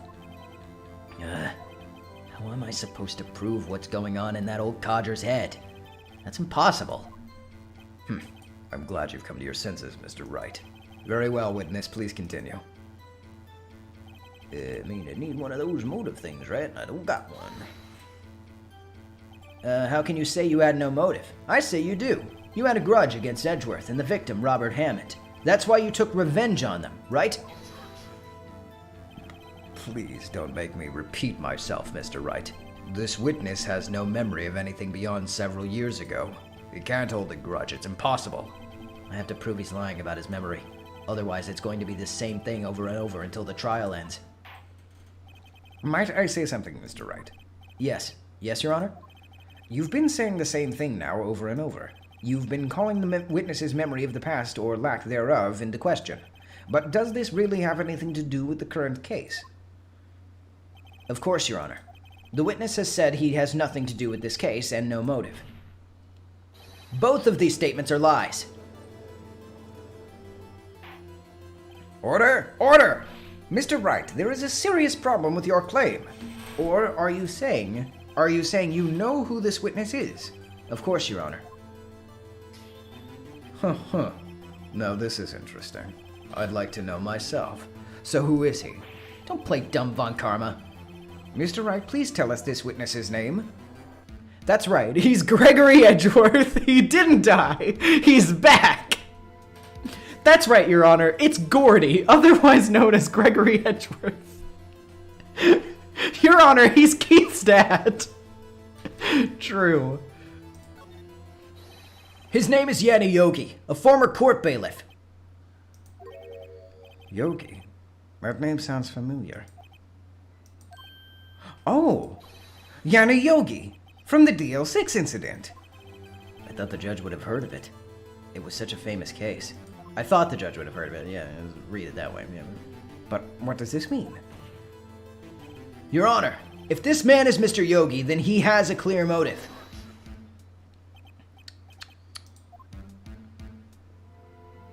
Jumping to conclusions again, Mr. Wright. This witness is Yanni Yogi? Fascinating. However, how do you propose to prove this to the court? This is a court of law. As you may recall, you need proof. And allow me to repeat once more that this witness has lost his memory. This is it. I have to do this now. If I can't prove he's Yogi right here, right now, then I've got nowhere else to go. Nick, how are you going to prove it? How can you prove that he's Yanni Yogi? It's okay. It's actually quite simple.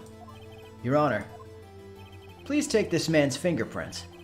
Then we'll compare them to the fingerprints on file for Yanni Yogi 15 years ago. I see, that makes sense. Huh? I'm so very, very sorry, Mr. Wright. Why? The witness has no fingerprints. What? What? No fingerprints? You see, before I worked as a caretaker, I worked at a chemical plant. Burned my fingers working with the stuff. Yep. What? Yogi, you sneak! You burned your fingerprints off to hide your past? Well, if the witness has no fingerprints, I guess we will not be able to prove his identity. No! Well, what will you do, Mr. Wright?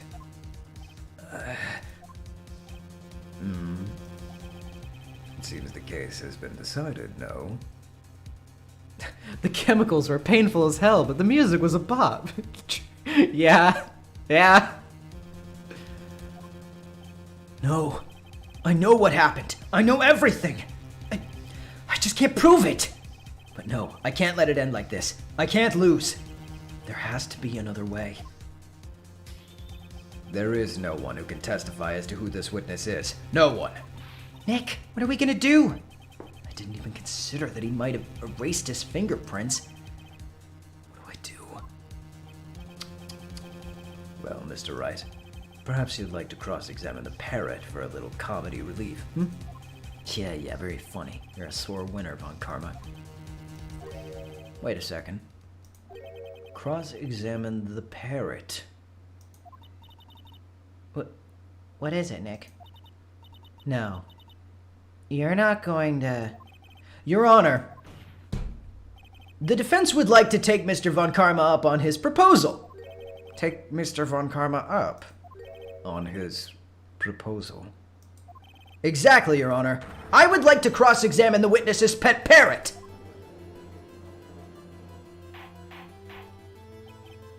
You think this is something? You think this is bad? This chicanery?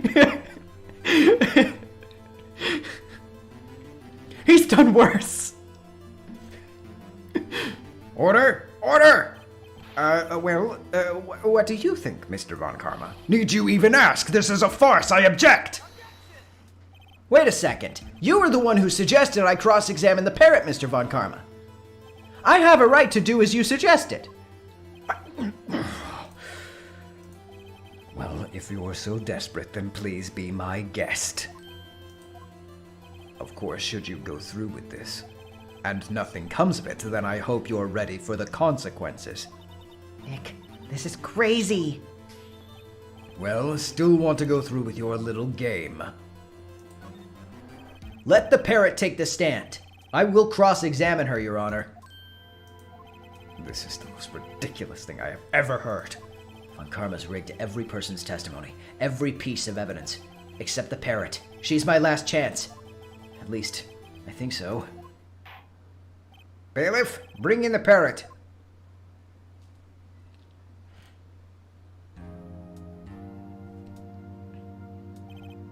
That's quite a bird. Please tell us your name. Name! The witness is ignoring me. It must hurt to be ignored by a bird. Very well, witness. Who is your owner? Please, testify for us.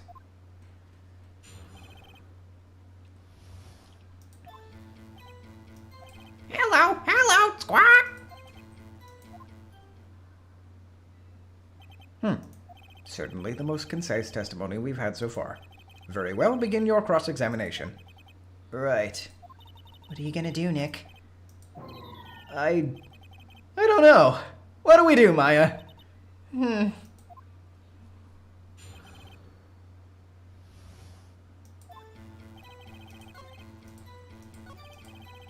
Almost clicked past it. You know, this long testimony. Witness, you can't just say hello and expect us to get anywhere. I want you to testify. Maya, you talk to her. Right, what do I say? Remember, 2 days ago. Polly, have we forgotten something? Don't forget the L6, Squawk. I know who did it. I know who shot JFK. If I can get Polly to say that here, that will prove that the caretaker had something to do with DL6. Polly, have we forgotten something? Hello, Squawk. That's not what you're supposed to say. Forgot. Something we forgot. Hello, Squawk.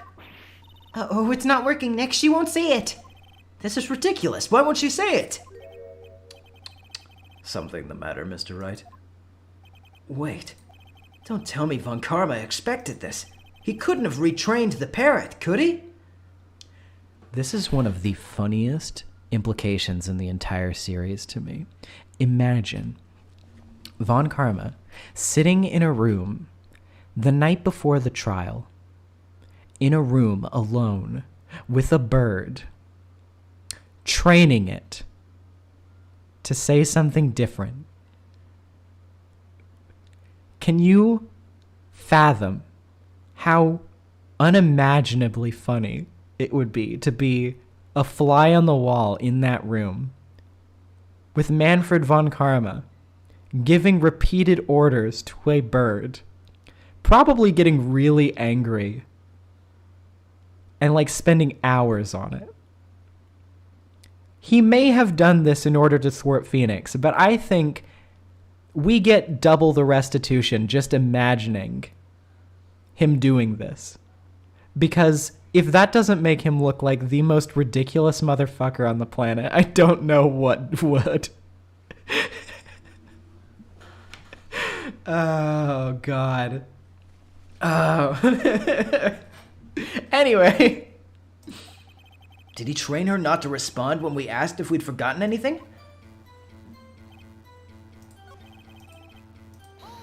Polly probably bit him a bunch too. True. He had to give her treats. Okay, and go back to the screen. What is your name? Maybe I should get her to say her name? Polly, what's your name? Polly, squawk. Mr. Wright, I think we've established that this parrot is named Polly. Does this have anything to do with her owner's identity? Yes. Yes, it does. Ha! Fascinating. You claim that the parrot's name will prove her owner's identity. Then show us this proof. Nick, don't you think you're taking this bluffing a little too far? Listen, we're not here to answer the question of who is the caretaker. We're here to prove that he is Yanni Yogi. All we have to do is tie the name Polly to Yogi. Your Honor, the proof that the parrot's name reveals the caretaker's identity is The DL6 case file, of course. The DL6 case file? That's quite a large file you have there. 3 whole pages. Which page is this proof on, then? Show us or stop wasting our time. Very well, Mr. Wright, please show us the page. Where in this file is the information connected to this parrot's name? Well, you see, if you look at the file and you check it, on the suspect data, it says that his fiancée was Polly Jenkins. So there you go. Suspect. It's on the suspect data page. This page has all the information about Yanni Yogi. Right after he was arrested, his fiancée committed that act that I can't say on YouTube. See? Indeed, it does say that. It even says the part about YouTube for some reason. What was his fiancée's name? Polly Jenkins. Polly! Exactly, Your Honor. He remembered the name of his fiancée who committed that act that I can't say on YouTube. That's why he named his parrot after her. I see. I guess that is possible. Bah, a mere coincidence, that's all. My granddaughter has a dog she calls Phoenix. Well, Mr. Phoenix Wright, does this make you my granddaughter's fiancé? She's only 7 years old. Bro really pulled out the hey, are you a creep? I will discredit you immediately by implying that you are a creep. Indeed. Alone, it is a little weak for evidence in a murder trial. Yeah, somebody saying he has a granddaughter. I'm pretty sure, I can't remember if they say really specifically anything about it, but I'm pretty sure that it is said in some material or another that Franziska has siblings. So I imagine that it's just an older sibling that has a kid. We need some other corroborating evidence. Where am I going to find that? Nick, we're getting closer. One more. If we can get one more piece of evidence.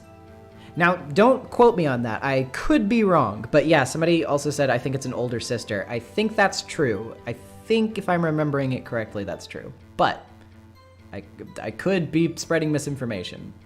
Double check it. Right, but what? Very well with this. You may continue.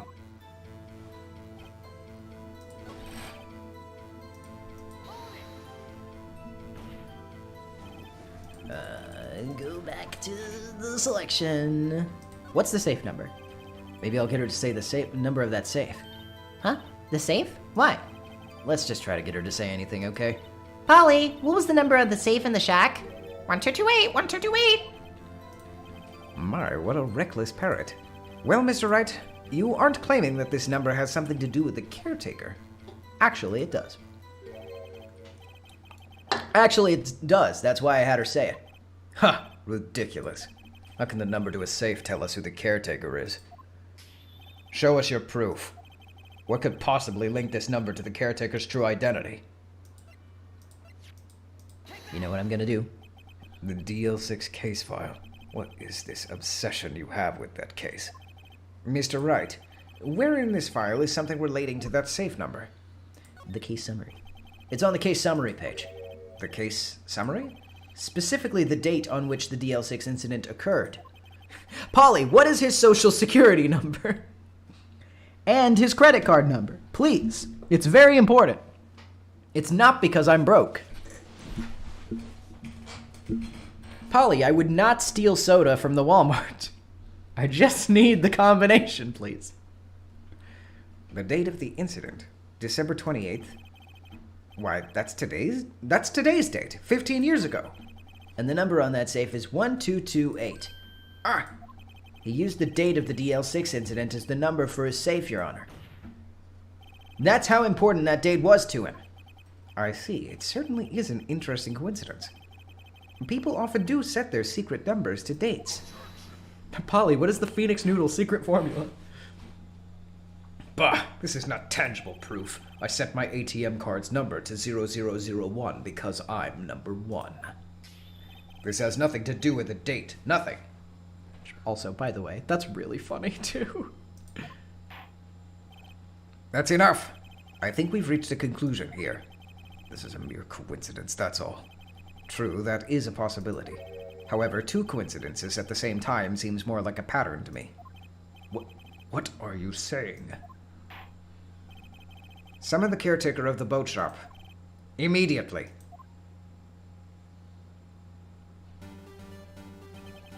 Witness, tell us your name.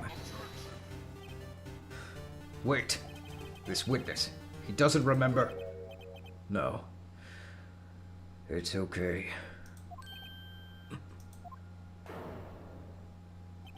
I've accomplished what I wanted to do. I'm done. Nick, he looks totally different. This is the real Yogi, I think.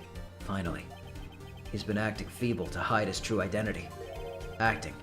For 15 years. Well, let me ask you again. Please state your name for the court.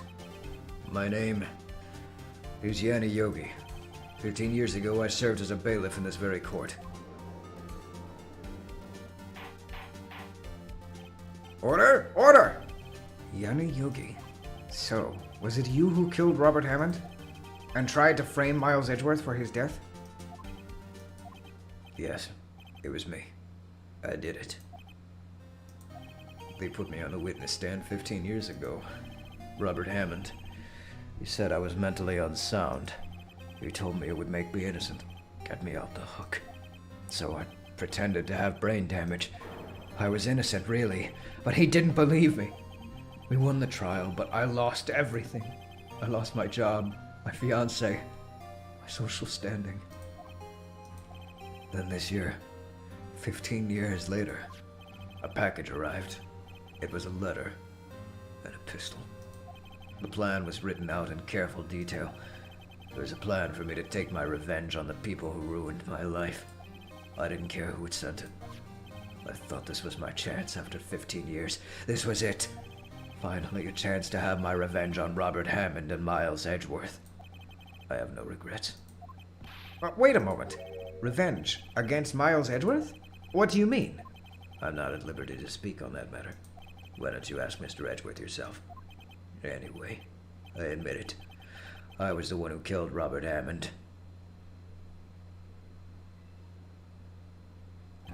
Von Karma, where is Mr. Yogi? Under arrest, Your Honor. I saw no room for error in his confession. Then the defendant, Miles Edgeworth, is innocent. In this case, at least. Very well. Will the defendant please take the stand? There are a few mysteries left unsolved. Still, you are cleared of suspicion for this particular case. So I would like to pass judgment on the murder of Mr. Robert Hammond. Any objections?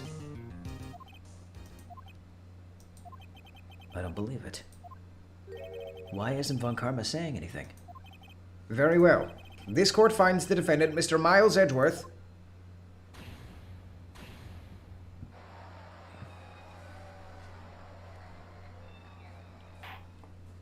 That is all. This court is adjourned.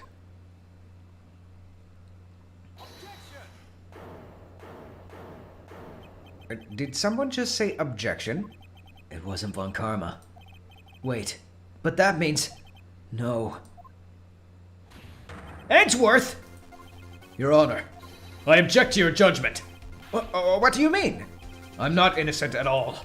As we have heard, Yanayoki killed Robert Hammond in revenge. But revenge for what? Nick, Edgeworth is trying to confess. He's going to say he's guilty. He's going to tell them he was the murderer in the DL6 incident. He's going to tell them he killed his own dad. Uh-oh. What do I do? The judgment has already been passed. I object to Edgeworth's outburst. Didn't something like this happen yesterday, too? I believe a certain witness raised an objection after a guilty verdict was passed. That would be Larry. We must hear this new statement. We must hear Miles Edgeworth. He's right. We have a duty to hear Mr. Edgeworth out. For 15 years, I've had a recurring dream. A nightmare. It's only a nightmare. That's what I told myself. But now I know. It wasn't a dream. Yanayoki wasn't the killer. You mean in the incident where your father died? From the distance of the shot, it wasn't that act that I can't say on YouTube either. Everything was as clear as day. The murderer. The criminal. In the DL6 incident. It was me. Your Honor, I confess my guilt. I'm guilty for DL6, the statute of limitations of which ends today. The culprit is me. Order! Order! This is certainly unexpected. The defendant, declared innocent, is confessing to a different crime. A crime for which the statute of limitations runs out today. I'm not really sure how I should deal with this. Bah! It's obvious. We hold a trial, right here, right now. We try this man for his crime of 15 years ago. I think I would like to take a 5-minute recess. During this time, I will consider the appropriate course of action. Court is adjourned.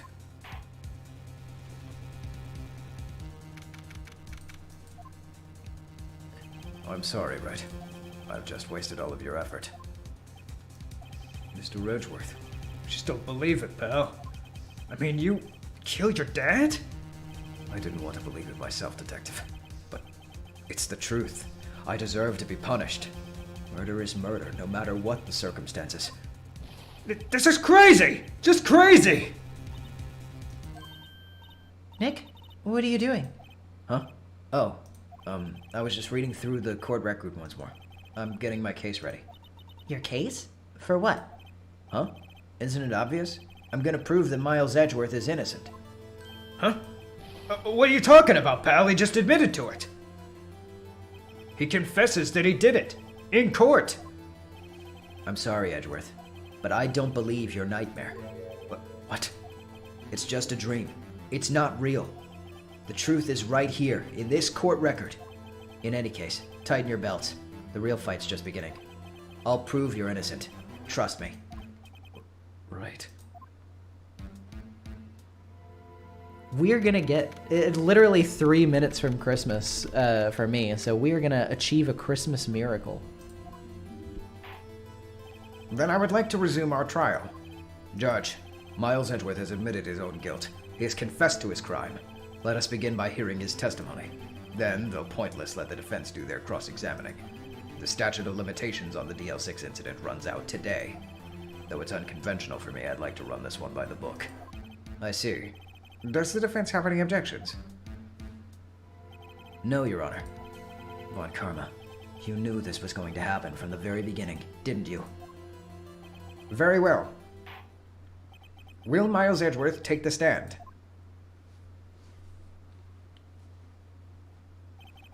Will the witness state his name and profession? Miles Edgeworth. I'm a prosecuting attorney. Mr. Edgeworth, 15 years ago, you mistakenly killed your father, Gregory Edgeworth. Is this correct? It is correct. Then testify about this matter to the court. When Edgeworth was telling me about his dream yesterday, I noticed something. One detail didn't quite fit. That will be the key, but only if I can get it to work. Please, please.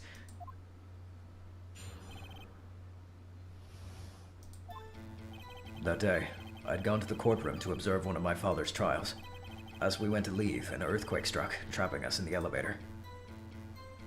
My father and Mr. Yogi lost their composure and began to argue. Just then, something heavy fell at my feet. I picked it up and threw it at Mr. Yogi. I wanted them to stop fighting. A moment later, there was a single gunshot, then a scream. It was a terrible scream. I remember it to this day. That's all. And until now, you thought this memory was a dream.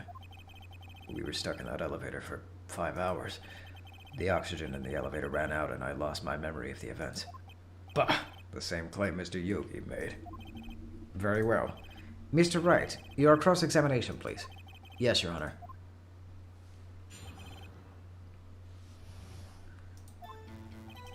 Well, this one's gonna be pretty obvious. There was a single gunshot. However, if you look in here, the murder weapon was fired twice. Are you sure you only heard one gunshot? Yes, I'm sure of that. I heard the shot, I heard the scream, then everything faded. I was unconscious until the rescuers came. I see. But that doesn't make sense. Look at this file one more time.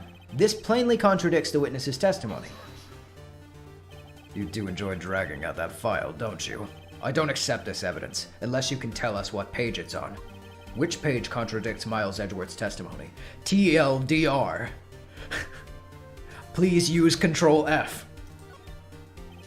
Look at the victim data in this file. It says it quite plainly. The murder weapon was fired twice. Miles Edgeworth only heard one gunshot, yet the murder weapon was fired twice. The first shot was the accidental firing when the pistol was thrown. So, who fired the remaining shot? Marley Beavers, Von Karma looks like he says poppycock. He actually did say poppycock earlier in the chapter, on the first trial day, I believe. Was there perhaps another shooter who fired that second shot? Your Honor, as I'm sure you're aware, this incident occurred 15 years ago. The evidence is dated. The pistol did fire twice. However, we do not know when that second shot was fired. It might have been fired the day before the incident. There's no proof that the second shot had anything to do with this incident. What? Oh yeah, it's midnight. Merry Christmas to me. I see. You do have a point. Mr. Wright, the murder weapon was fired twice, as we've heard. One of those shots was fired by the defendant, a boy at the time. Do you have any proof that the other shot fired had something to do with the case? Yes. Your Honor, I think I'll be able to show you proof. What? Impossible. Now, Mr. Von Karma, save your surprise for after you've seen the evidence. Very well, Mr. Wright, show us your proof. Do you have evidence that the second firing of the pistol is related to this incident?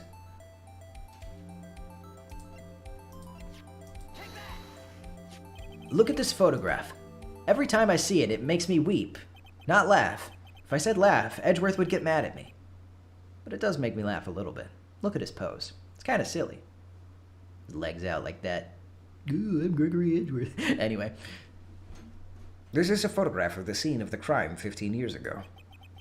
I can see that the victim lying there is Gregory Edgeworth. This proves the murder weapon was fired twice, at the time of the incident. This photo proves it. So let me get this straight. This photo proves 2 shots were fired. Where?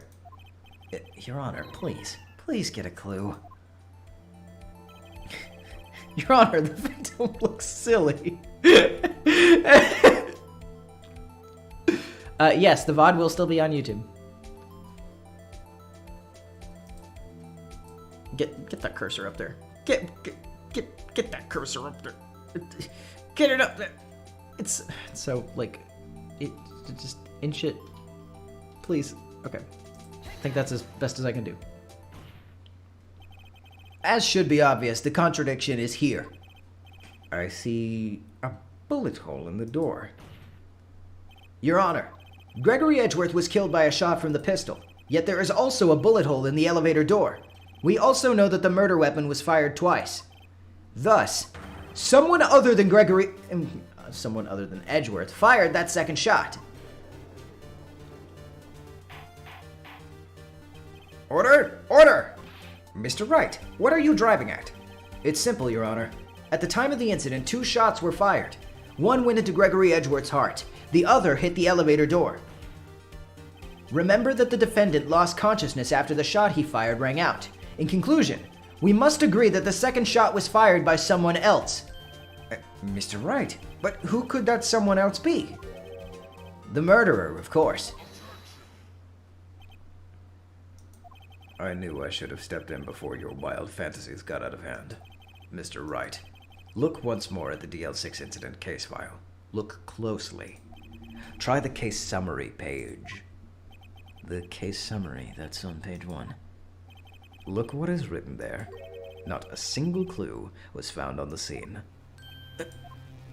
If the pistol had indeed been fired 2 times, then the other bullet would have been discovered on the scene. It does have a point. That second bullet has never been found. Why? Because the second bullet does not exist. The bullet that claimed Gregory Edgeworth's life was the one fired by his own son, just like JFK. That is the truth of this matter, the whole truth. It was undoubtedly something else that made that bullet hole in the door.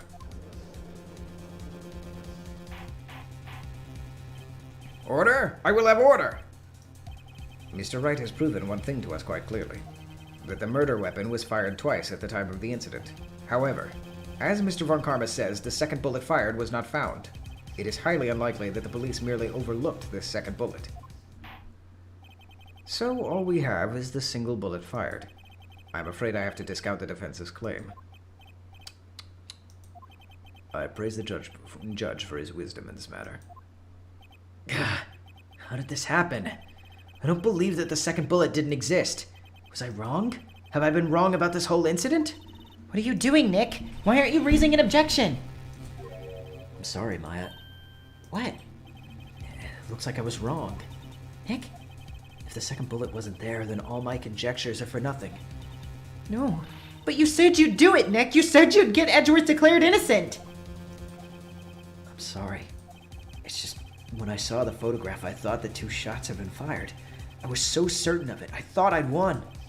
I thought there was another person, someone else, who fired the killing shot. But no. I was wrong to think it could be that simple. This case has stood unsolved for 15 years. Nick. Well, it seems that we have finally cleared up this incident. Only 1 bullet was found at the scene of the crime. That shot was fired by Miles Edgeworth. Precisely. I would like to ask one thing of Miles Edgeworth, before passing my verdict. Have you been paying attention to the trial so far? No, Your Honor. I've been playing games on my phone. Yes, Your Honor. Do you have any objections? No. No, I do not. So you killed your father, though that was not your intention? Yes, I did. No. He's confessing. Very well. The statute of limitations on the murder of Gregory Edgeworth runs out today. Therefore, I must pronounce a verdict on the defendant right here. Right now. Indeed. Does anyone have any objections? I've been here before. It's just like my first day in court. There are so many things I know I should be saying. My mind's gone blank. I can't find the words. Mr. Wright?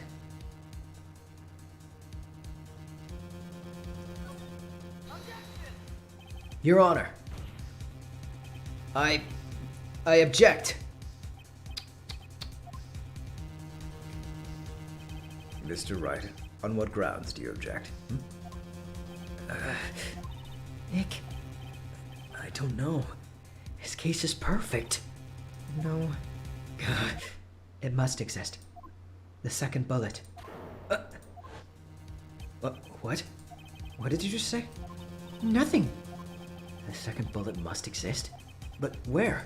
Someone took it. It seems waiting is not going to produce us any answers from Mr. Wright. Wait, Your Honor. The second bullet. It exists. What? But we've just heard proof that it did not exist.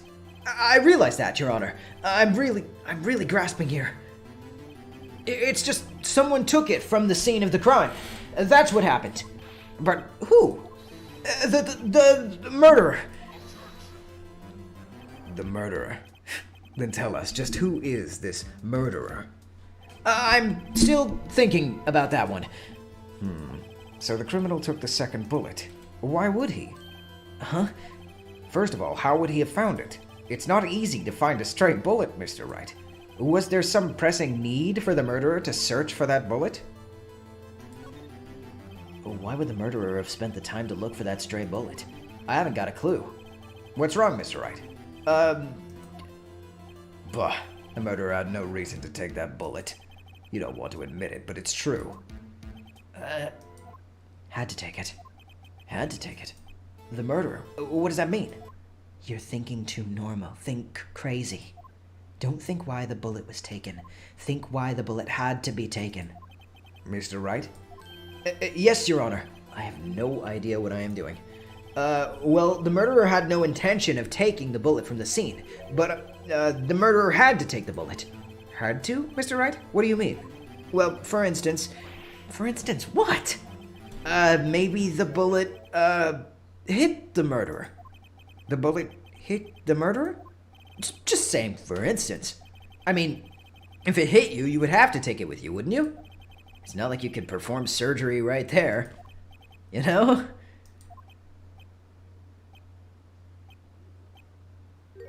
Wait a second.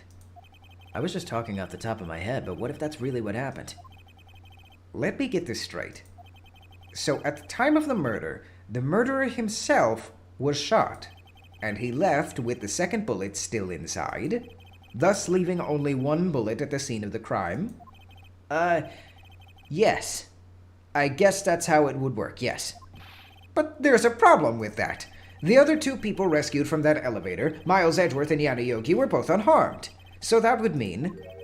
The murderer came from outside, yes.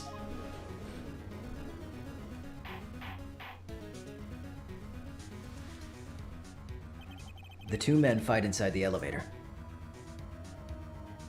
Trying to stop them, the boy picks up the pistol at his feet and throws it. The pistol discharges, and the bullet goes through the elevator door and hits the murderer outside. The boy loses consciousness. Then, the murderer opens the elevator door and sees the men inside.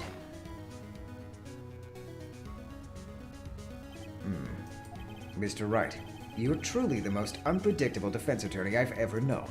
I can tell you're grasping, yet I cannot deny the possibility of what you say. What are you saying? Deny it! Deny it! No one involved with the incident was wounded. There was no murderer. No one was wounded at the time of the incident. He's right. I can't think of anyone. Hey, Nick. I just thought of something really crazy. Crazy. Remember what Mr. Grossberg said yesterday? Gregory Edgeworth dealt a blow to his perfect trial record. Wow. It must have been quite a shock for Von Karma. He took a vacation for several months after that, you see. Yes, an unusual event for the man. That was the first and the last vacation he's taken in his many years of prosecuting. What if Von Karma didn't take that vacation because of shock, But took it because he was injured. which would mean It could only mean one thing. he was the murderer in the DL6 incident? He was the man who shot Gregory Edgeworth. It was Von Karma! Oh man. Something wrong, Mr. Wright. You seem dazed. No, Your Honor. Well, you have indicated the possibility that the murderer came from outside. Can you give us the name of your suspect? Should I come out and say it now?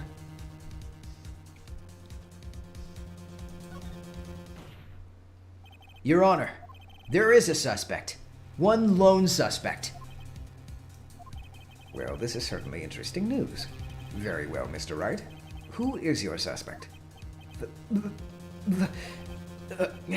My hands are shaking. What? Von Karma! Von Karma!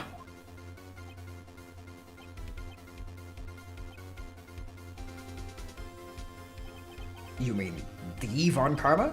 The prosecutor, sitting right there. You don't object? I see no need.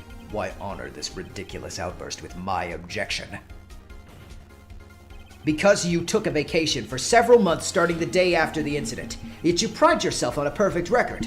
Why would you take such a long vacation without any reason? So you're claiming that I took a vacation to heal my injury from the incident. Fascinating. Prove it. I would have needed surgery, no? Where did I go under the knife at, Mr. Wright? Bring the doctor that operated on me. Have him testify. Nick, let's find out who his doctor is.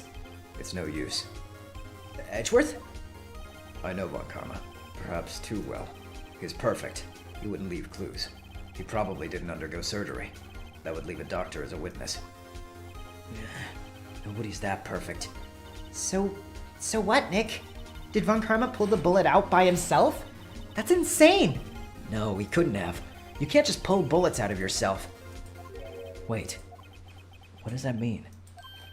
That bullet has to be somewhere. But where? Well, Mr. Wright, can you produce evidence to prove that I was shot? Actually. All right, Von Karma. I'll prove it. And I'll even use evidence. I know how you like it so much. What? The evidence that proves Mr. Von Karma was shot is... Von Karma's perfect. He wouldn't risk surgery leaving an evidence trail. So then, I ask, where is that bullet now? I think it unlikely that Mr. Von Karma performed surgery on himself. You don't mean... I do. There is the possibility that the bullet is still inside Von Karma. I call Gordy to the stand. It's true, it was him. I saw him do it. It's not even possible for all these years. Well, there's one way to find out. We could use this metal detector.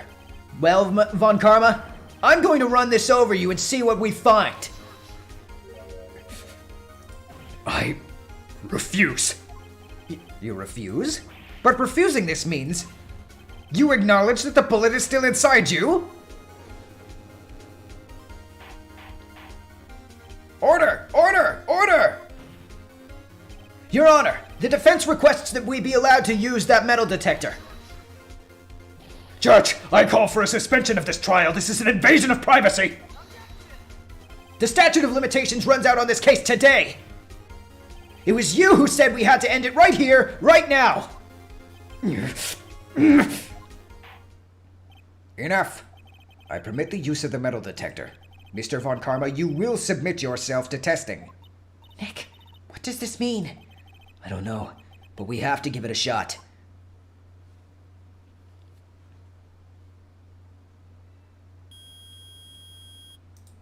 It reacted. Something's inside his right shoulder.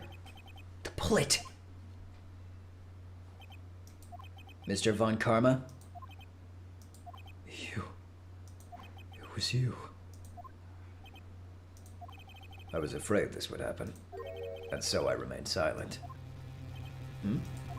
Indeed, there is a bullet in my shoulder. However, it has nothing to do with this incident. What? I was shot in the shoulder long before the DL6 incident. I claim that the bullet in my shoulder has no relation to DL6. But Mr. Von Karma, can you prove that? Prove? I have no obligation to prove anything. It is you who must prove something here, Mr. Wright, not I. Mr. Wright? Well, can you prove it? Can you prove that the bullet in Mr. Von Karma's shoulder was from DL6? Of course you can't. You don't have any of the DL6 evidence. That's because you took it out of the records room yesterday. With no proof, you cannot convict me of any crime. So sorry, Mr. Wright. No. I'm the one who's sorry, Mr. Von Karma. What? You were close. 1 day away from freedom. You see, I have proof. What? Who would have thought that you would have dug your own grave trying to convict Edgeworth? I can link that bullet in your shoulder to the DL6 incident.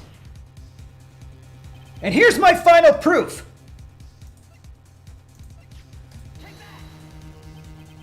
That's a bullet?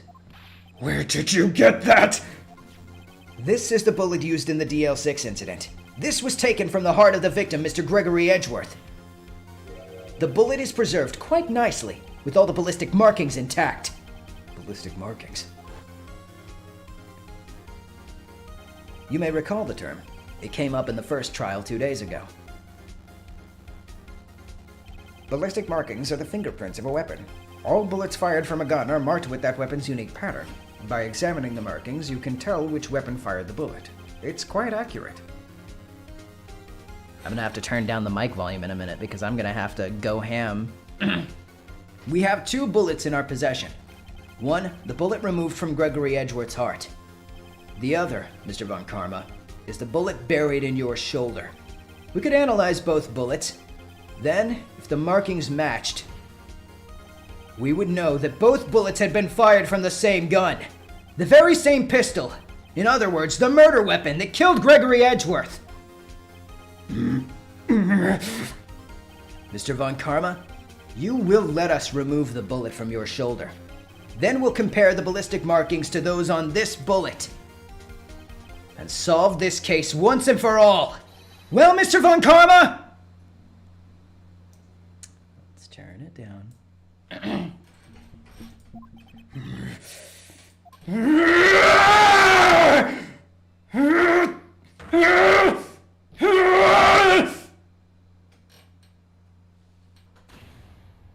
That scream. I've heard that scream before. Wait, I know. Help! I can't breathe! Quiet. I said quiet. You're not making this any easier. Stop breathing my air! I'll stop you! Stop breathing my air! Get away! Get away from my father!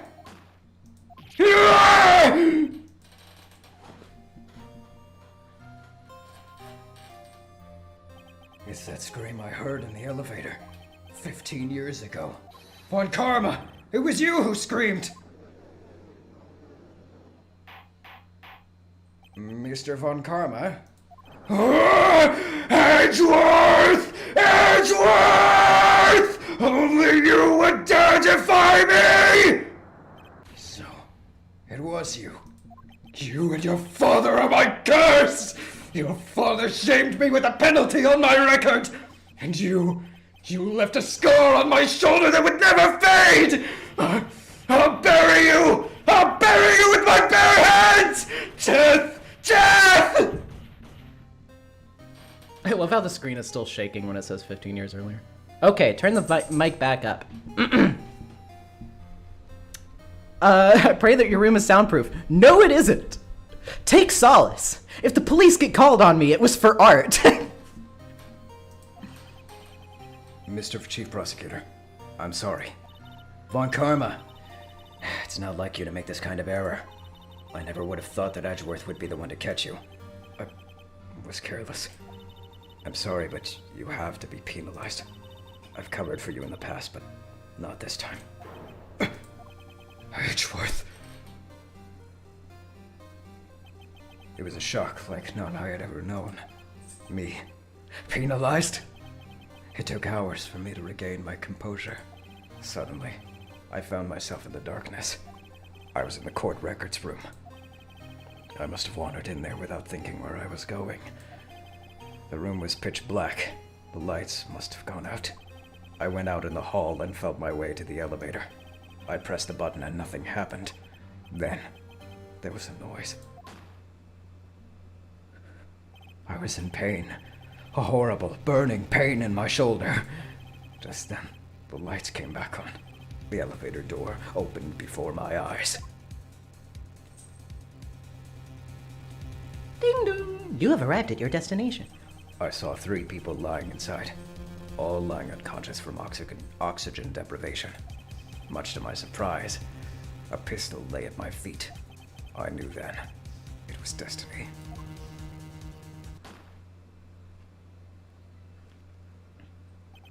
In his last moments, Gregory Edgeworth was still unconscious. He died never knowing who had shot him. Later, he spoke through a medium, blaming Mr. Yogi. He was fooled. It was the perfect crime.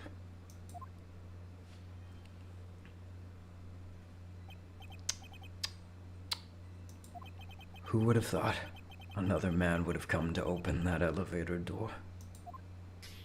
Judge. What?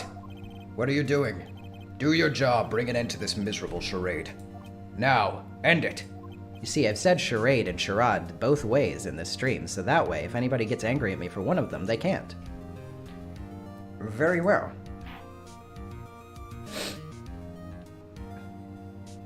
It appears that we've come a very long way to the end of this maze. 15 years later. Mr. Miles Edgeworth? Yes, Your Honor. You're innocent. You are innocent. As you said, it was all a nightmare. Yes, Your Honor. This court finds the defendant, Mr. Miles Edgeworth.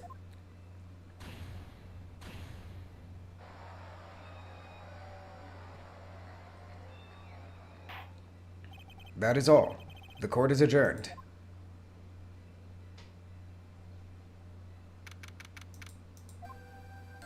Nick! Nick, we did it! Did you see his face? Von Karma looked even paler than usual. He's pretending to be all cool, but inside you crushed him, Nick. Crushed! I gotta say, I'm impressed. It was pretty close, though. I was sure we'd had it. I know, I was on the verge of tears the whole time myself. But now it's all just a good memory. So, it's finally over, Edgeworth. Right. Yeah? I'm not sure how to say this. I know. Try thank you. I see. Thank you. Right. You're welcome. I think you could have done better than that. Sorry. I'm not good at this sort of thing. You got a lot to learn, Edgeworth. Dear. Whoop! Amazing, pal! You pulled through just like I thought you would! I'll never forget this. I owe you one, pal.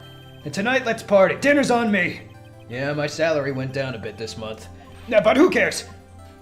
See, Mr. Edgeworth? You should take a lesson from Detective Gumshoe. That's how you say thank you.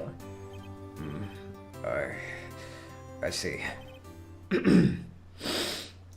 Whoop! I feel foolish. Don't worry. Take it a little at a time. You'll get used to it.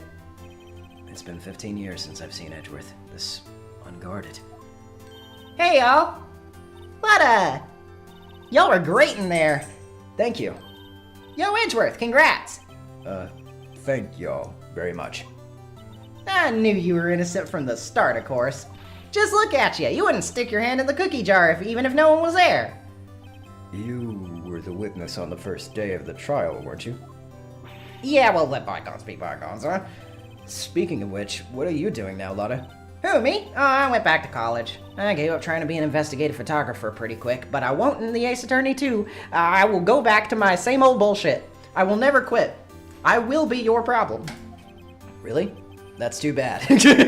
Huh? Isn't that the hot dog guy from the park? Huh? It's over, Nick. My life is over. What? Why the sad face, Larry? What happened now? Oh, Nick, I'm not long for this world. You don't look sick. It's Beyonce. She's going to live in Paris. Paris, Nick! It's Jover! She's leaving me behind! Larry. Yo, Edgy! There you are! Yes, here I am. Congrats, Edgy! Here, little gift from me in celebration. Celebration? That's unusual for you. Harry Butts, you're coming along tonight too. My treat, pal. Huh? Thanks. Look forward to it.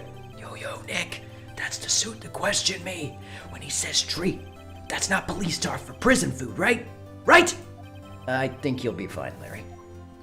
Right. Yeah? What's up? That envelope that Larry gave me. It's got money in it. Well, yeah, that's not that strange. People give money away to celebrate sometimes. It's $38, right? Huh. What a weird amount. I mean, it's not a little, but it's not a lot either. $38 exactly?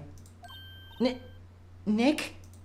Wasn't that exactly the amount of lunch money that was stolen from Mr. Edgeworth in school? $38. No. No! Larry, it was you! What are you so surprised about, right? Huh? Larry was absent that day from school, right? But that doesn't automatically rule him out as a suspect. What? Think back to that day, 15 years ago. Larry took the day off, but he was bored. He came into school anyway. Then he saw the money lying there, and the rest is history. I never was good at history. Edgeworth, you didn't know, did you? I suspected. I just couldn't picture Larry protecting you like he did that day.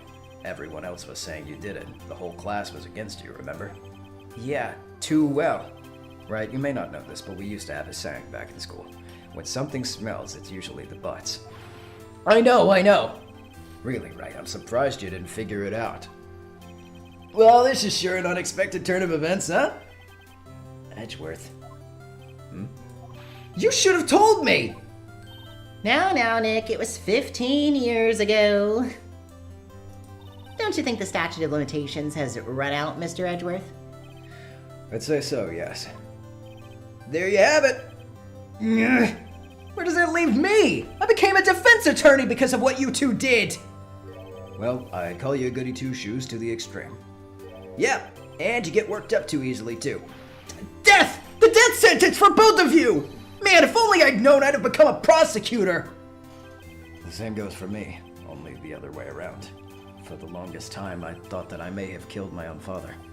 I thought I might be a criminal. I became a prosecutor in part to punish myself. If I had known the truth, I might have become a defense attorney after all. Edgeworth. Want to switch, right? Hey, y'all, line up, I'll take a photo. Hey, photo time, let's go. And after that, dinner on me.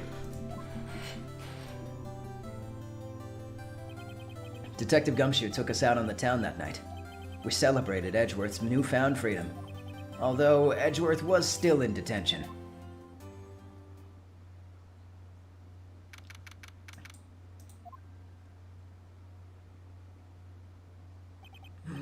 Whoa, went a little overboard yesterday. The eggnog. Oh, my head hurts. Huh? It's still only 5. Maybe I should go back to sleep. What's this? A note? Good morning, Nick. You were really impressive yesterday. Seeing you, it made me think about what I'm doing here. I'm a spirit medium, in training, of course. I wanted to help Mr. Edgeworth, too.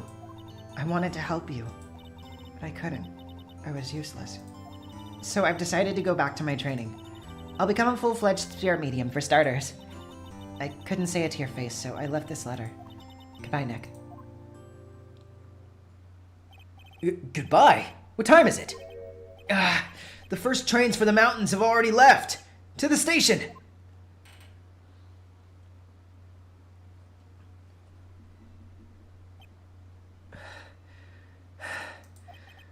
I guess I'm too late. Hey! Nick! Maya! So, you leaving? Yeah. It's hard being a spirit medium who can't talk to spirits. And I think you'll do fine without me, Nick. Be good, okay?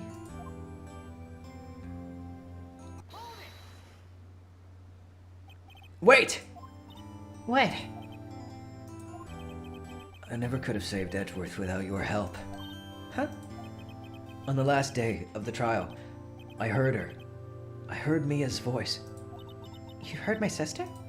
Yes, Only her voice, but still. It was at the very end when I thought we'd lost everything. Well, that's my sister for you. Detective Gumshoe helped, and Mr. Grossberg, and even Larry. I'm the only one who couldn't help. I was useless, Nick.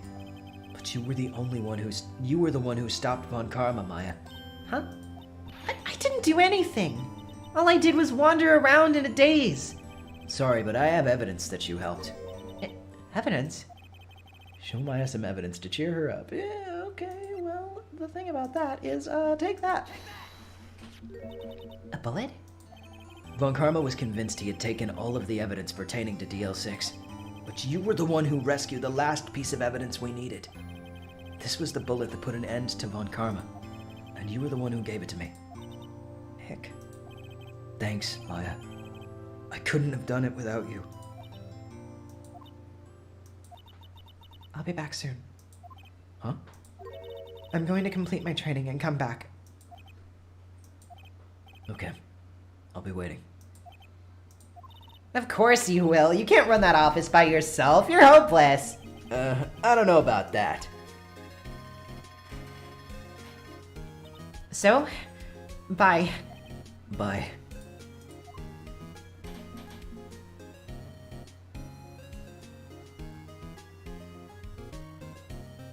Thanks, Nick.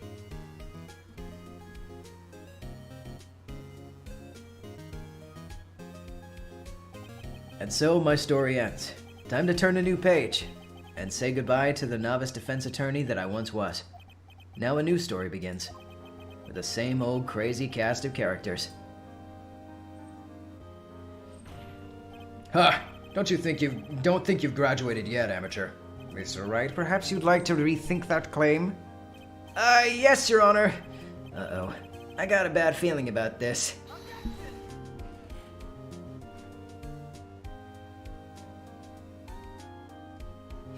We will stay through the credits.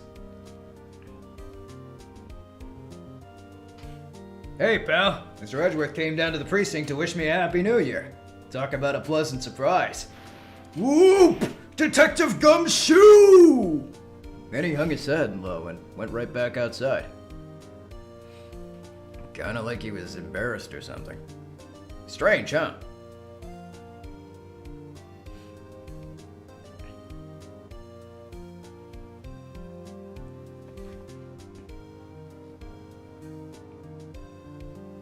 Huh?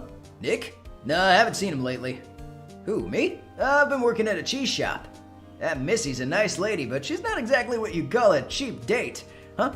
Oh, she's in Hawaii right now, yeah. Fernando Cruz, if I happen to draw art of Kazuo Tengen standing over the body of Gordy, where would I be able to send you the art? At Twitter, NezumiVA, at Tumblr, NezumiVA, one of those should work. Who? Right? Yeah, I remember him. I hear he's been busy lately. You know, not to ring my own bell, but I sort of taught him everything he knows. I'm sure he's grateful.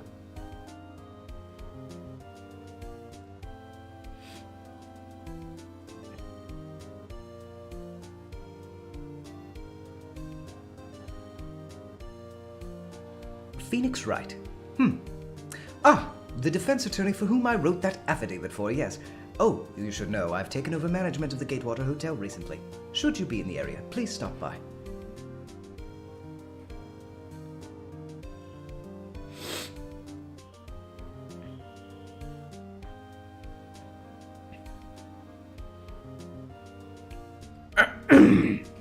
Oh, it's you. Phoenix Wright? Ah, yes, me his understudy, was he not? I wonder how he's doing. Haven't seen him of late. Ah, the days of my youth. Like the scent of fresh lemon, you see.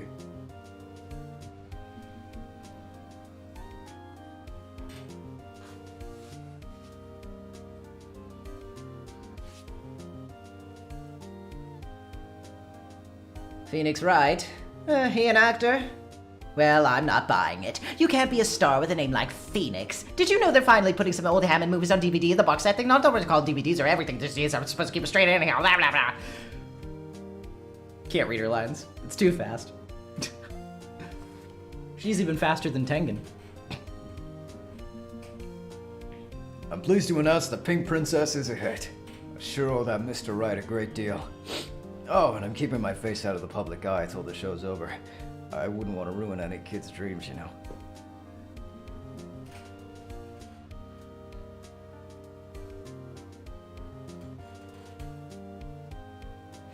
Wendy X Tank. No, no. Oh, I got a letter from Maya the other day. It sounds like she caught a cold standing under a waterfall. I wanted to visit, but didn't have time, so I sent her some Pink Princess trading cards. She says she can't buy them where she is. What kind of place is she living, anyway?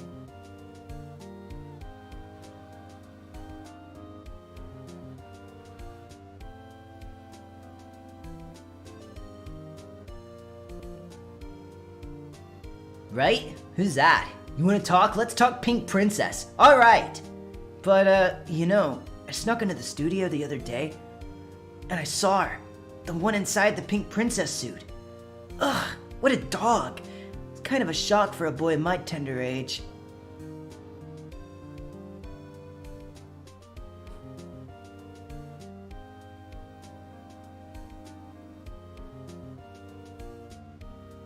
Yeah, I remember, right? That lawyer guy.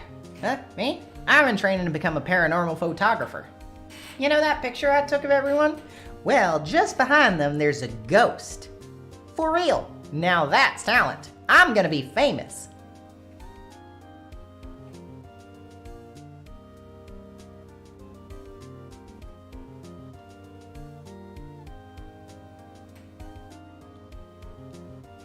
Oh,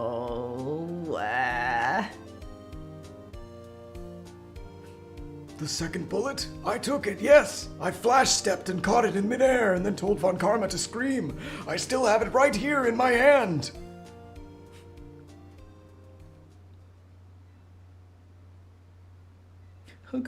Ghost.